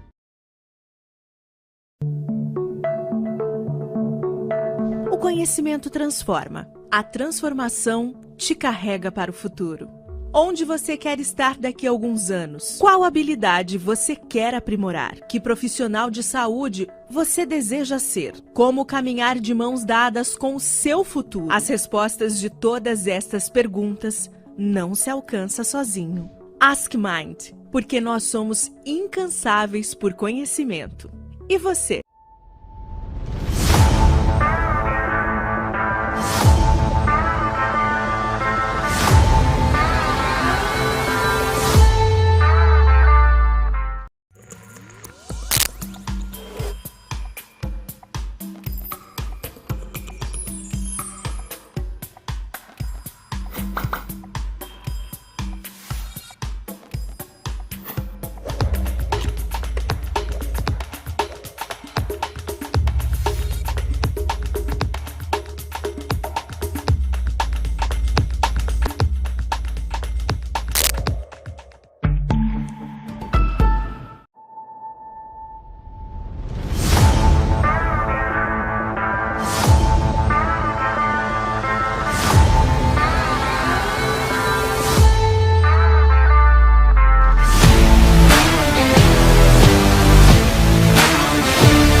A Bradesco Saúde desenvolveu uma série de iniciativas que promovem orientação e cuidado em meio à pandemia de Covid-19. É o Saúde Digital.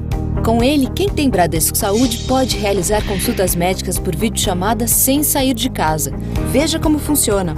Para dúvidas e sintomas de Covid-19 ou outras questões de saúde, você deverá acessar o app Bradesco Saúde. Se você ainda não tem instalado, faça o download gratuito na App Store ou no Google Play. Para consultas médicas regulares com médicos referenciados, acesse o site bradescosaude.com.br. Confira as especialidades disponíveis para atendimento por videochamada e como agendar sua consulta. Bradesco Saúde, ao seu lado contra o coronavírus. É pra ficar junto. Inspira. É pra saber sua história. É pro seu estilo de vida. É pra olhar nos olhos. É pra cada fase da vida. A DASA é uma rede de saúde integrada que acompanha as pessoas ao longo da vida. DASA é pra toda a vida.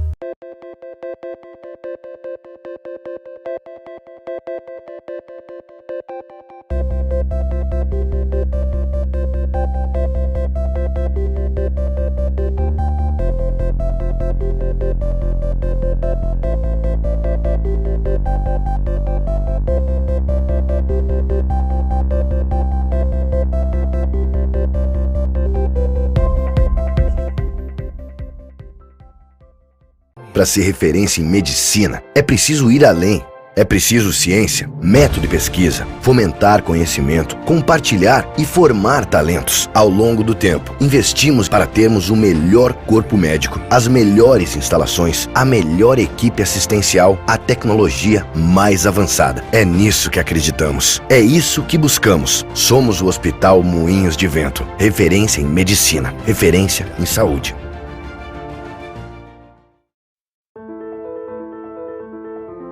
The body is an amazing organism designed to run marathons, think of ideas, and see a beautiful world. It's capable of complex tasks. But when the body is compromised by disease or disorders, disabled by trauma or wounds, it needs help getting better. And that's why we're here, to create medical technology that saves lives and changes lives. For the heart, the soul, the ambitions, and the dreams of every person we touch, we are here to innovate, to look at challenges from all angles, to follow patients beyond diagnosis, through treatment and recovery, to get them back to their best body, living their best lives, and being their best selves. Our ambitions are big. We are working to give people surgery without incisions, contact lenses that treat allergies, implants that monitor themselves, real-time maps of the heart. We are redefining what the body can accomplish.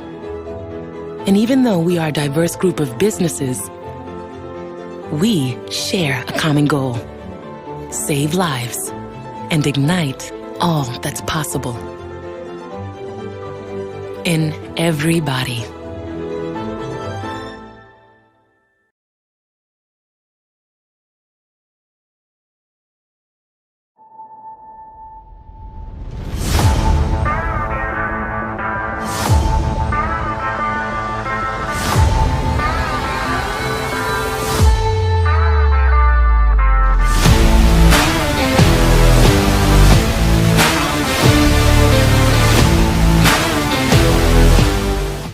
Super-heróis são seres com poderes mágicos que voam, que enxergam o que ninguém enxerga. Hoje, fica claro que vivemos rodeados de super-heróis, dirigindo, acolhendo, cuidando, que têm feito da proteção do outro sua missão. Eles sempre estiveram aqui, só estavam disfarçados. Homenagem a quem tem feito mais do que o seu trabalho para mais gente ficar bem. Mater Dei 40 anos.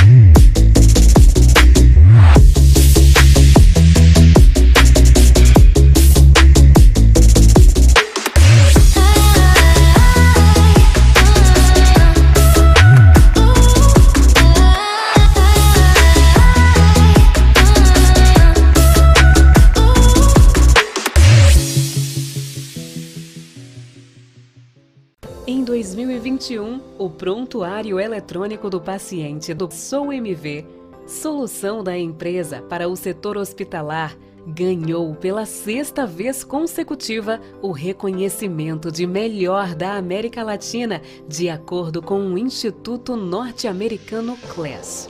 Uma vitória que é nossa, de cada um que trabalha na MV. Quem faz o PEP sabe que por trás da solução tem muito esforço, dedicação e comprometimento. É por isso que esta conquista não é apenas da MV, é do Brasil, é nossa.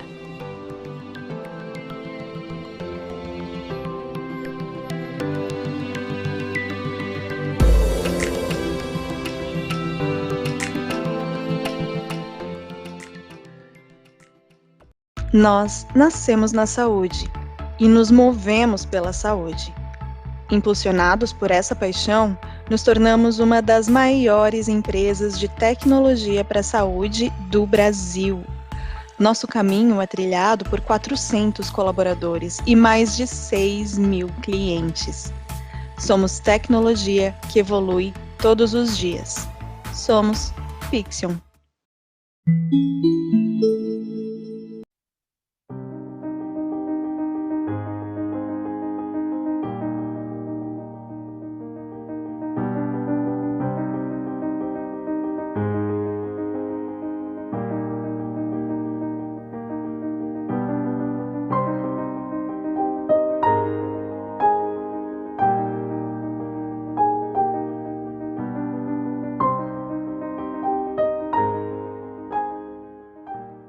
Inspirar pessoas a cuidar de pessoas. Isso está conectado no olhar e no sorriso de quem é Sabin. De norte a sul do país, o jeito Sabin conecta você ao que existe de melhor em saúde integrada. Construímos pontes e histórias para contribuir com a comunidade, o meio ambiente e com um ecossistema empresarial mais humano, diverso e inclusivo. Seja aqui na sua casa ou na nossa casa, estamos de mãos dadas com a inovação e tecnologia para que a sua jornada de saúde seja completa. Grupo Sabin, presente e futuro conectados com a sua saúde. Nascemos com o desafio de mudar o olhar para a saúde de cada pessoa, transformando informação em conhecimento. Tudo em um mesmo lugar, dados e serviços juntos para permitir pela primeira vez que cada um tenha a visão completa sobre sua saúde. Todos reunidos em uma plataforma, unindo forças para criar soluções extraordinárias e oferecer todo o cuidado que cada pessoa merece e precisa, de maneira coordenada e digital. Afinal, acreditamos que usar a tecnologia de forma inteligente e integrada é o primeiro passo para preservar o maior ativo de nossas vidas, a saúde. ID. Toda saúde é única.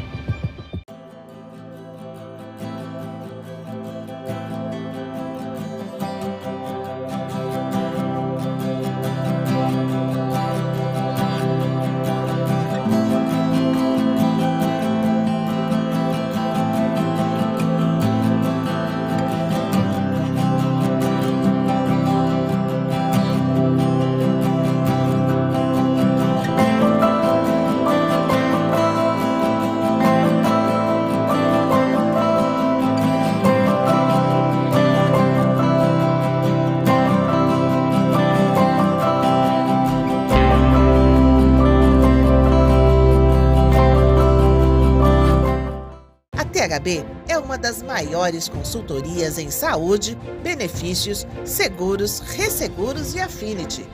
Com foco em inovação e proximidade com o cliente, a THB tem uma equipe multidisciplinar, com consultores especialistas na estruturação e administração de programas customizados.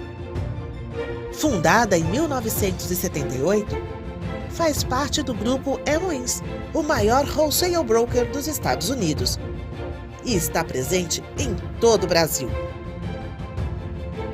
THB, soluções que vão além do seguro.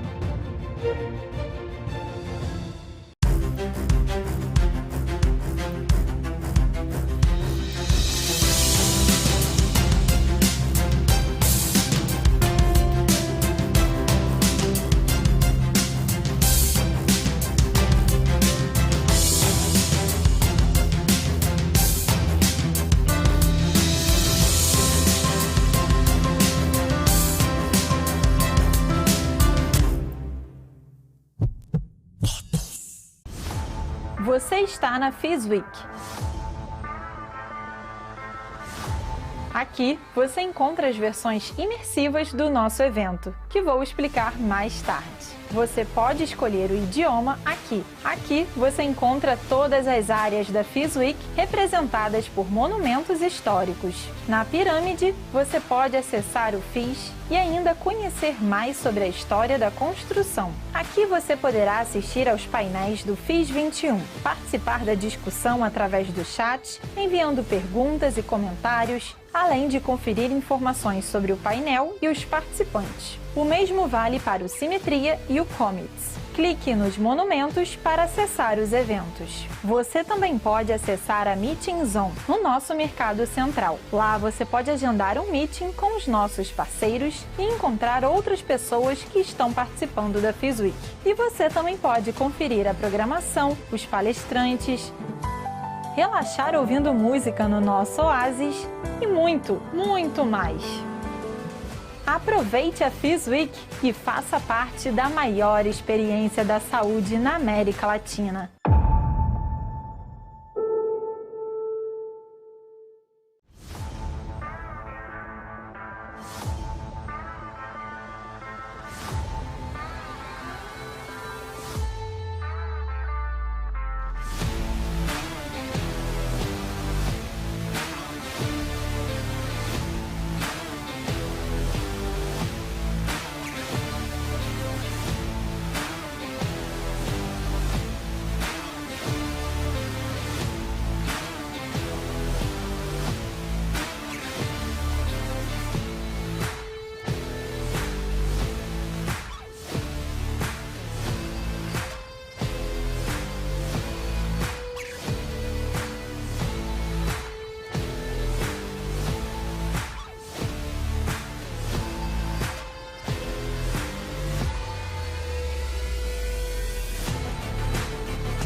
A Abrange completa seus 55 anos de caminhada com o propósito de democratizar o acesso ao sistema privado de saúde, de eficiência e qualidade. Enxergamos o futuro com bons olhos, mas sempre priorizando o presente. Abrange 55 anos. Nossa origem, nossas histórias e nossas conquistas.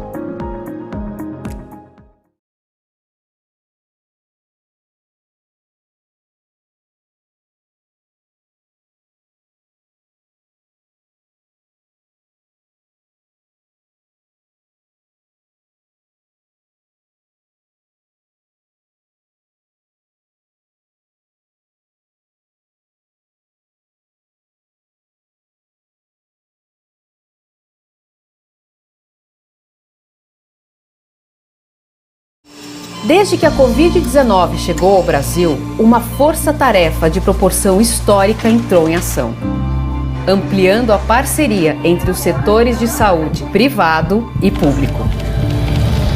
Um conceito central para nós ganhou ainda mais força: A saúde brasileira é uma só. É um orgulho fazer parte dessa corrente. ANAP, Associação Nacional de Hospitais Privados. Unidos pela saúde.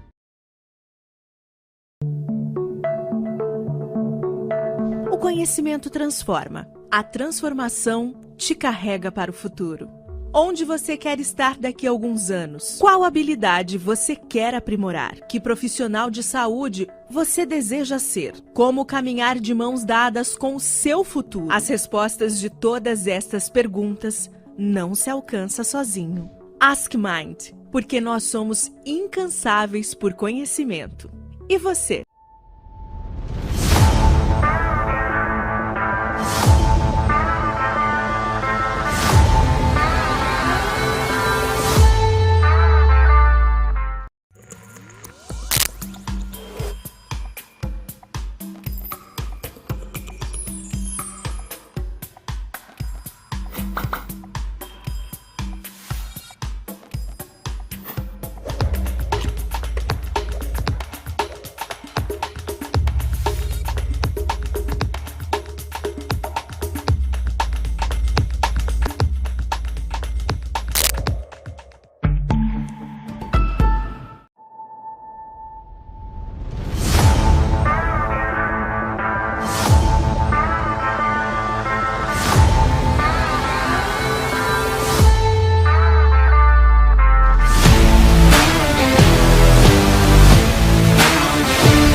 A Bradesco Saúde desenvolveu uma série de iniciativas que promovem orientação e cuidado em meio à pandemia de Covid-19. É o Saúde Digital. Com ele, quem tem Bradesco Saúde pode realizar consultas médicas por videochamada sem sair de casa. Veja como funciona. Para dúvidas e sintomas de Covid-19 ou outras questões de saúde, você deverá acessar o app Bradesco Saúde. Se você ainda não tem instalado, faça o download gratuito na App Store ou no Google Play. Para consultas médicas regulares com médicos referenciados, acesse o site bradescosaude.com.br. Confira as especialidades disponíveis para atendimento por videochamada e como agendar sua consulta. Bradesco Saúde, ao seu lado contra o coronavírus. É pra ficar junto. Inspira. É pra saber sua história. É pro seu estilo de vida. É pra olhar nos olhos. É pra cada fase da vida. A DASA é uma rede de saúde integrada que acompanha as pessoas ao longo da vida. DASA é pra toda a vida.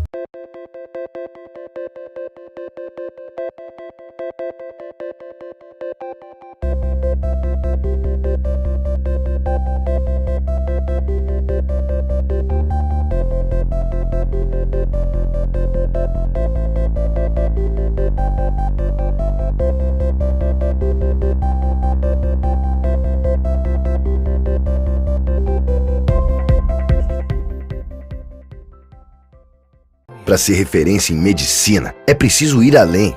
É preciso ciência, método de pesquisa, fomentar conhecimento, compartilhar e formar talentos. Ao longo do tempo, investimos para termos o melhor corpo médico, as melhores instalações, a melhor equipe assistencial, a tecnologia mais avançada. É nisso que acreditamos. É isso que buscamos. Somos o Hospital Moinhos de Vento. Referência em medicina, referência em saúde.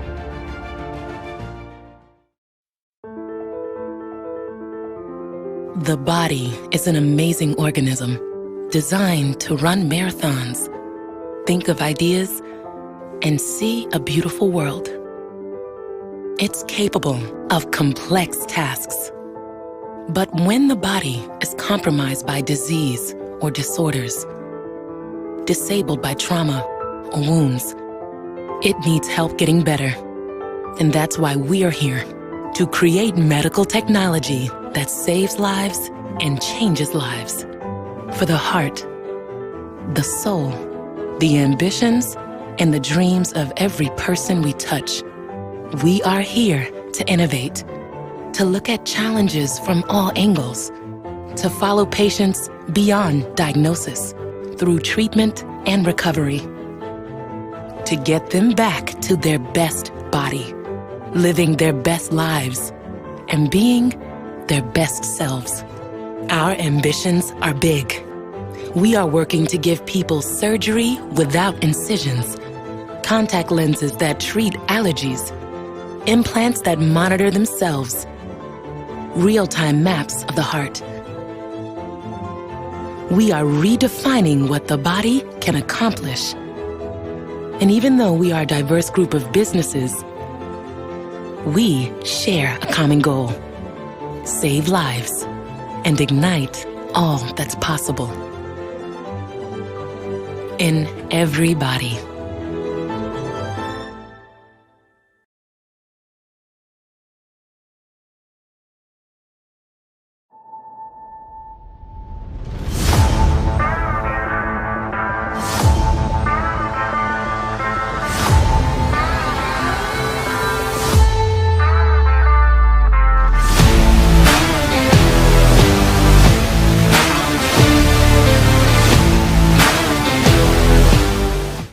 Super-heróis são seres com poderes mágicos que voam, que enxergam o que ninguém enxerga. Hoje, fica claro que vivemos rodeados de super-heróis, dirigindo, acolhendo, cuidando, que têm feito da proteção do outro sua missão. Eles sempre estiveram aqui, só estavam disfarçados. Homenagem a quem tem feito mais do que o seu trabalho para mais gente ficar bem. Mater Dei 40 anos.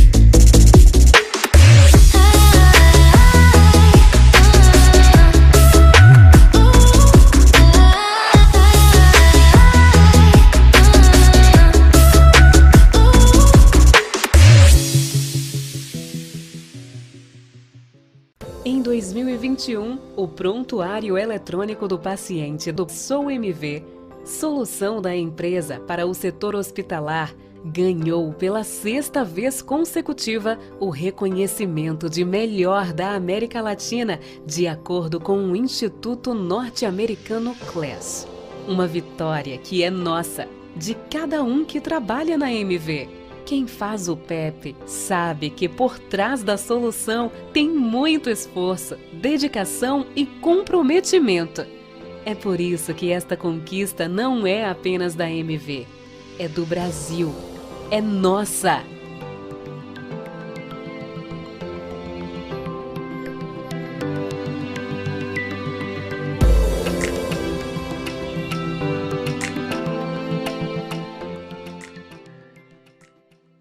Nós nascemos na saúde e nos movemos pela saúde. Impulsionados por essa paixão, nos tornamos uma das maiores empresas de tecnologia para a saúde do Brasil. Nosso caminho é trilhado por 400 colaboradores e mais de 6.000 clientes. Somos tecnologia que evolui todos os dias. Somos Fixion.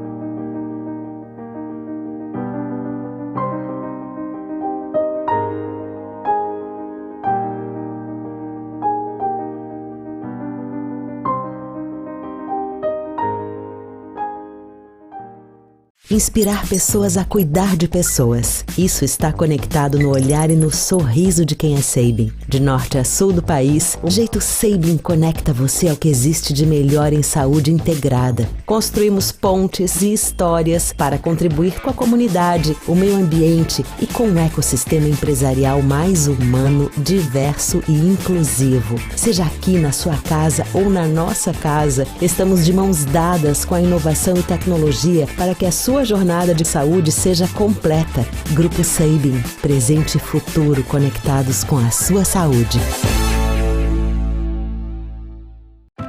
Nascemos com o desafio de mudar o olhar para a saúde de cada pessoa, transformando informação em conhecimento. Tudo em um mesmo lugar, dados e serviços juntos para permitir pela primeira vez que cada um tenha visão completa sobre sua saúde. Todos reunidos em uma plataforma, unindo forças para criar soluções extraordinárias e oferecer todo o cuidado que cada pessoa merece e precisa, de maneira coordenada e digital. Afinal, acreditamos que usar a tecnologia de forma inteligente e integrada é o primeiro passo para preservar o maior ativo de nossas vidas, a saúde. ID. Toda saúde é única.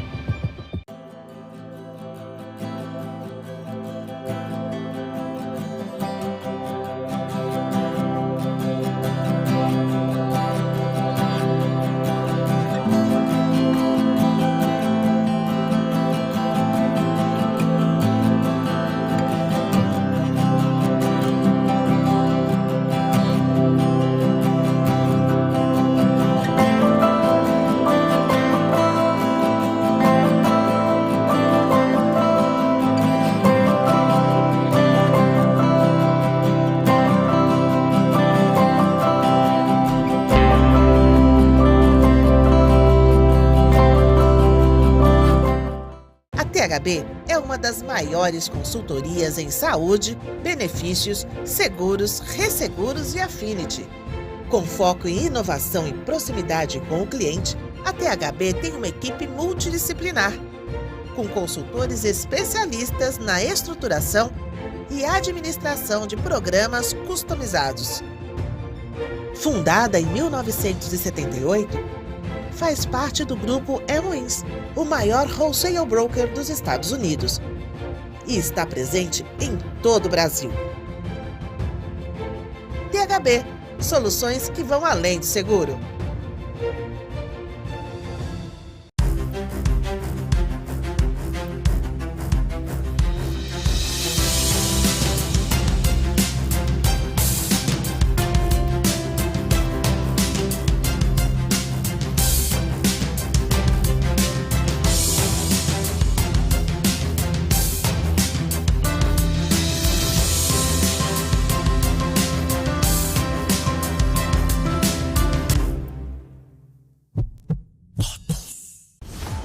Você está na FIS Week.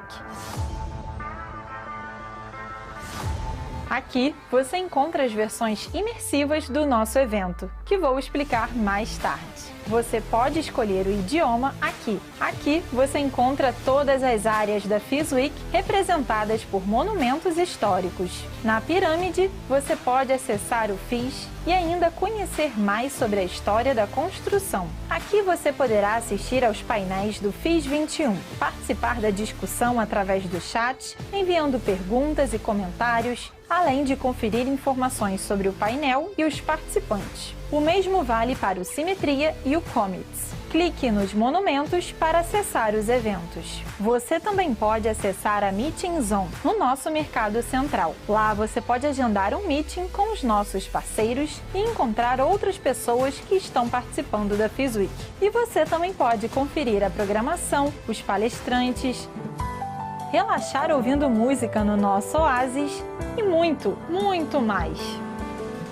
Aproveite a FIS Week e faça parte da maior experiência da saúde na América Latina.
A Abrange completa seus 55 anos de caminhada com o propósito de democratizar o acesso ao sistema privado de saúde, de eficiência e qualidade.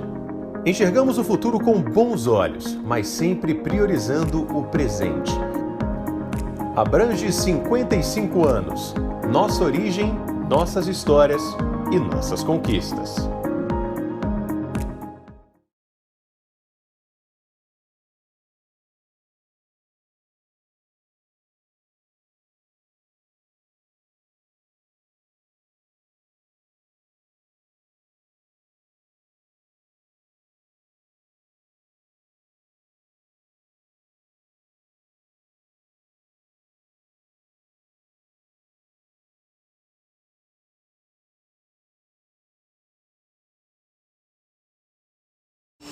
Desde que a Covid-19 chegou ao Brasil, uma força-tarefa de proporção histórica entrou em ação, ampliando a parceria entre os setores de saúde privado e público. Um conceito central para nós ganhou ainda mais força: A saúde brasileira é uma só. É um orgulho fazer parte dessa corrente. ANAP, Associação Nacional de Hospitais Privados.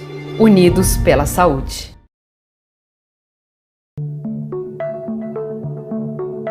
O conhecimento transforma. A transformação te carrega para o futuro. Onde você quer estar daqui a alguns anos? Qual habilidade você quer aprimorar? Que profissional de saúde você deseja ser? Como caminhar de mãos dadas com o seu futuro? As respostas de todas estas perguntas não se alcança sozinho. Ask Mind, porque nós somos incansáveis por conhecimento. E você?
A Bradesco Saúde desenvolveu uma série de iniciativas que promovem orientação e cuidado em meio à pandemia de Covid-19. É o Saúde Digital.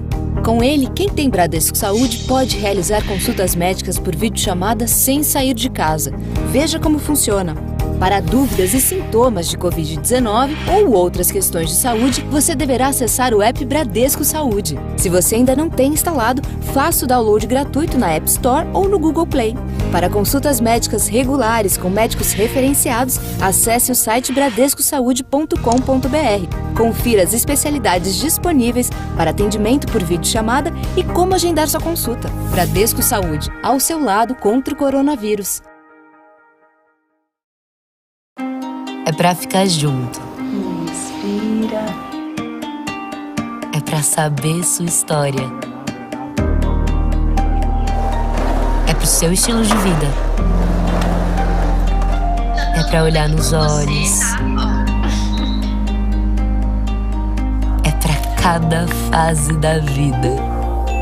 A DASA é uma rede de saúde integrada que acompanha as pessoas ao longo da vida. DASA é pra toda a vida.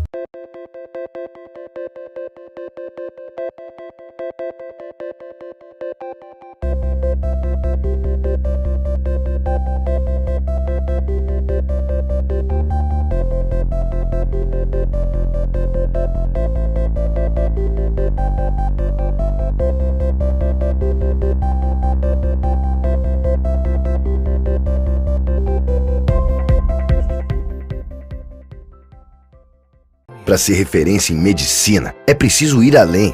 É preciso ciência, método de pesquisa, fomentar conhecimento, compartilhar e formar talentos. Ao longo do tempo, investimos para termos o melhor corpo médico, as melhores instalações, a melhor equipe assistencial, a tecnologia mais avançada. É nisso que acreditamos. É isso que buscamos. Somos o Hospital Moinhos de Vento. Referência em medicina, referência em saúde.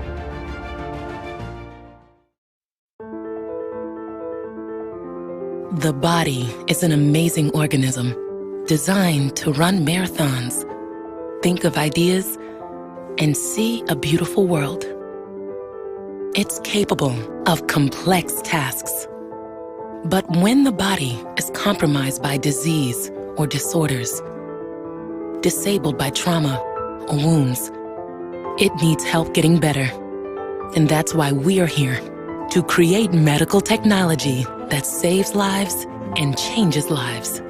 For the heart, the soul, the ambitions, and the dreams of every person we touch, we are here to innovate, to look at challenges from all angles, to follow patients beyond diagnosis, through treatment and recovery, to get them back to their best body, living their best lives, and being their best selves.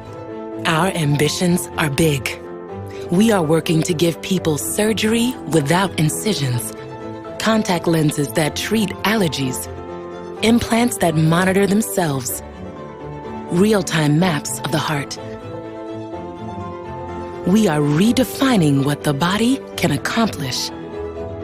And even though we are a diverse group of businesses, we share a common goal: save lives and ignite all that's possible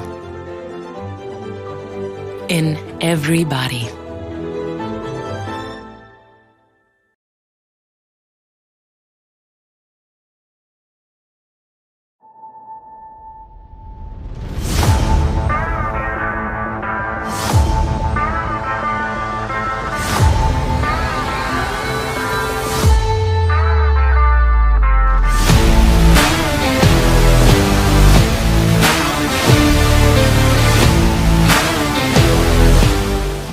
Super-heróis são seres com poderes mágicos que voam, que enxergam o que ninguém enxerga. Hoje, fica claro que vivemos rodeados de super-heróis, dirigindo, acolhendo, cuidando, que têm feito da proteção do outro sua missão. Eles sempre estiveram aqui, só estavam disfarçados. Homenagem a quem tem feito mais do que seu trabalho para mais gente ficar bem.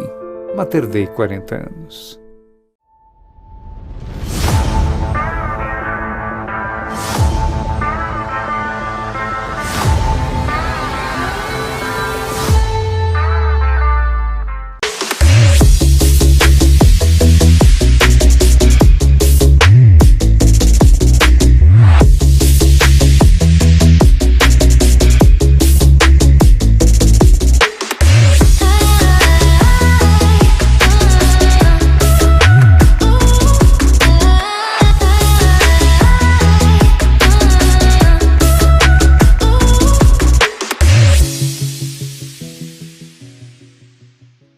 Em 2021, o prontuário eletrônico do paciente do Sobre, solução da empresa para o setor hospitalar, ganhou pela 6ª vez consecutiva o reconhecimento de melhor da América Latina, de acordo com o Instituto Norte-Americano CLES. Uma vitória que é nossa, de cada um que trabalha na MV. Quem faz o PEP sabe que por trás da solução tem muito esforço, dedicação e comprometimento. É por isso que esta conquista não é apenas da MV, é do Brasil, é nossa.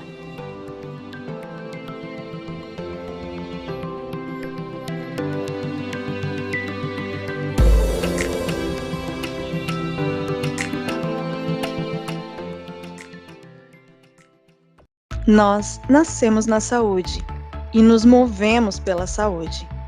Impulsionados por essa paixão, nos tornamos uma das maiores empresas de tecnologia para a saúde do Brasil. Nosso caminho é trilhado por 400 colaboradores e mais de 6.000 clientes. Somos tecnologia que evolui todos os dias. Somos Fixion.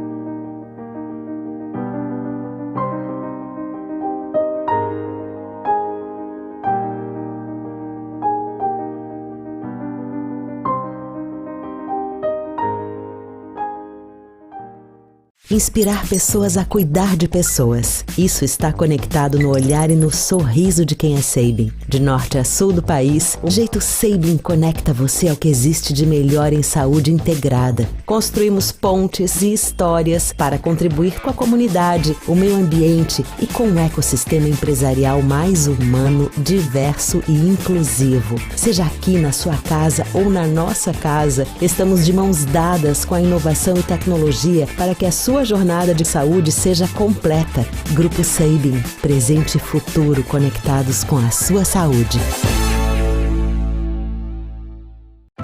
Nascemos com o desafio de mudar o olhar para a saúde de cada pessoa, transformando informação em conhecimento. Tudo em um mesmo lugar, dados e serviços juntos para permitir pela primeira vez que cada um tenha a visão completa sobre sua saúde. Todos reunidos em uma plataforma, unindo forças para criar soluções extraordinárias e oferecer todo o cuidado que cada pessoa merece e precisa, de maneira coordenada e digital. Afinal, acreditamos que usar a tecnologia de forma inteligente e integrada é o primeiro passo para preservar o maior ativo de nossas vidas, a saúde. ID. Toda saúde é única.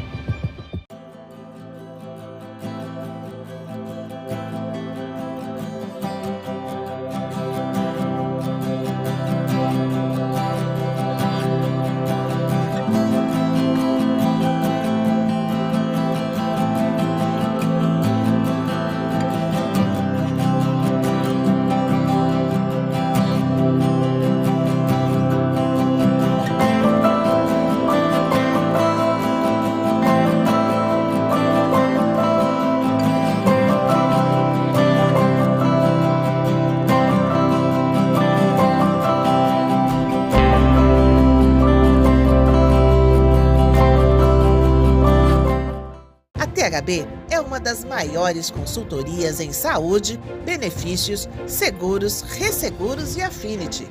Com foco em inovação e proximidade com o cliente, a THB tem uma equipe multidisciplinar, com consultores especialistas na estruturação e administração de programas customizados. Fundada em 1978, faz parte do grupo MODELOS, o maior wholesale broker dos Estados Unidos, e está presente em todo o Brasil. THB, soluções que vão além do seguro.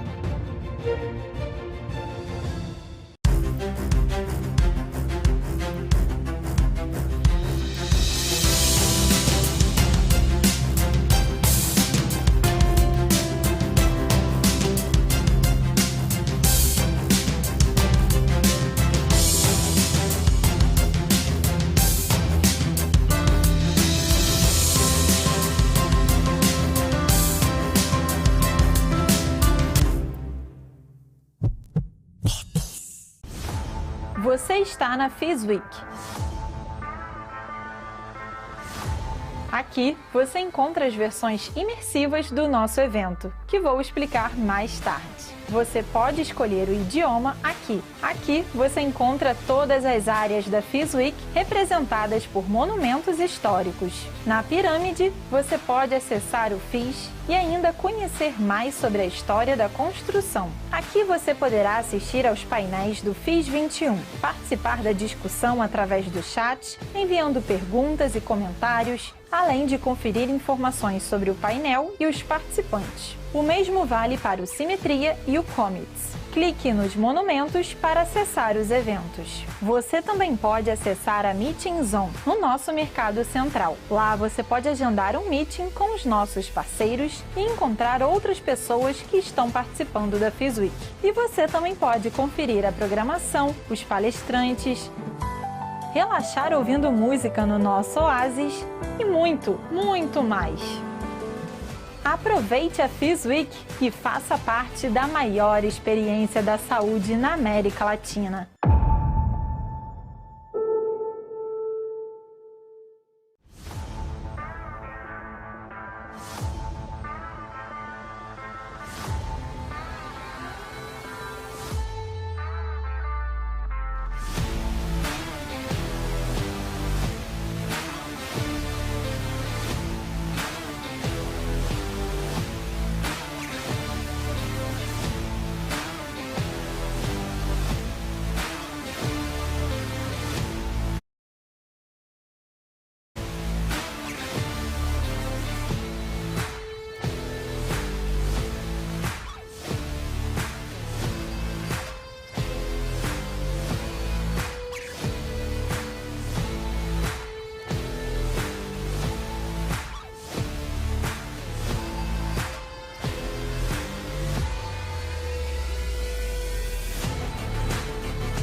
Today is full of talks on quality control, right? And today, and now we're going to start another panel. And before that, I'd like to remind you that the Trust platform where the event is being broadcast will remain on air after the event finishes. So what's the next panel about? Well, the next panel was organized by Microsoft, and it will talk about the patient's digital journey. Once again, we see how technology is all pervasive in our events and such an important aspect in the healthcare market. This next panel will be moderated by Rogério Boros, Director of Health Industry for Microsoft Brazil, and we'll also have the participation of Daniela Kimatsu, Senior IT Manager at the Fleury Group, and Wagner Emerald, Senior Director for Avalon.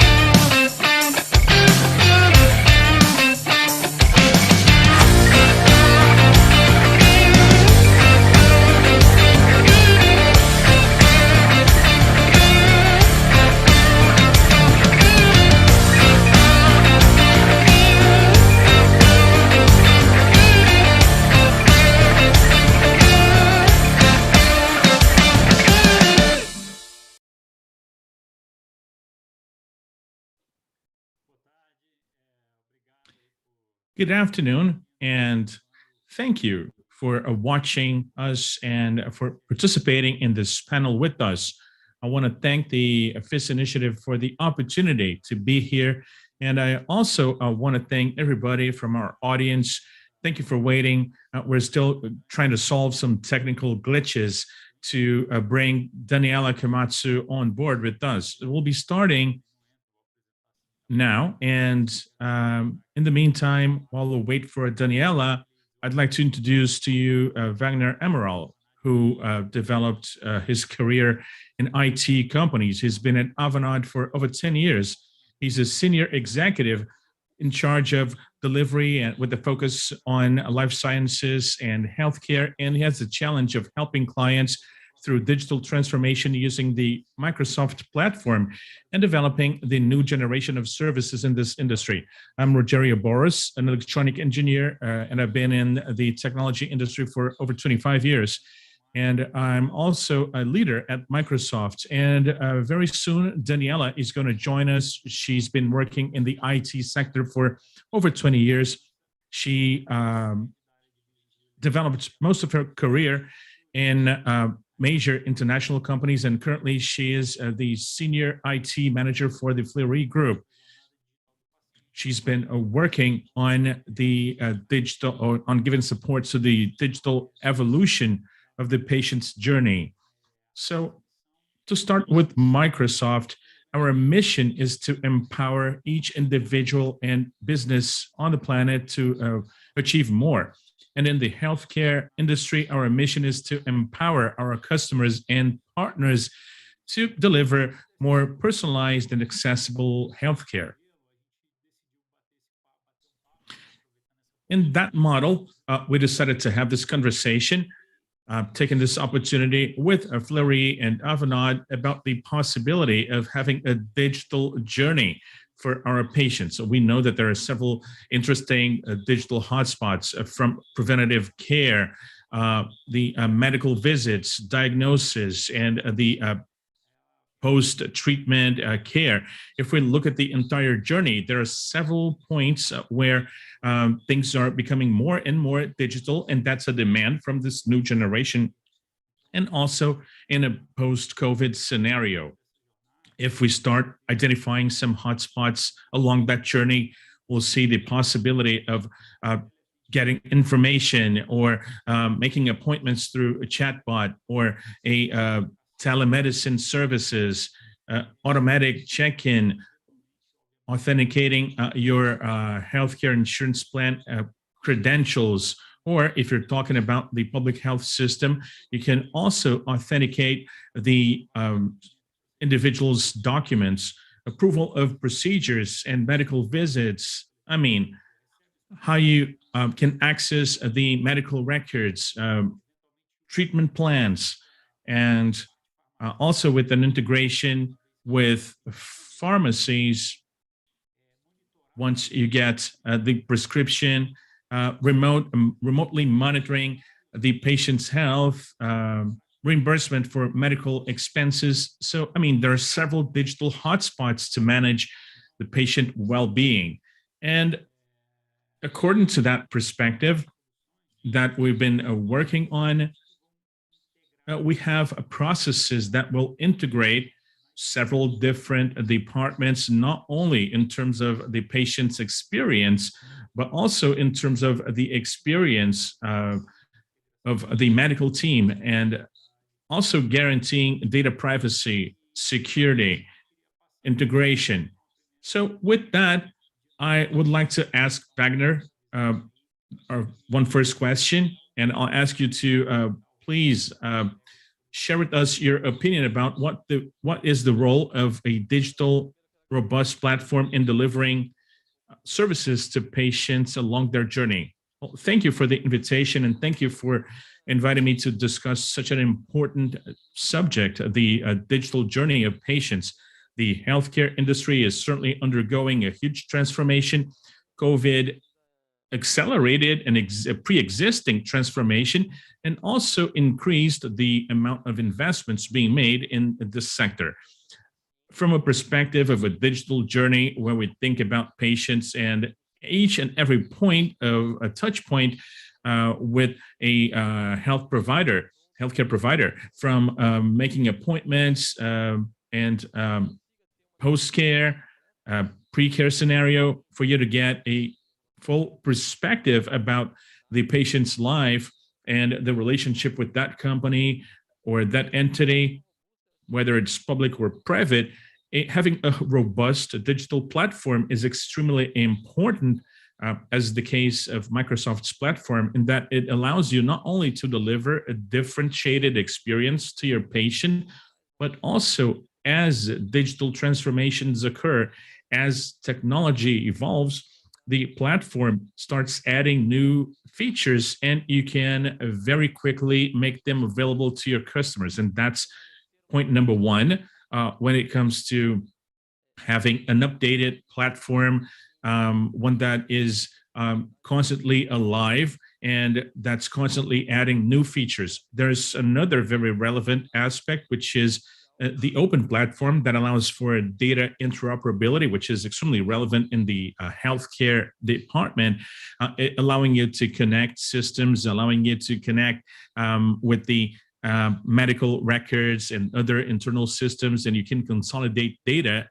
intelligently and quickly to improve patient care. And lastly, I would say that having a robust platform to connect with patients allows you to have insights, which is extremely relevant for the patient health. And through data analytics, you're able to have insights to improve patient care. So having a platform that allows for constant evolution and that is aligned with the technology trends is extremely relevant to make this become a reality. The having a digital patient journey that's increasingly agile, flexible, and that provides a better experience. That was a great answer, Wagner. And if we talk about the perspective of Avanagi's experience, and apparently Daniela is having difficulties connecting, we would like to hear her perspective about how this transformation process is happening at the Fleury Group. Let's hope for the best. And maybe by the end of the panel, she'll be able to join us. If not, maybe next time we'll be able to talk to her. So I'd like to ask you, what does Avanade consider to be most relevant in designing a patient's journey? Sometimes we might consider that the journey is all about the user's experience, but I believe there are several other aspects. From your perspective, which aspects do you consider to be most relevant? Well, the most important thing about designing a patient journey is to design along with your customers, with your clients, define the points of interaction that patients could have with that company, that healthcare provider, and also to define how to create a journey that's as fluid, as seamless as possible, so that there is no difficulties preventing patients to have a good relationship, a good communication, and so they can have access to data from that company. At Avanade, we've been working from the very beginning in designing this digital experience, and from the designing the concept and the digital product that the company wants to create.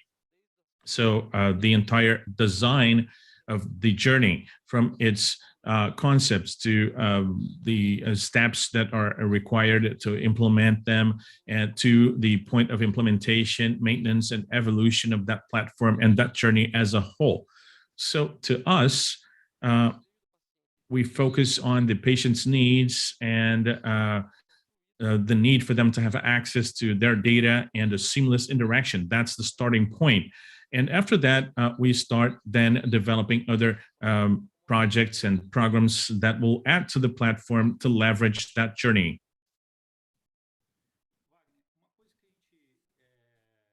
Well, Wagner, there's one thing that we usually discuss, and that was actually part of our panel yesterday, which is that in this experience, in this migration towards patient's digital journey, there are some factors that go beyond the user interface and all that, but factors related to security and privacy. What could you add in that regard in terms of when you're designing the patient's digital journey and every party involved in that process? What can you tell us about that? Well, we know that security is key when it comes to digital journey. We talk about processes going digital. I mean, security comes first. And in that regard, I think that throughout the entire project, from the moment we start designing it, we have to have a security mindset and keeping in mind how to maintain data secured throughout the journey. If you do data analytics, how to anonymize data, for instance, how you can make sure that the data remains relevant for the organization, but at the same time that they're secure and they can only be accessed if that specific patient allows their data to be accessed. So I think the main aspect related to this is that the patient needs to be in control of what they will allow people to access in terms of their data and in terms of who can access their data. So security is fundamental. And Microsoft's platform, a robust platform that we deployed at Fleury, for instance, it has a high level of embedded security. It's actually its priority number one. Okay. So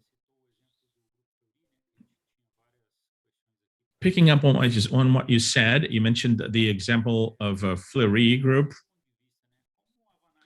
From your perspective, how can Evernaut help customers implement a patient journey? And maybe you could also talk about the main challenges and aspects, hurdles that you found in your journey with Fleury. And if we may, since Daniela is not here, she would be representing the Fleury group, but she was unable to connect this far. Well, Avanad has a large experience in the healthcare industry, so we ally our technical knowledge, our knowledge about the industry to the Microsoft technology that we use for a platform with the experience of developing these transformational experiences to our customers to develop these journeys. The main challenge at Fleury and also with other customers is to be able to identify which are the main points of connection and how you can integrate the internal systems and the pre-existing data of organizations, which are large companies that have data collected over the course of years of existence. So how can you integrate all of that and connect all of that into a digital new world? So our main challenge is to integrate the existing data and bring them to life on a new platform. And the second challenge is to make sure that patients will have the best possible experience, thinking about a multi-channel experience, whether it is through the portal or over the phone or through the chatbot or a connection through WhatsApp or Telegram, through text messaging apps. So the biggest challenge is to make sure that the entire chain will be integrated, not only in terms of the patient's experience in connecting with the company, but also in terms of how you can connect data internally and make the necessary connections with the pre-existing systems of the company that make the company work and continue to deliver high quality services that it usually does. So these are the main challenges, I would say, for this integration to occur seamlessly and effectively. Well, if you allow me, I was going to mention something which to me is also a big hurdle in this digital journey.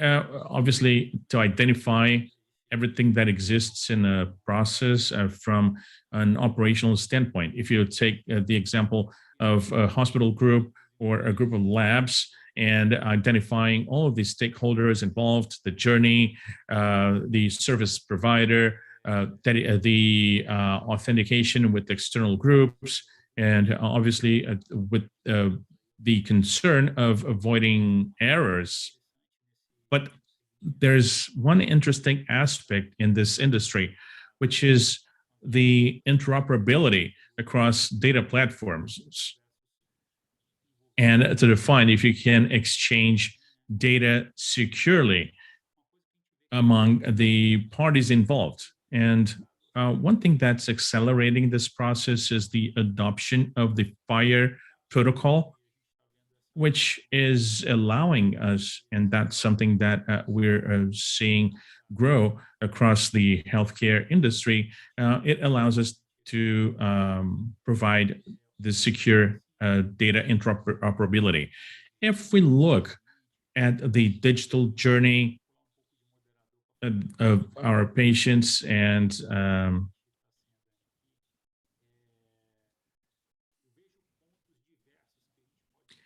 I see there are several different things we can do in terms of integration between different healthcare service providers, and in terms of the opportunity of providing interactions in the patient journey. Of course, if you move away from this end, which is the healthcare provider that will provide initial care, and move to the laboratories, and then move to a surgical treatment or any other treatment that might be required, such as exams and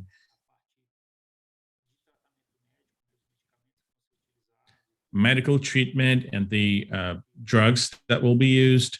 The biggest challenge is that you're not always going to find groups that will be operating across all of those segments.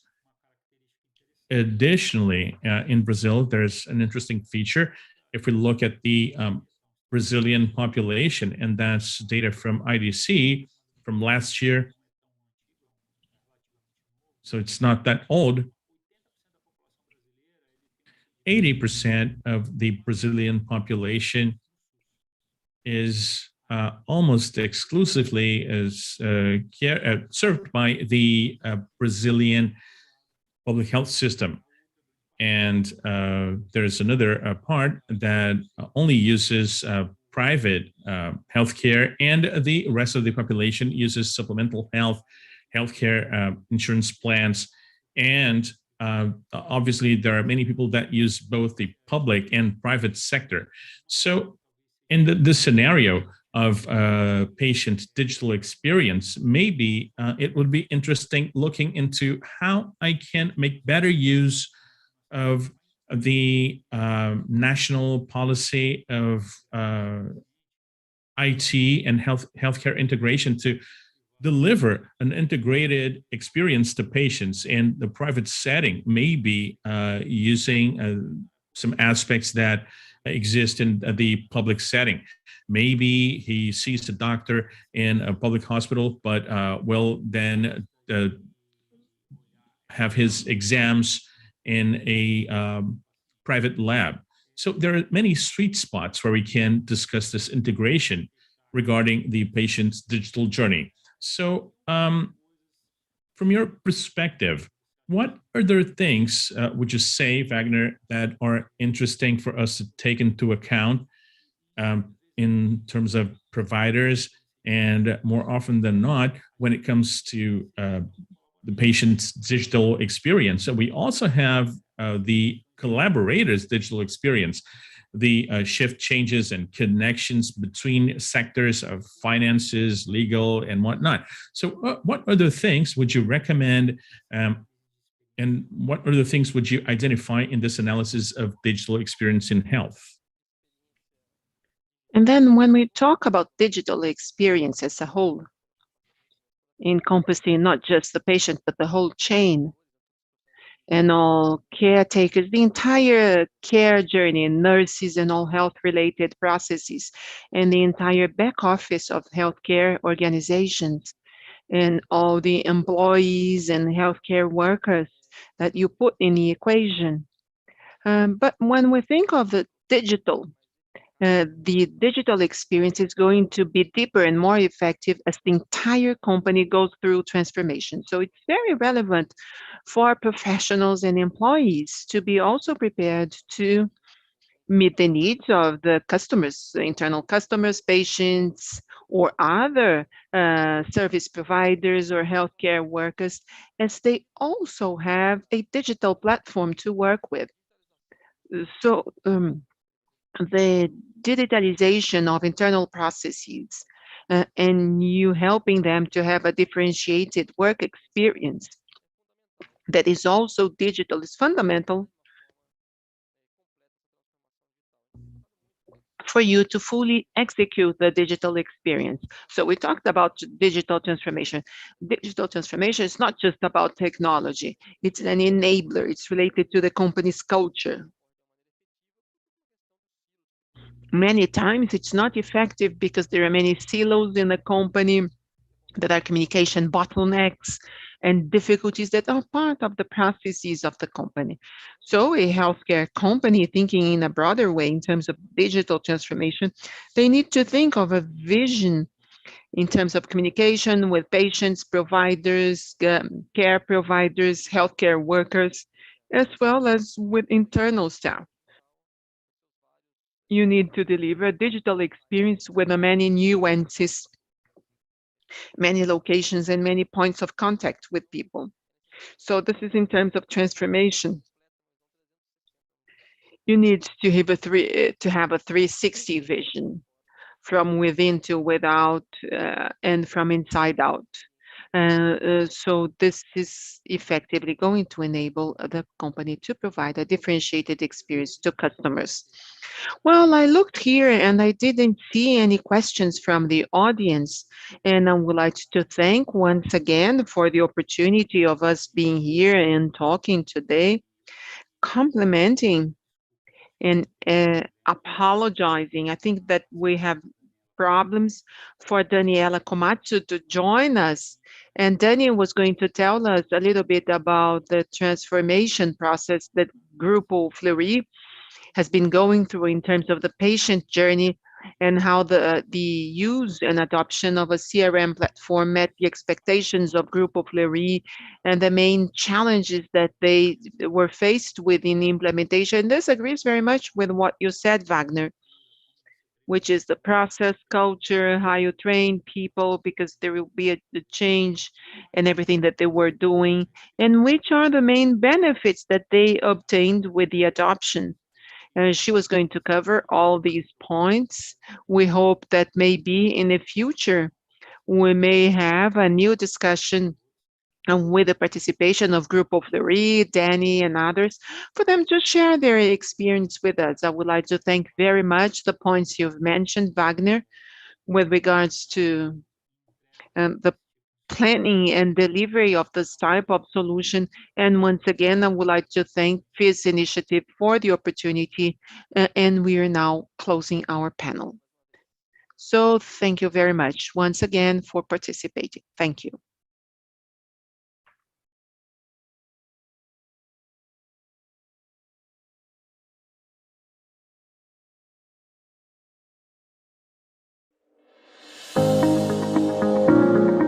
A Abrange completa seus 55 anos de caminhada com o propósito de democratizar o acesso ao sistema privado de saúde, de eficiência e qualidade. Enxergamos o futuro com bons olhos, mas sempre priorizando o presente. Abrange 55 anos. Nossa origem, nossas histórias e nossas conquistas.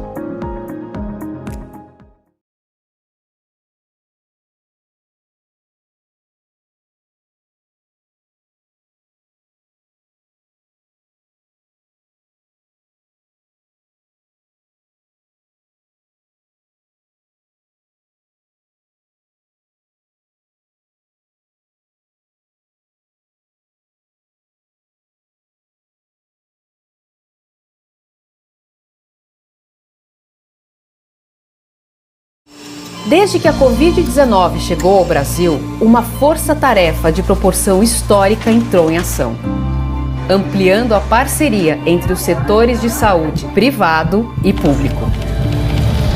Um conceito central para nós ganhou ainda mais força: a saúde brasileira é uma só. É um orgulho fazer parte dessa corrente. ANAP, Associação Nacional de Hospitais Privados. Unidos pela saúde.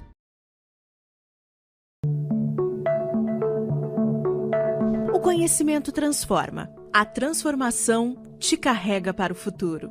Onde você quer estar daqui a alguns anos? Qual habilidade você quer aprimorar? Que profissional de saúde você deseja ser? Como caminhar de mãos dadas com o seu futuro? As respostas de todas estas perguntas não se alcança sozinho. Ask Mind, porque nós somos incansáveis por conhecimento. E você?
A Bradesco Saúde desenvolveu uma série de iniciativas que promovem orientação e cuidado em meio à pandemia de Covid-19. É o Saúde Digital. Com ele, quem tem Bradesco Saúde pode realizar consultas médicas por videochamada sem sair de casa. Veja como funciona. Para dúvidas e sintomas de Covid-19 ou outras questões de saúde, você deverá acessar o app Bradesco Saúde. Se você ainda não tem instalado, faça o download gratuito na App Store ou no Google Play. Para consultas médicas regulares com médicos referenciados, acesse o site bradescosaude.com.br. Confira as especialidades disponíveis para atendimento por videochamada e como agendar sua consulta. Bradesco Saúde, ao seu lado contra o coronavírus. É pra ficar junto. Inspira. É pra saber sua história. É pro seu estilo de vida. É pra olhar nos olhos. É pra cada fase da vida. A DASA é uma rede de saúde integrada que acompanha as pessoas ao longo da vida. DASA é pra toda a vida.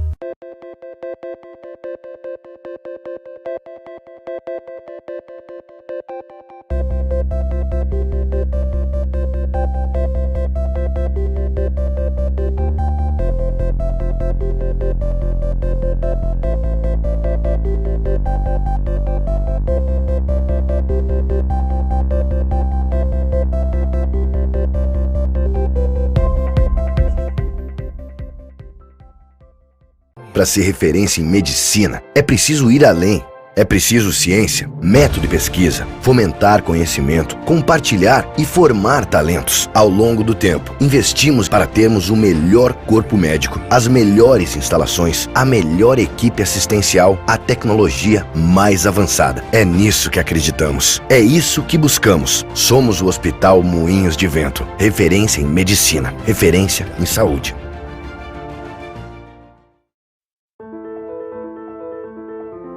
The body is an amazing organism designed to run marathons, think of ideas, and see a beautiful world. It's capable of complex tasks. But when the body is compromised by disease or disorders, disabled by trauma or wounds, it needs help getting better. And that's why we are here, to create medical technology that saves lives and changes lives. For the heart, the soul, the ambitions, and the dreams of every person we touch.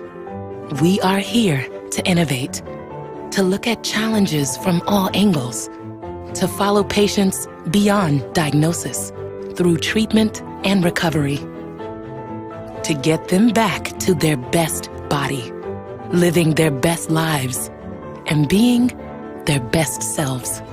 Our ambitions are big. We are working to give people surgery without incisions, contact lenses that treat allergies, implants that monitor themselves, real-time maps of the heart. We are redefining what the body can accomplish.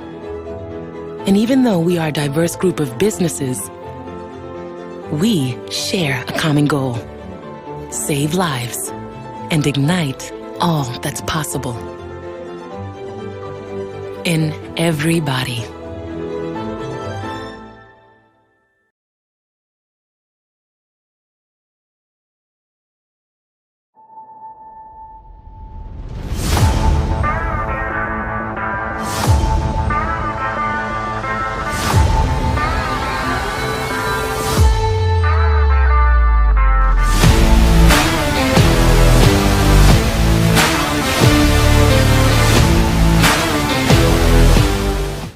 Super-heróis são seres com poderes mágicos que voam, que enxergam o que ninguém enxerga. Hoje, fica claro que vivemos rodeados de super-heróis, dirigindo, acolhendo, cuidando, que têm feito da proteção do outro sua missão. Eles sempre estiveram aqui, só estavam disfarçados. Homenagem a quem tem feito mais do que seu trabalho para mais gente ficar bem. Mater Dei 40 anos.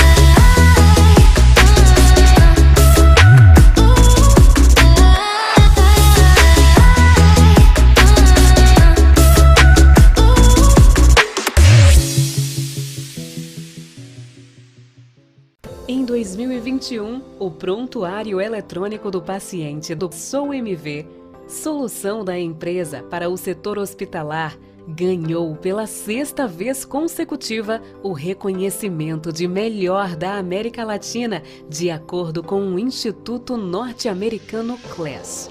Uma vitória que é nossa, de cada um que trabalha na MV. Quem faz o PEP sabe que por trás da solução tem muito esforço, dedicação e comprometimento. É por isso que esta conquista não é apenas da MV, é do Brasil, é nossa.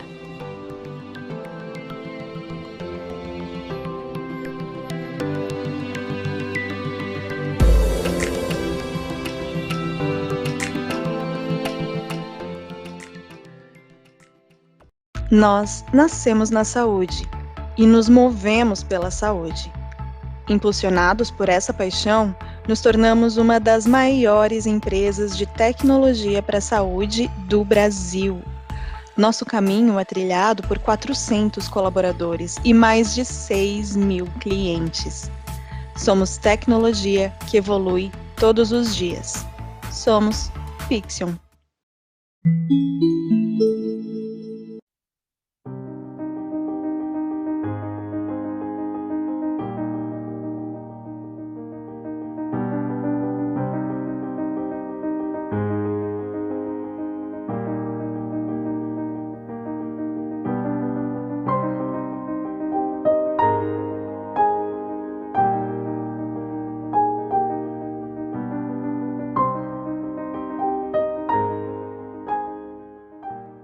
Inspirar pessoas a cuidar de pessoas. Isso está conectado no olhar e no sorriso de quem é Sabin. De norte a sul do país, o jeito Sabin conecta você ao que existe de melhor em saúde integrada. Construímos pontes e histórias para contribuir com a comunidade, o meio ambiente e com um ecossistema empresarial mais humano, diverso e inclusivo. Seja aqui na sua casa ou na nossa casa, estamos de mãos dadas com a inovação e tecnologia para que a sua jornada de saúde seja completa. Grupo Sabin, presente e futuro conectados com a sua saúde. Nascemos com o desafio de mudar o olhar para a saúde de cada pessoa, transformando informação em conhecimento. Tudo em um mesmo lugar, dados e serviços juntos para permitir pela primeira vez que cada um tenha visão completa sobre sua saúde. Todos reunidos em uma plataforma, unindo forças para criar soluções extraordinárias e oferecer todo o cuidado que cada pessoa merece e precisa, de maneira coordenada e digital. Afinal, acreditamos que usar a tecnologia de forma inteligente e integrada é o primeiro passo para preservar o maior ativo de nossas vidas, a saúde. ID. Toda saúde é única.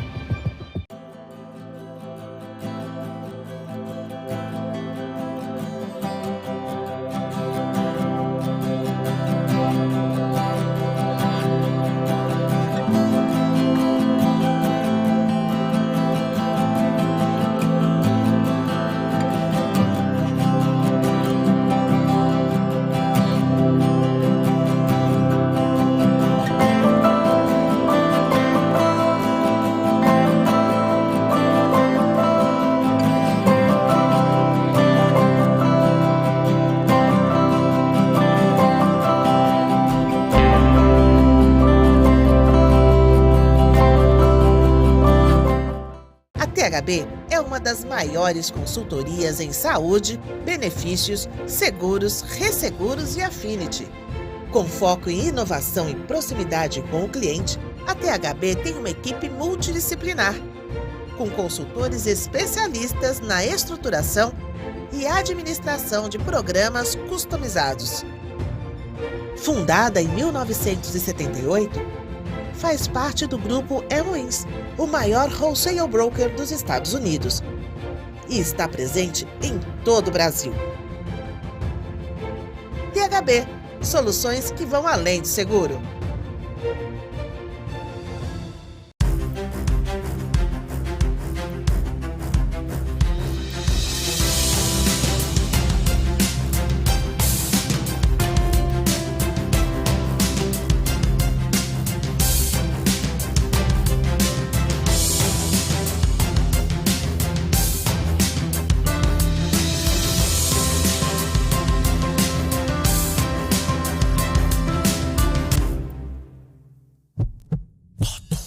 Transformar o cuidado, criando soluções acessíveis, proporcionando excelência em cada detalhe, somando expertises e multiplicando as capacidades assistenciais.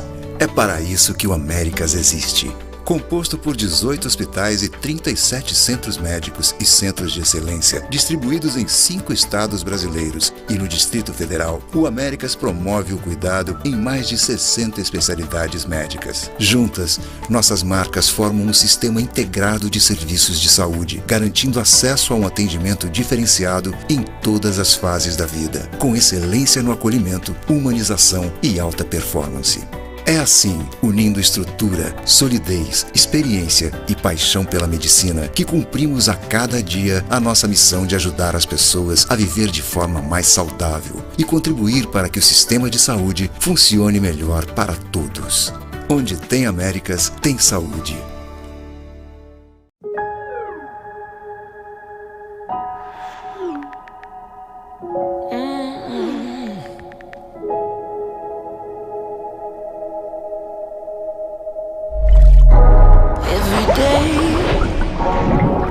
Trying to find my way.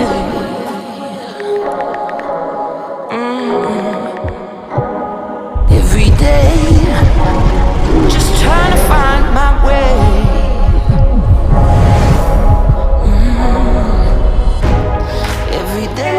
nova pra ficar tomando remédio pra louco. Essa geração é cheia de história. Saúde mental é real. E quando alguém minimiza esse assunto, só aumenta o problema. Se você está passando por isso ou quer entender mais, a Amil pode ajudar. Saiba mais em amilsaudemental.com.br. This is for scientists and those who believe in the potential of science. It starts with curiosity, a surprise in the pattern, an obstacle that can't be explained. Step by step by step, they challenge, explore, and unlock the unknown, fueled by imagination, alone and with others, repeating an experiment 1,000 times to have the chance to get it right. Once, but for forever. Making brave choices, choosing to push the boundaries, and choosing again and again to be led by science. In everyday decisions, everyday interactions, no matter where they are. Because putting science at the center of everything is the best way to understand and transform disease. The best way to change people's lives. This is why we believe in what science can do.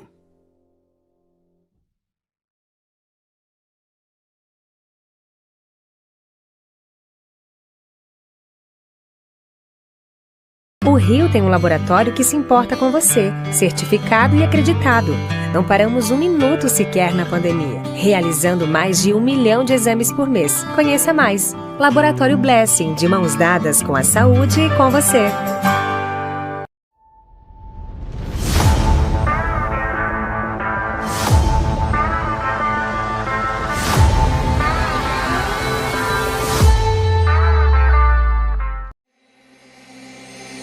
Em meio a tantas mudanças, temos uma certeza: a saúde continua sendo um fator decisivo na vida das pessoas. 1 a cada 4 brasileiros busca um plano de saúde para ter atendimento de qualidade. São pessoas que se preocupam com uma boa assistência médica e odontológica, inclusive na hora de escolher um emprego. Além de oferecer saúde e melhorar o dia a dia das famílias brasileiras, os planos privados salvam vidas. Nós da Fena Saúde temos o compromisso de promover bem-estar e transformar a vida dos cerca de 50 milhões de beneficiários de planos médico-hospitalares e dos quase 30 milhões de brasileiros com planos odontológicos. Proporcionando assistência 24 horas por dia. Criamos mais de 3 milhões de empregos. Realizamos mais de 1,5 bilhão de procedimentos médicos e odontológicos por ano. E movimentamos mais de 3% do PIB.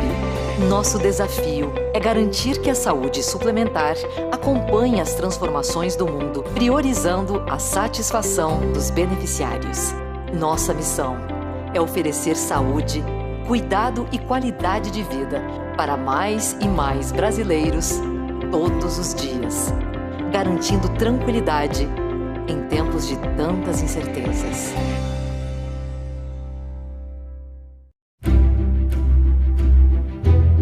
Fazer com que as pessoas façam mais, sintam-se melhor e vivam mais. Essa é a nossa missão na GSK. Somos uma empresa de saúde global com foco em ciência. Contamos com 3 negócios globais que atuam na pesquisa, desenvolvimento e fabricação de medicamentos, vacinas e produtos de consumo. Há mais de 110 anos, estamos transformando a saúde dos brasileiros. Somos líderes em soluções para a saúde em diversas áreas, como vacinas, HIV e respiratória. Nossos valores e expectativas guiam tudo o que fazemos na GSK e nos apoiam em nossa missão de ajudar as pessoas a fazer mais, sentir-se melhor e viver mais.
Microsoft Cloud for Healthcare brings together trusted capabilities to healthcare organizations and partners that enhances patient engagement, empowers health team collaboration, improves clinical and operational data insights, and protects sensitive health data. This integrated solution enables your organization to quickly access a portfolio of released and new healthcare capabilities tailored to the unique requirements of health data in the cloud. It unlocks the power of Microsoft 365, Azure, Dynamics 365, Power Platform, and our extensive partner ecosystem to create trusted end-to-end healthcare solutions. Together, it makes it faster and easier to provide more efficient care and helps support the end-to-end security, compliance, accessibility, and interoperability of health data. Microsoft Cloud for Healthcare empowers your organization to engage in more proactive ways with patients and gives caregivers tools to improve workflow efficiency, streamline collaboration, and connect data across existing sources to turn insight into action. Its connected cloud is designed to address your most pressing issues, enabling you with the speed and agility to adjust to change and build resiliency to help you weather today's challenges so you can begin to reimagine tomorrow. Microsoft Cloud for Healthcare, empowering health organizations to deliver better experiences, better insights, and better care. Learn more at aka.ms/cloud-for-healthcare.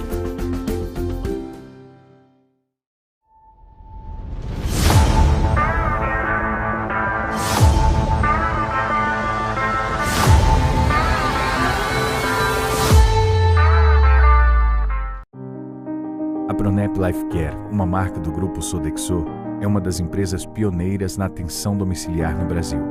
Desde sua fundação, a Pronep Life Care já cuidou de mais de 35 mil vidas e atende em todo o país mais de 2.000 pacientes por dia, atuando no cuidado e atenção às mais variadas necessidades. Tudo feito por uma equipe altamente qualificada e especializada na casa do paciente, de acordo com suas necessidades individuais e com acolhimento e cuidado. A qualidade do nosso atendimento garantiu o reconhecimento da Joy Commission International, JCI, que nos certificou com um selo respeitado mundialmente. Tudo isso para levar ao paciente e sua família qualidade de vida e conforto, sem abrir mão de cuidados médicos de excelência. A Pronep não deixa faltar nada para minha filha. Eu sou muito bem tratada por eles. A equipe é muito boa, é tudo muito bem engrenadinho. É mais vida para o paciente, mais vida para você. Pronep, movidos pela vontade de fazer o bem. Nestes mais de 120 anos de história, entendemos o poder de um diagnóstico preciso e rápido na qualidade dos cuidados com a saúde. Quanto mais conhecimento, melhores são as decisões. E maiores as chances de superar desafios para vidas mais longas e com mais saúde. Por isso que na Roche Diagnóstica, investimos tanto em pesquisa para o desenvolvimento de soluções e equipamentos, em pessoas que podem inovar e melhorar processos e serviços, e no compartilhamento deste conhecimento que produzimos para o benefício dos pacientes. Isso é valioso. Como líderes, devemos ter consciência e orgulho do nosso poder de impacto na gestão da saúde no Brasil. De desenvolver o mercado, antecipando necessidades e soluções. Queremos ampliar ainda mais nossas condições de produzir informações relevantes e seguras, viabilizando melhores decisões clínicas, para que as pessoas vivam mais e de maneira mais saudável. É isso que nos move. Possibilitar cada vez mais acesso à melhor medicina de precisão para o maior número de brasileiros.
Seja qual for o seu caminho profissional, o Senac tem um curso para você aprender fazendo. Você pode começar uma profissão do zero ou seguir nossa trilha de desenvolvimento e se aprimorar cada vez mais na sua carreira.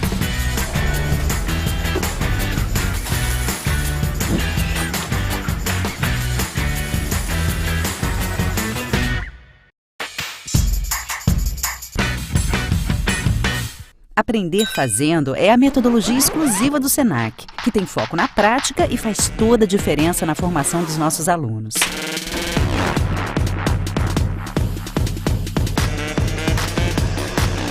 Saiba mais sobre ela aqui no site. Depois, continue navegando para escolher seu curso e garantir sua matrícula. Senac, todas as formas de aprender fazendo. Developed Protector, Environmental Infection Control. Based on international best practices, so we can assure a clean and safe hospital environment, the Protector Advantage is about people, process and technology. Through education and management, it achieves expertly trained and motivated frontline cleaning staff committed to their vital role in eradicating hospital-acquired infections. Standard processes detail who is responsible for cleaning which items and areas and what products and techniques to use. Protector incorporates the latest, most effective, clinically proven cleaning and decontamination innovations from across the planet. And from assessment to auditing to analysis, it works with you to drive additional value from under-pressure financial resources, ensuring patients are kept free from harm so they can go home when they should. Protector, Environmental Infection Control from Sodexo. Your advantage in the fight against hospital-acquired infections.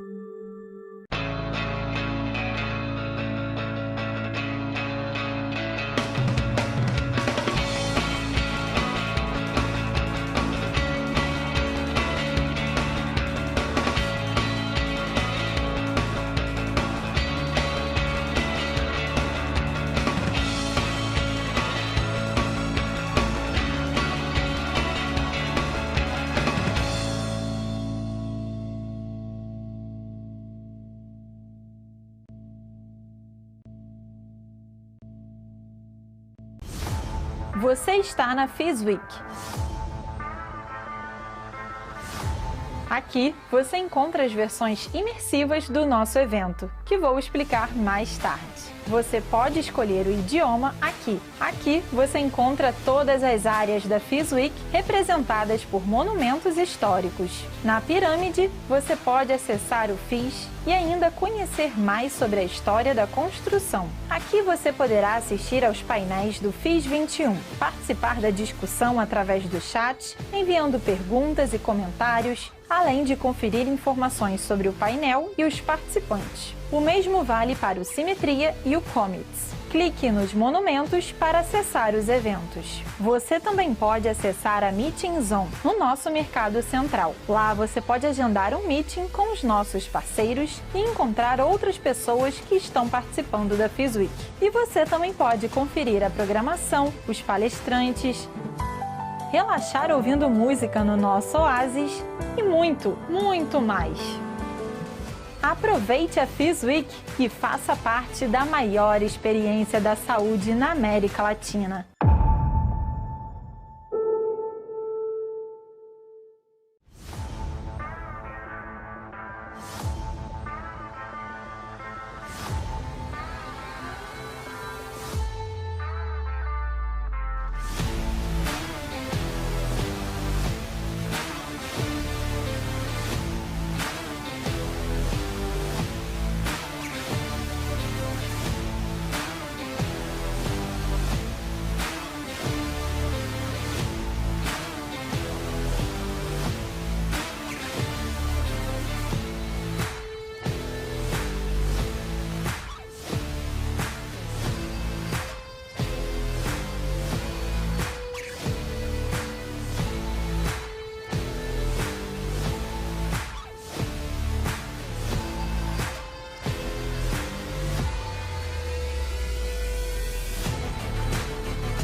A Abrange completa seus 55 anos de caminhada com o propósito de democratizar o acesso ao sistema privado de saúde, de eficiência e qualidade.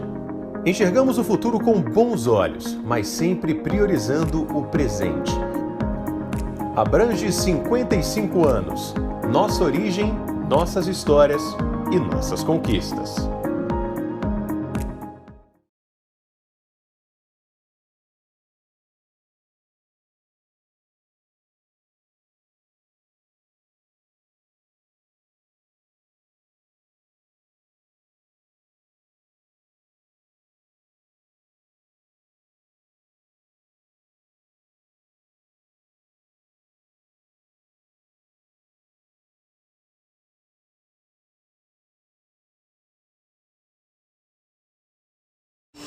Desde que a Covid-19 chegou ao Brasil, uma força-tarefa de proporção histórica entrou em ação, ampliando a parceria entre os setores de saúde privado e público. Um conceito central para nós ganhou ainda mais força: a saúde brasileira é uma só. É um orgulho fazer parte dessa corrente. ANAP, Associação Nacional de Hospitais Privados, unidos pela saúde.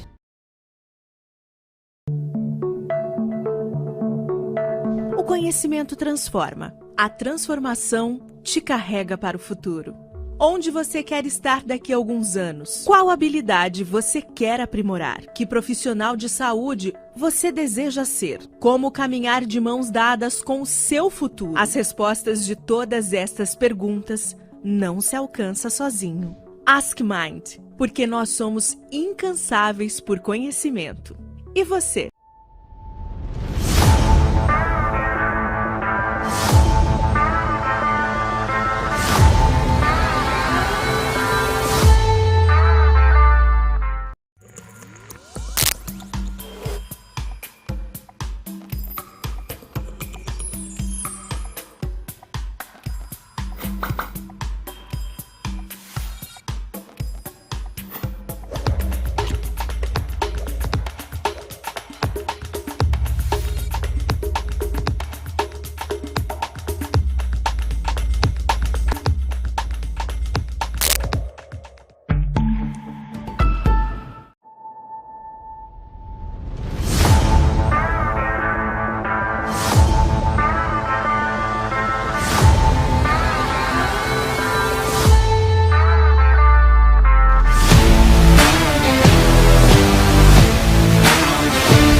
Bradesco Saúde desenvolveu uma série de iniciativas que promovem orientação e cuidado em meio à pandemia de Covid-19. É o Saúde Digital.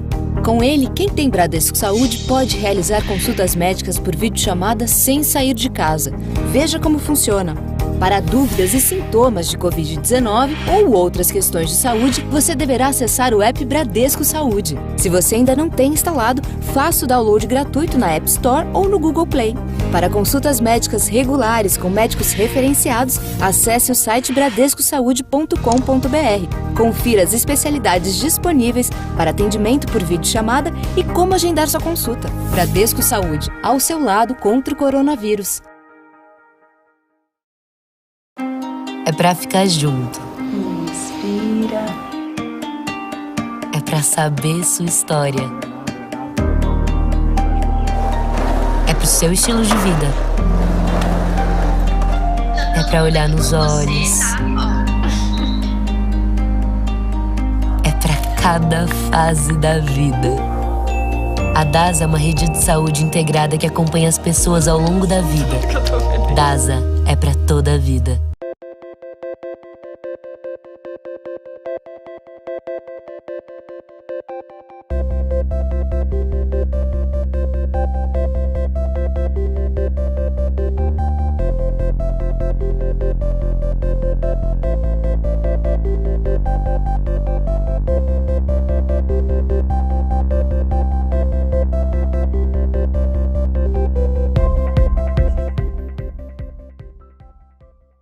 Para ser referência em medicina, é preciso ir além. É preciso ciência, método e pesquisa, fomentar conhecimento, compartilhar e formar talentos. Ao longo do tempo, investimos para termos o melhor corpo médico, as melhores instalações, a melhor equipe assistencial, a tecnologia mais avançada. É nisso que acreditamos. É isso que buscamos. Somos o Hospital Moinhos de Vento. Referência em medicina, referência em saúde.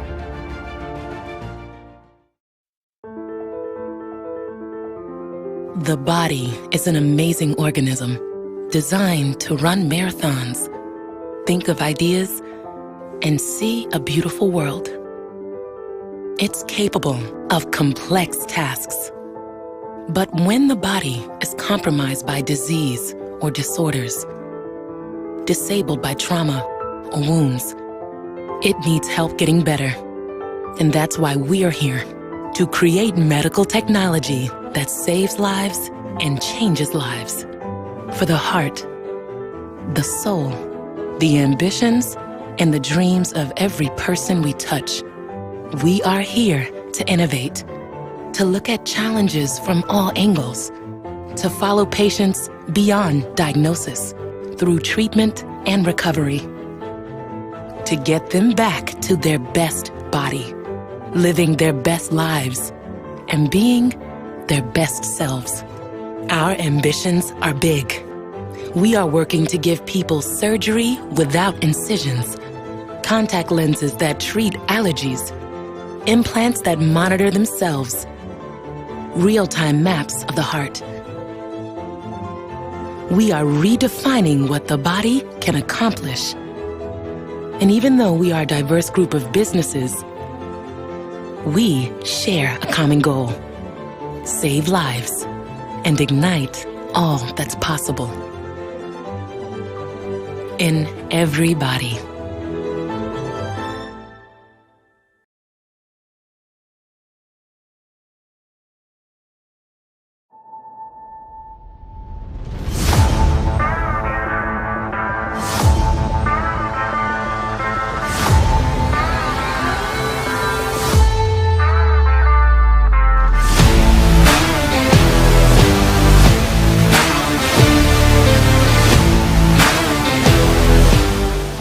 Super-heróis são seres com poderes mágicos que voam, que enxergam o que ninguém enxerga.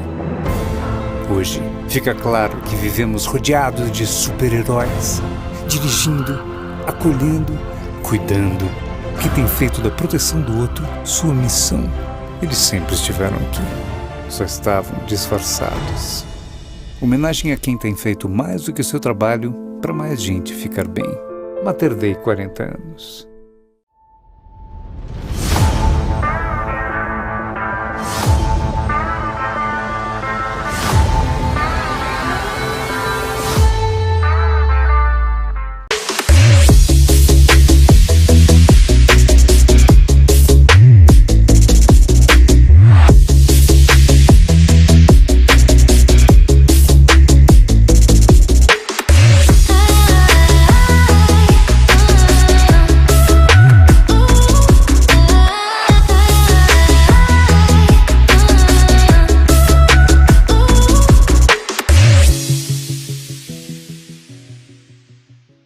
Em 2021, o prontuário eletrônico do paciente do Sobre, solução da empresa para o setor hospitalar, ganhou pela 6ª vez consecutiva o reconhecimento de melhor da América Latina, de acordo com o Instituto Norte-Americano CLES.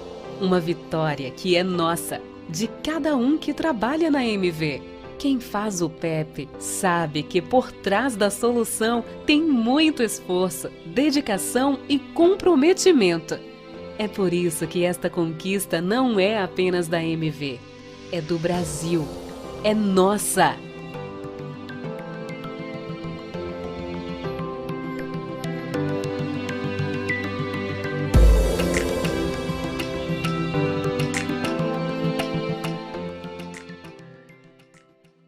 Nós nascemos na saúde e nos movemos pela saúde. Impulsionados por essa paixão, nos tornamos uma das maiores empresas de tecnologia para a saúde do Brasil. Nosso caminho é trilhado por 400 colaboradores e mais de 6.000 clientes. Somos tecnologia que evolui todos os dias. Somos Fixion.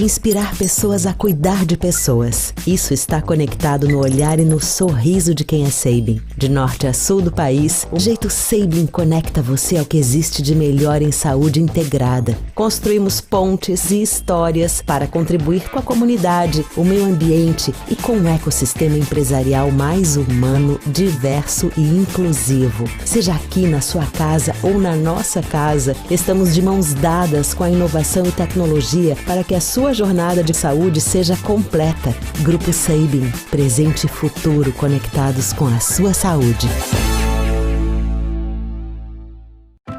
Nascemos com o desafio de mudar o olhar para a saúde de cada pessoa, transformando informação em conhecimento. Tudo em um mesmo lugar, dados e serviços juntos para permitir pela primeira vez que cada um tenha a visão completa sobre sua saúde. Todos reunidos em uma plataforma, unindo forças para criar soluções extraordinárias e oferecer todo o cuidado que cada pessoa merece e precisa, de maneira coordenada e digital. Afinal, acreditamos que usar a tecnologia de forma inteligente e integrada é o primeiro passo para preservar o maior ativo de nossas vidas, a saúde. ID. Toda saúde é única.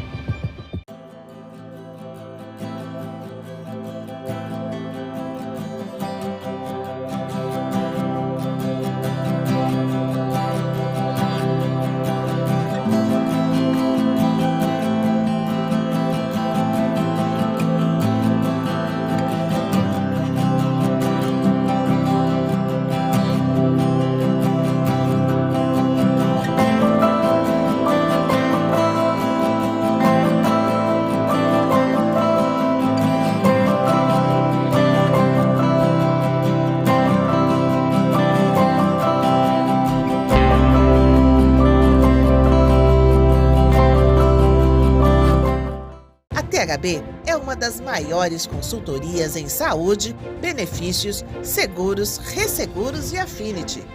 Com foco em inovação e proximidade com o cliente, a THB tem uma equipe multidisciplinar, com consultores especialistas na estruturação e administração de programas customizados. Fundada em 1978, faz parte do grupo MODELOS, o maior wholesale broker dos Estados Unidos, e está presente em todo o Brasil. THB, soluções que vão além do seguro.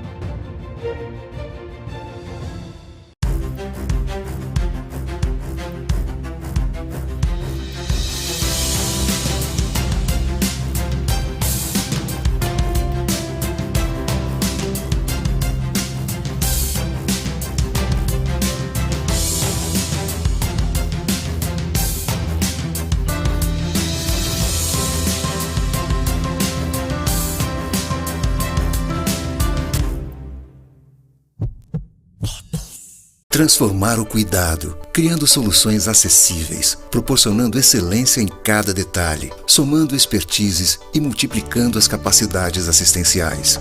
É para isso que o Américas existe. Composto por 18 hospitais e 37 centros médicos e centros de excelência, distribuídos em 5 estados brasileiros e no Distrito Federal, o Américas promove o cuidado em mais de 60 especialidades médicas. Juntas, nossas marcas formam um sistema integrado de serviços de saúde, garantindo acesso a um atendimento diferenciado em todas as fases da vida, com excelência no acolhimento, humanização e alta performance. É assim, unindo estrutura, solidez, experiência e paixão pela medicina, que cumprimos a cada dia a nossa missão de ajudar as pessoas a viver de forma mais saudável e contribuir para que o sistema de saúde funcione melhor para todos. Onde tem Américas, tem saúde.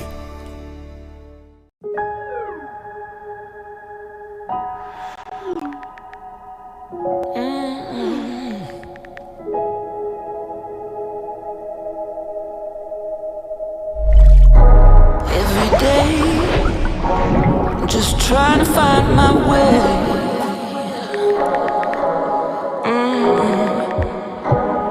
Every day, just trying to find my way.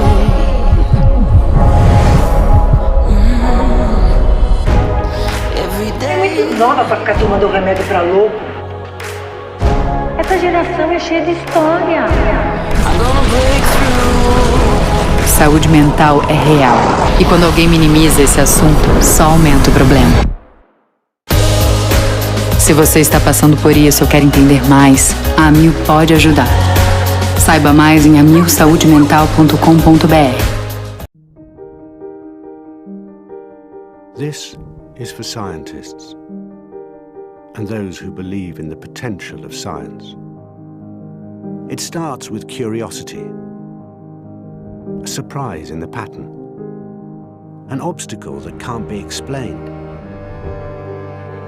Step by step by step, they challenge, explore, and unlock the unknown, fueled by imagination, alone and with others, repeating an experiment 1,000 times to have the chance to get it right, once, but for forever. Making brave choices, choosing to push the boundaries, and choosing again and again to be led by science. In everyday decisions, everyday interactions, no matter where they are. Because putting science at the center of everything is the best way to understand and transform disease. The best way to change people's lives. This is why we believe in what science can do.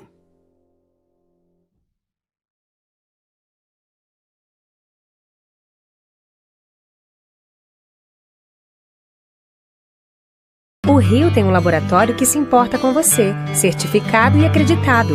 Não paramos um minuto sequer na pandemia, realizando mais de 1 milhão de exames por mês. Conheça mais. Laboratório Blessing, de mãos dadas com a saúde e com você.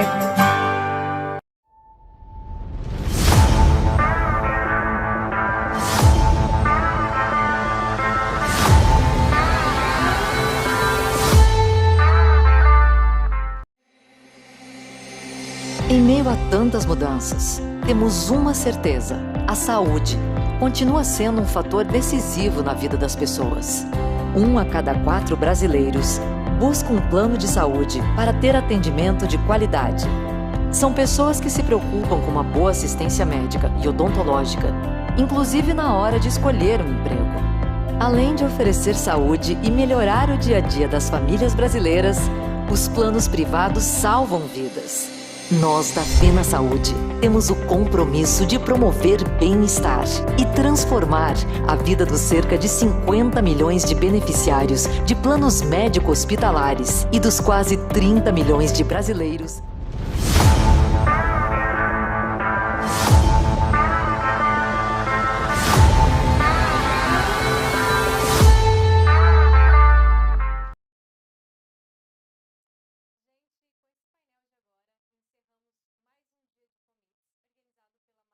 With this panel now, we close another co-meet today.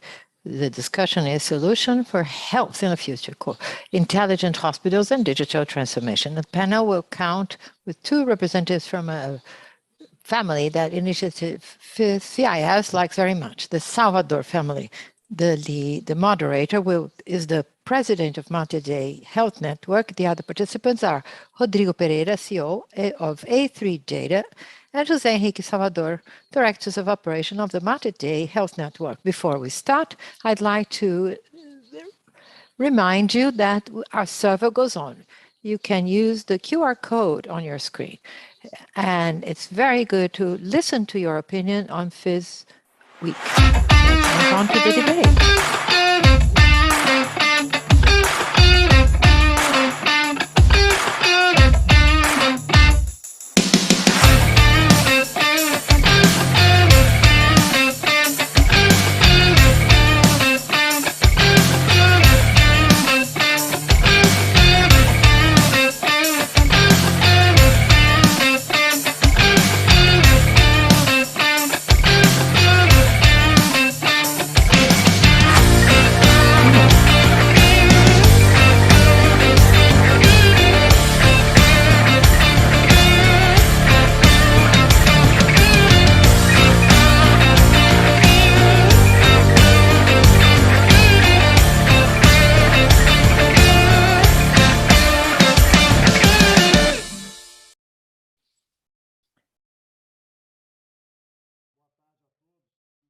Good afternoon, everyone. It is a great pleasure to be here again at FIS 2021. Once again, congratulate José Villar and Rodrigo Villar for the initiative. What you have been doing and what we have seen this week has been a success, greatly contributing to our reflections at the time we have in the health industry. We're going to talk about an agenda that has been part of our day-to-day in hospital organizations and the health chain as a whole, that is going through a true transformation, that moving towards digital, in which we're going to address the current role of technology, supporting hospitals over this great change that we see in their insertion in the health production chain. We have 2 experienced professionals that are going to address their topics or respective topics that will greatly contribute. I'm going to start with Rodrigo Pereira, who's going to talk a bit about his experience. He's the CEO of A3 Data, which is a company specialized in data analytics, intelligent data analytics, and also in the information strategic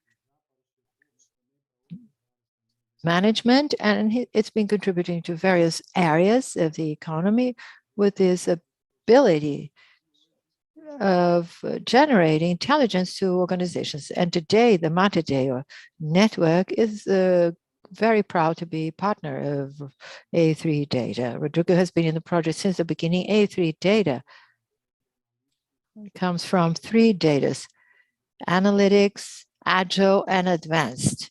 So this is the focus you give to analytics. So Rodrigo is going to talk for 10 minutes, and then José Henrique is going to bring a more practical view as to how the Multi-Day chain has been positioning itself regarding this topic. Rodrigo, the floor is yours. Thank you, Dr. Henrique Salvador. I'd like to congratulate you on this event. Things are going quite well, and say that the pride is reciprocal. To be together is a very special moment for A3. I'm going to talk a bit about our cup of tea, the organizations. We are one of the main AI consulting firms. We are in large organizations, not only in health, but we are in Localiza, Inter, and Stellantis, and we are very proud to be along with Multi-Day in this trajectory. I'm going to talk about digital transformation, especially focusing on data, which is a great focus of A3 Data, and then we close this with José Henrique's talk, and then we discuss the topic a bit. Okay, so I just wanted to start with a concept that we like to use quite a lot at 3Data, which is flywheel. Imagine a wheel. It's a concept used at Silicon Valley and some organizations in Brazil as well. Imagine the flywheel that you start turning. You have to take it from the inertia. It's a heavy wheel. As you turn it, it gains great power and great speed. And then it's difficult for you to stop this flywheel. And you can think about a bicycle, and then we bring it to our bicycle. So you start pedaling, and then it gains speed, and then it becomes faster and faster and faster till you get to the point that if you lose the pedal, it's hard to recover it. What is this analogy? It is the market where we are today, not only in health, but in any kind of organization that we have been addressing through A3Data. New technologies started driving this wheel. At the time of the .com, we saw the internet coming. This model was very much leveraged with the arrival of smartphones that led us to use the internet on our day-to-day, on our mobile phones. And more recently, we have two large movements, which are IoT on one side, Internet of Things that generate data to us, and the new technologies being able to take great data processing to the cloud. And this increases the possibility of working with large volumes of data and having a large processing capability to process the data. And these new technologies have been driving the organizations, and they also lead to the development of new business models. And these business models, they continuously reinvent themselves. When we think about Netflix, for example, it started with a model of DVD rental. It was traditional. People would go to the store. And then people said, okay, I'm going to kill my own business. I'm going to go to streaming, and I'm going to rent those films totally online. And then it started reinventing itself. And then if we get several examples, and these new business models, etc., they go through things that is increasingly more present on our day-to-day, which is experimentation. People experiment more because of the technology, and this leads to different innovations. And this leads to another flywheel in this circle, which are new business models or management models. So to deal with this world that is so complex we follow today, I cannot manage my business anymore the way they used to be managed. I have to be much better prepared to deal with uncertainties, with complexities, to deal with competitors that were born out of nothing. A startup, when we look at Uber, for example, they reinvented totally a business model. So we have to be prepared. So these are the three spheres that turn this flywheel. But in the core of it all, as if it is the axis of this engine, are the people. This is the most important part. Despite our being a tech company of excellence in technology, the great reason of our success at A3Data, what moves the success of any project or any organization are the people. We actually aim at empowering people through data. Why am I telling you this little story? How do we view this movement of transformation, of digital transformation? What are the main pillars that will look at A3 well beyond technology? One of them, we look at the cultural part. So we're talking about this understanding of the management models of leadership, CEOs. They're being actually confident that their business can be transformed, and a new model of understanding of all of it, which is being nimble. How are we prepared to get new information and get some decision that we made previously and follow new ways and not those long 5-10 year planning views. So we have to be prepared to deal with uncertainties, react or respond fast and correct our route. So this has been one of the reasons that have delighted us to be with Matete. It's an organization with very high execution capability and understanding and reading of the market. Another pillar would be the customer experience. So why do I have to have technology? Technology is a means for it all to happen. And the third pillar I will explain in a while. To make a true digital transformation, first, I start digitizing my business. This is what all organizations today are trying to do. I'm going to develop my app. I'm going to put a bot. I'm going to create an app. Cool. Totally right. And this is the beginning of this real transformation. But this digitization only makes sense if the organization is prepared to deal with the data that are going to be generated by it.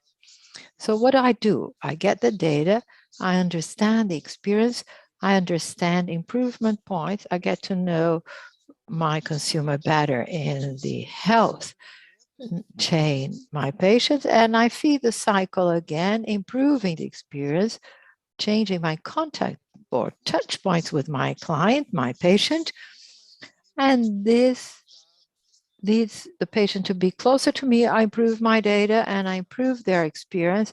And this is what we call the true digital transformation, the true virtuous circle of a company that is digitally oriented. And then we have the third pillar. Of course, it is important, but since it's a technology company, we like to stress this. It's a means and not an end in itself. And then we get technology, the cloud connectivity. I have to date that impressively will change with the arrival of 5G, generation of data. These are the three main pillars we have to follow. And the management of data to simplify and wrapping up this transformation movement, where AI and analytics come in. Data have a power of transforming organizations. Through them, we have the power of knowledge, of understanding markets, seeking opportunities, and understanding gaps.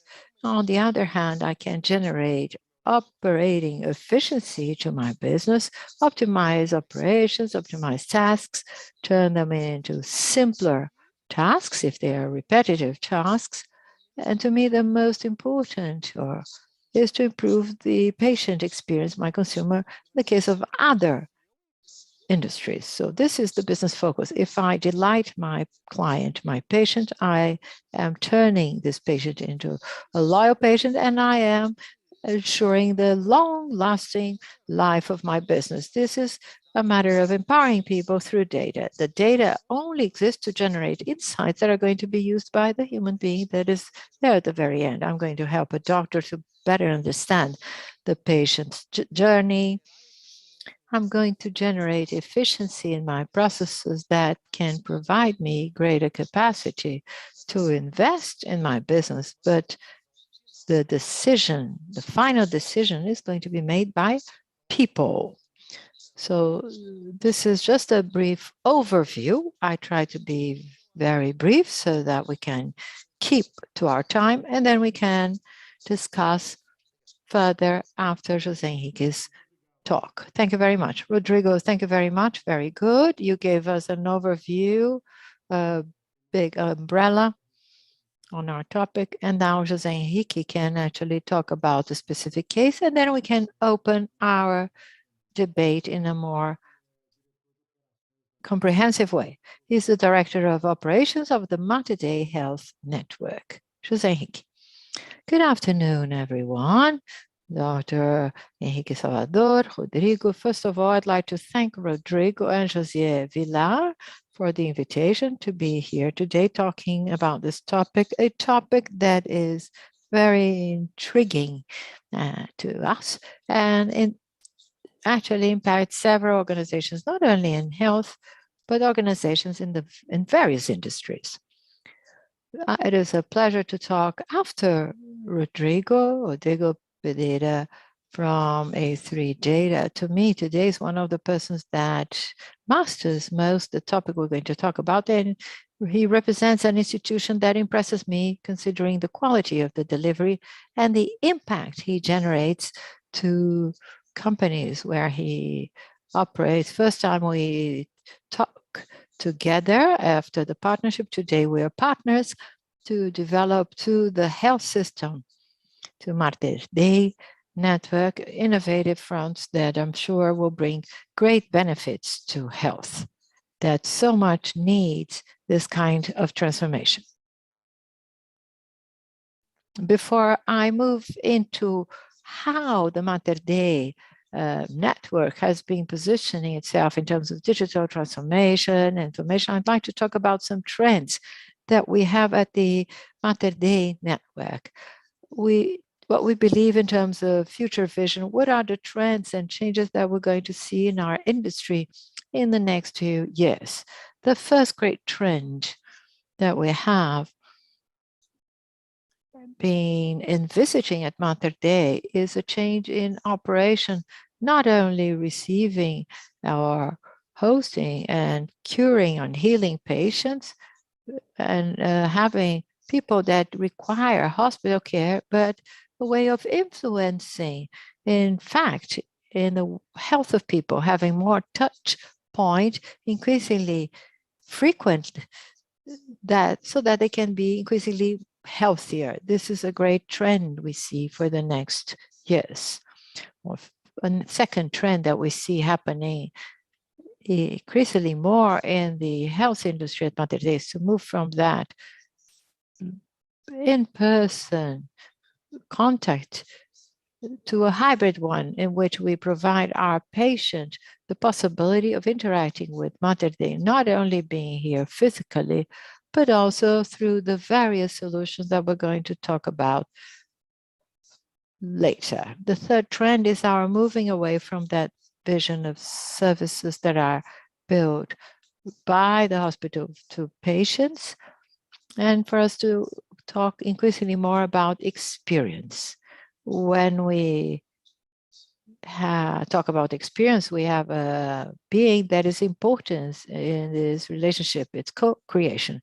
Increasingly more people want to take part in their care, choose the way they receive and build their health care together.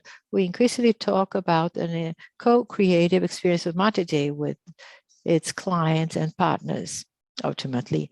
And the fourth trend that is also very relevant to us is this care that is a touch point that is increasingly less centralized, that increasingly we have the possibility of it being integrated. We always talked about the hospital as a repository of information.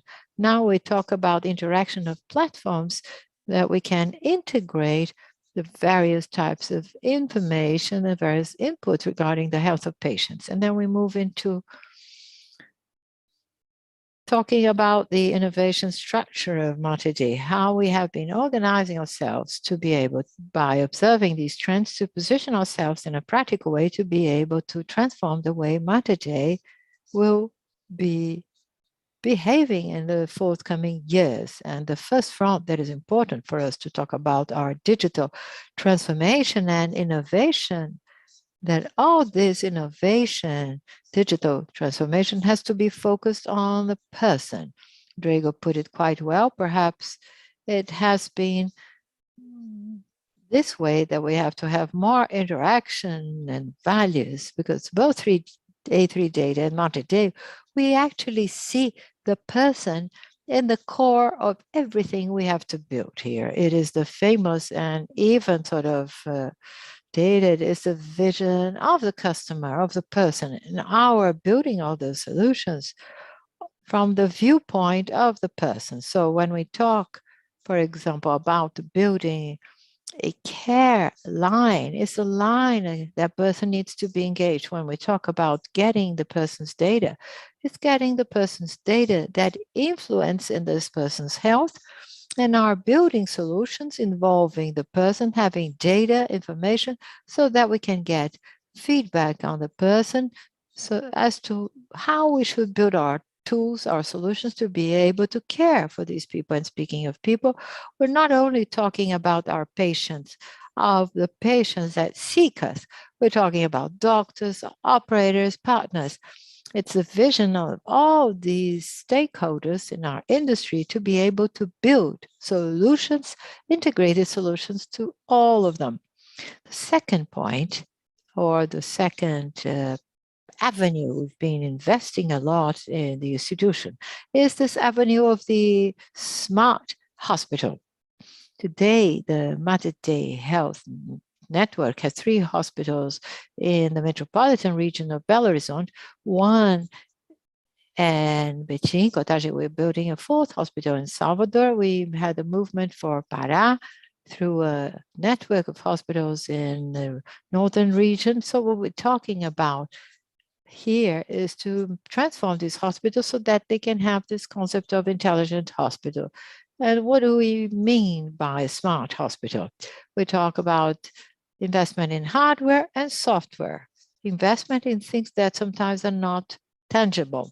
Hardware is all the structure that hospitals need to have, and increasingly more we invest in that to be able to transfer information, to provide safety and security so that they can move about their organization in an increasingly sustainable way. We've been investing a lot in these, in our hospital. The investment in IT and hardware is large, encompassing all dimensions and things of what Rodrigo talked about in cloud. We also talk about processes for these smart hospitals, processes geared to the customer vision. We talk about systems. We have several systems in the institution that lead us to allow us to be more intelligent. A3 data has been helping us a lot in operations for us to be more efficient, to better control costs, and deliver a better experience with cost control through these systems. And we build within these hospital services that can be intelligent and provide always a best experience to our patients. Something that is very relevant that I know that with all the apparatus of smart hospitals, we can receive and treat data and transform the data into intelligence. Increasingly more, we have to think and have in the minds of our main managers, our main interaction fronts, the so-called digital skill. Just as we learned how to work on PDCA, people management, continuous improvement, it is time now for us to think. In our management improvements, we have to work on digital in the minds of people. This is very important in terms of this concept of smart hospitals. And the third avenue we've been talking about in terms of innovation, digital transformation, is creating a platform, the Matete platform. We combine the vision of the patient, of the person, all the interfaces in terms of health that this person has along this person's life, as well as information obtained through intelligence or smart hospital. Have a single platform, a chain, in which the various inputs of information of the people, they move about it, where we can interfere for the person to be healthier, to treat the person, heal the person, and to be closer to the person and influencing the life of this person over time. This is the vision of Matete. This is the way we have been trying to position ourselves in terms of digital transformation, in terms of innovation, and to keep to my time, I am available to talk about the questions that may arise during the process. Thank you so much, José Henrique and Rodrigo, for making it so clear, and also within the time allocated to you. So it means we still have got 15 minutes to go further into details. Let me ask you a question.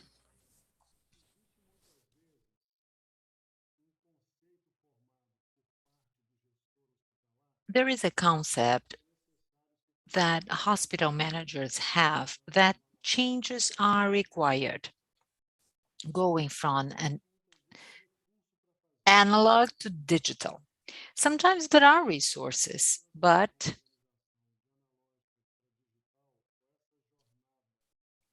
in this journey of one to the other, this is a difficult journey. You've been talking a lot about the people. How can you do that for setting the database? What can we do to shorten the time so that the new culture could really invade the whole organization? Do you have any guidelines to give about that? I don't know who would like to go first.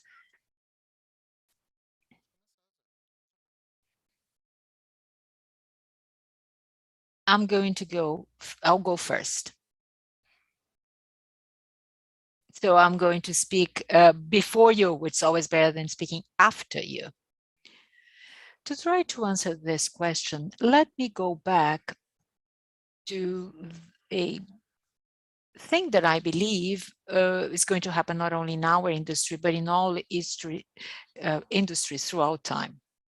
We've been talking about a hybrid strategy. So there is part of analog technology. We are going to see patients, we are going to treat patients, we will offer a physical on-site experience to patients, but then there is the catch. An analog experience, but at the same time, building a digital format to facilitate some of the process and to collect in real life the experiences and have an impact on them. What we've been doing to try to interfere in this culture is to bring people who tend to be more open to make these changes. We've been selecting some key areas in the organization, areas that already have these key users of digital transformation. We run projects together with them, setting the basis so that they can run projects successfully. And then we use them to show to the organization, leading by example. And these are the examples that can really motivate other people to get on board. Here at Mater Dei, there is a user who has been doing great projects in our surgical chain. And we have shed light on these kind of projects and position. And then people get curious. They want to know what's being created. They also see the results, the outcomes of what's being done. And they also want to follow the lead. And all of us as VP of the organizations, we need to have this mindset, delivering to people tools for training, for education, to really understand what are the possibilities. We have agile methodology, and to talk about that, I would like to ask Rodrigo to jump in and tell us more about that. How can agile tools help companies? Thank you, José Henrique. Your answer was quite good.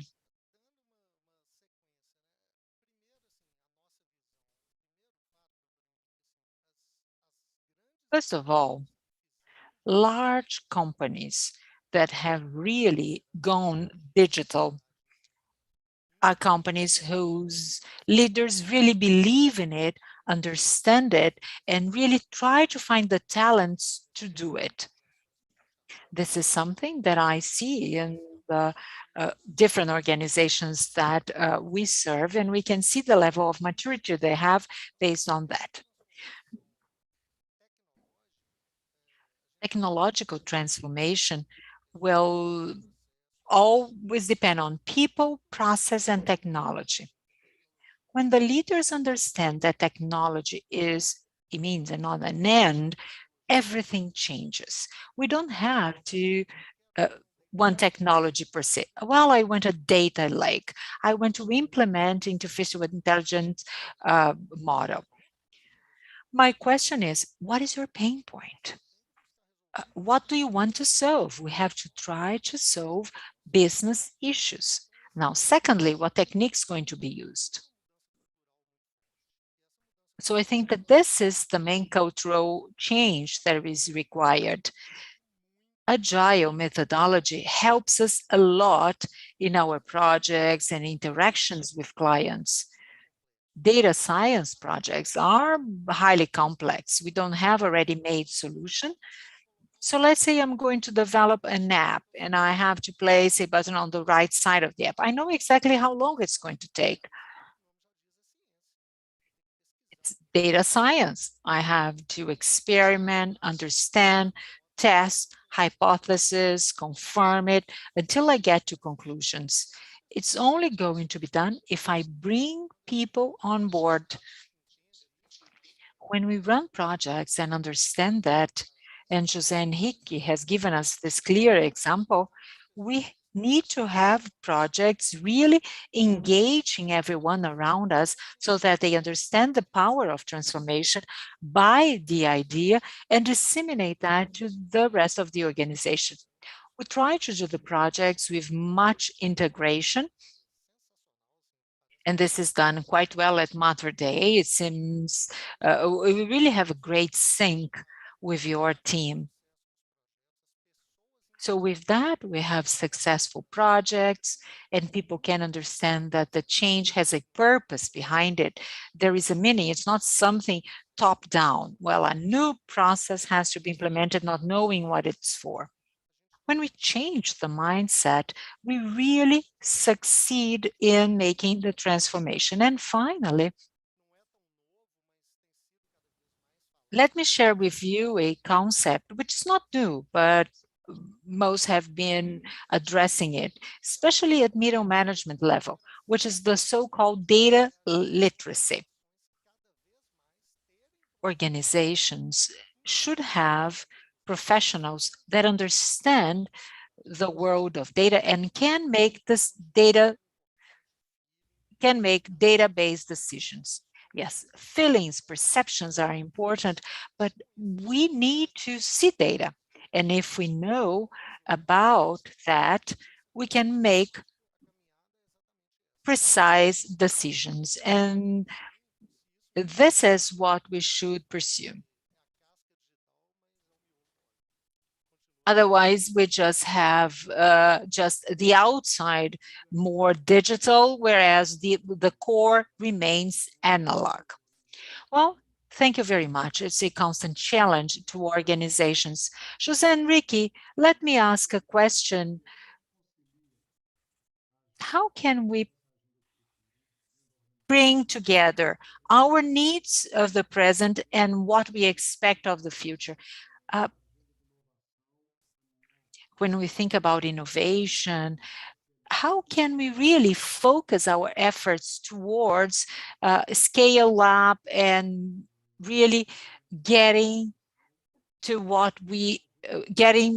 implementing what we really want to do? How can we have an agenda for the future? Because we are constantly moving. How can we do it as we move on and evolve?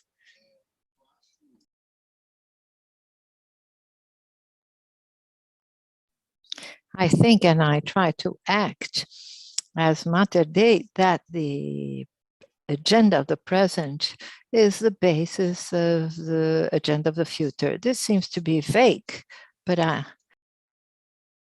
there are some ways of our explaining this.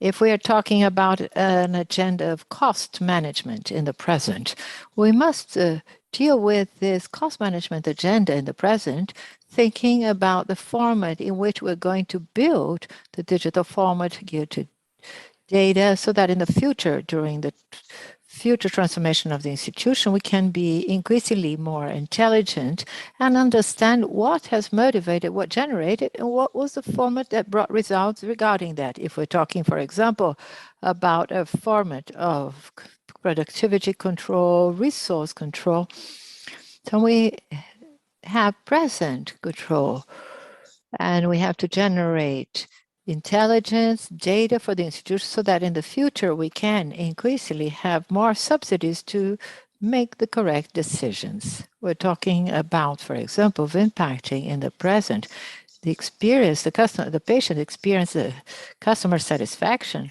To talk a bit more about the short term, we should think about how we can work this experience to provide more capillarity, to impact the patient's life more in the future, building it on the basis of the present so that we can be increasingly smarter in the future. So if we're talking about investment in the present, prioritizing investments in the agendas of investment, that how the investments being made today, how are they going to impact the strategies, the short, mid-term, short, mid, and long-term in the future? So it seems those agendas are conflicting, but much on the contrary. They have to be complementary. Even if we're doing something specific in the short term, we have to match that to a transformation and innovation vision to be the basis of what will happen in the future.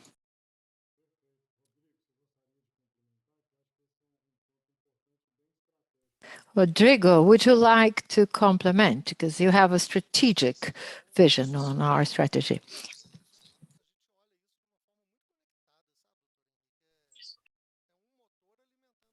We'll look this in a very connected way. We'll look at it. Technology is a driving force for us to follow this agenda and make this transformation, but we, again, I'm going to go back to the cultural and more strategic part and leave technology aside. What are the problems that I'm going to resolve that will give me breathing room for this strategy and will add to my business? We have to be very careful. And this actually goes against our industry. We're an AI specialized company. Well, there's great glamour around this topic. Many companies say, well, I want to do it. And many times it's very much out of a fad than real need. We have to try to implement projects that provide high capability of transformation to the organization. This transformation capability can be through various drivers. The improvement of the patient's journey, patient's engagement, and it may be this great operating gain that will bring ROI to the project. I carry out a project that generates great efficiency that pays off. I have more ability to invest more in technology, generating more efficiency, more engagement. And then I get back to the analogy of the flywheel. The wheel starts turning faster, and it starts being more and more successful, and people understand increasingly more what this transformation is all about. So everything is totally connected. Well, it's been a very good conversation. It went very fast. We're getting to the end. To wrap up, I'd just like you to make your final remarks, your takeaway message that you want to leave with everyone, looking at the need of this change of envisaging a world that is slightly different from what we have lived in until now. Your takeaway message, Rodrigo first. Well, first of all, I'd like to thank for the chat, Dr. Henrique. It's been very pleasant. First, that transformation is unavoidable. It's a way with no return. We cannot treat it as a threat, but those that do not do it are running the risk of failing. Technology is here to stay. So we have to especially understand how to deal with this problem so that we can deal with it in a responsible, accountable, and transforming way. And then we're going to talk about our purpose. Put people in the core of everything, because technology will be here to help, but the transformation will be made by people, in fact. This is a message I'd like to leave with you. Thank you. José, thank you. Thank you, Dr. Henrique. Thank Rodrigo and José Vilar for the invitation, but very briefly, if we can, in some front, support anyone. First, I think the basis of everything is organize your data. Have a format of data organization in your institutions. Think about this, because working with disconnected data and totally disconnected platforms for any transformation geared to data is a great challenge. So second tip is choose some challenges, some pains in the institution to be able to, from there, start a virtuous transforming circle. And third, seek help.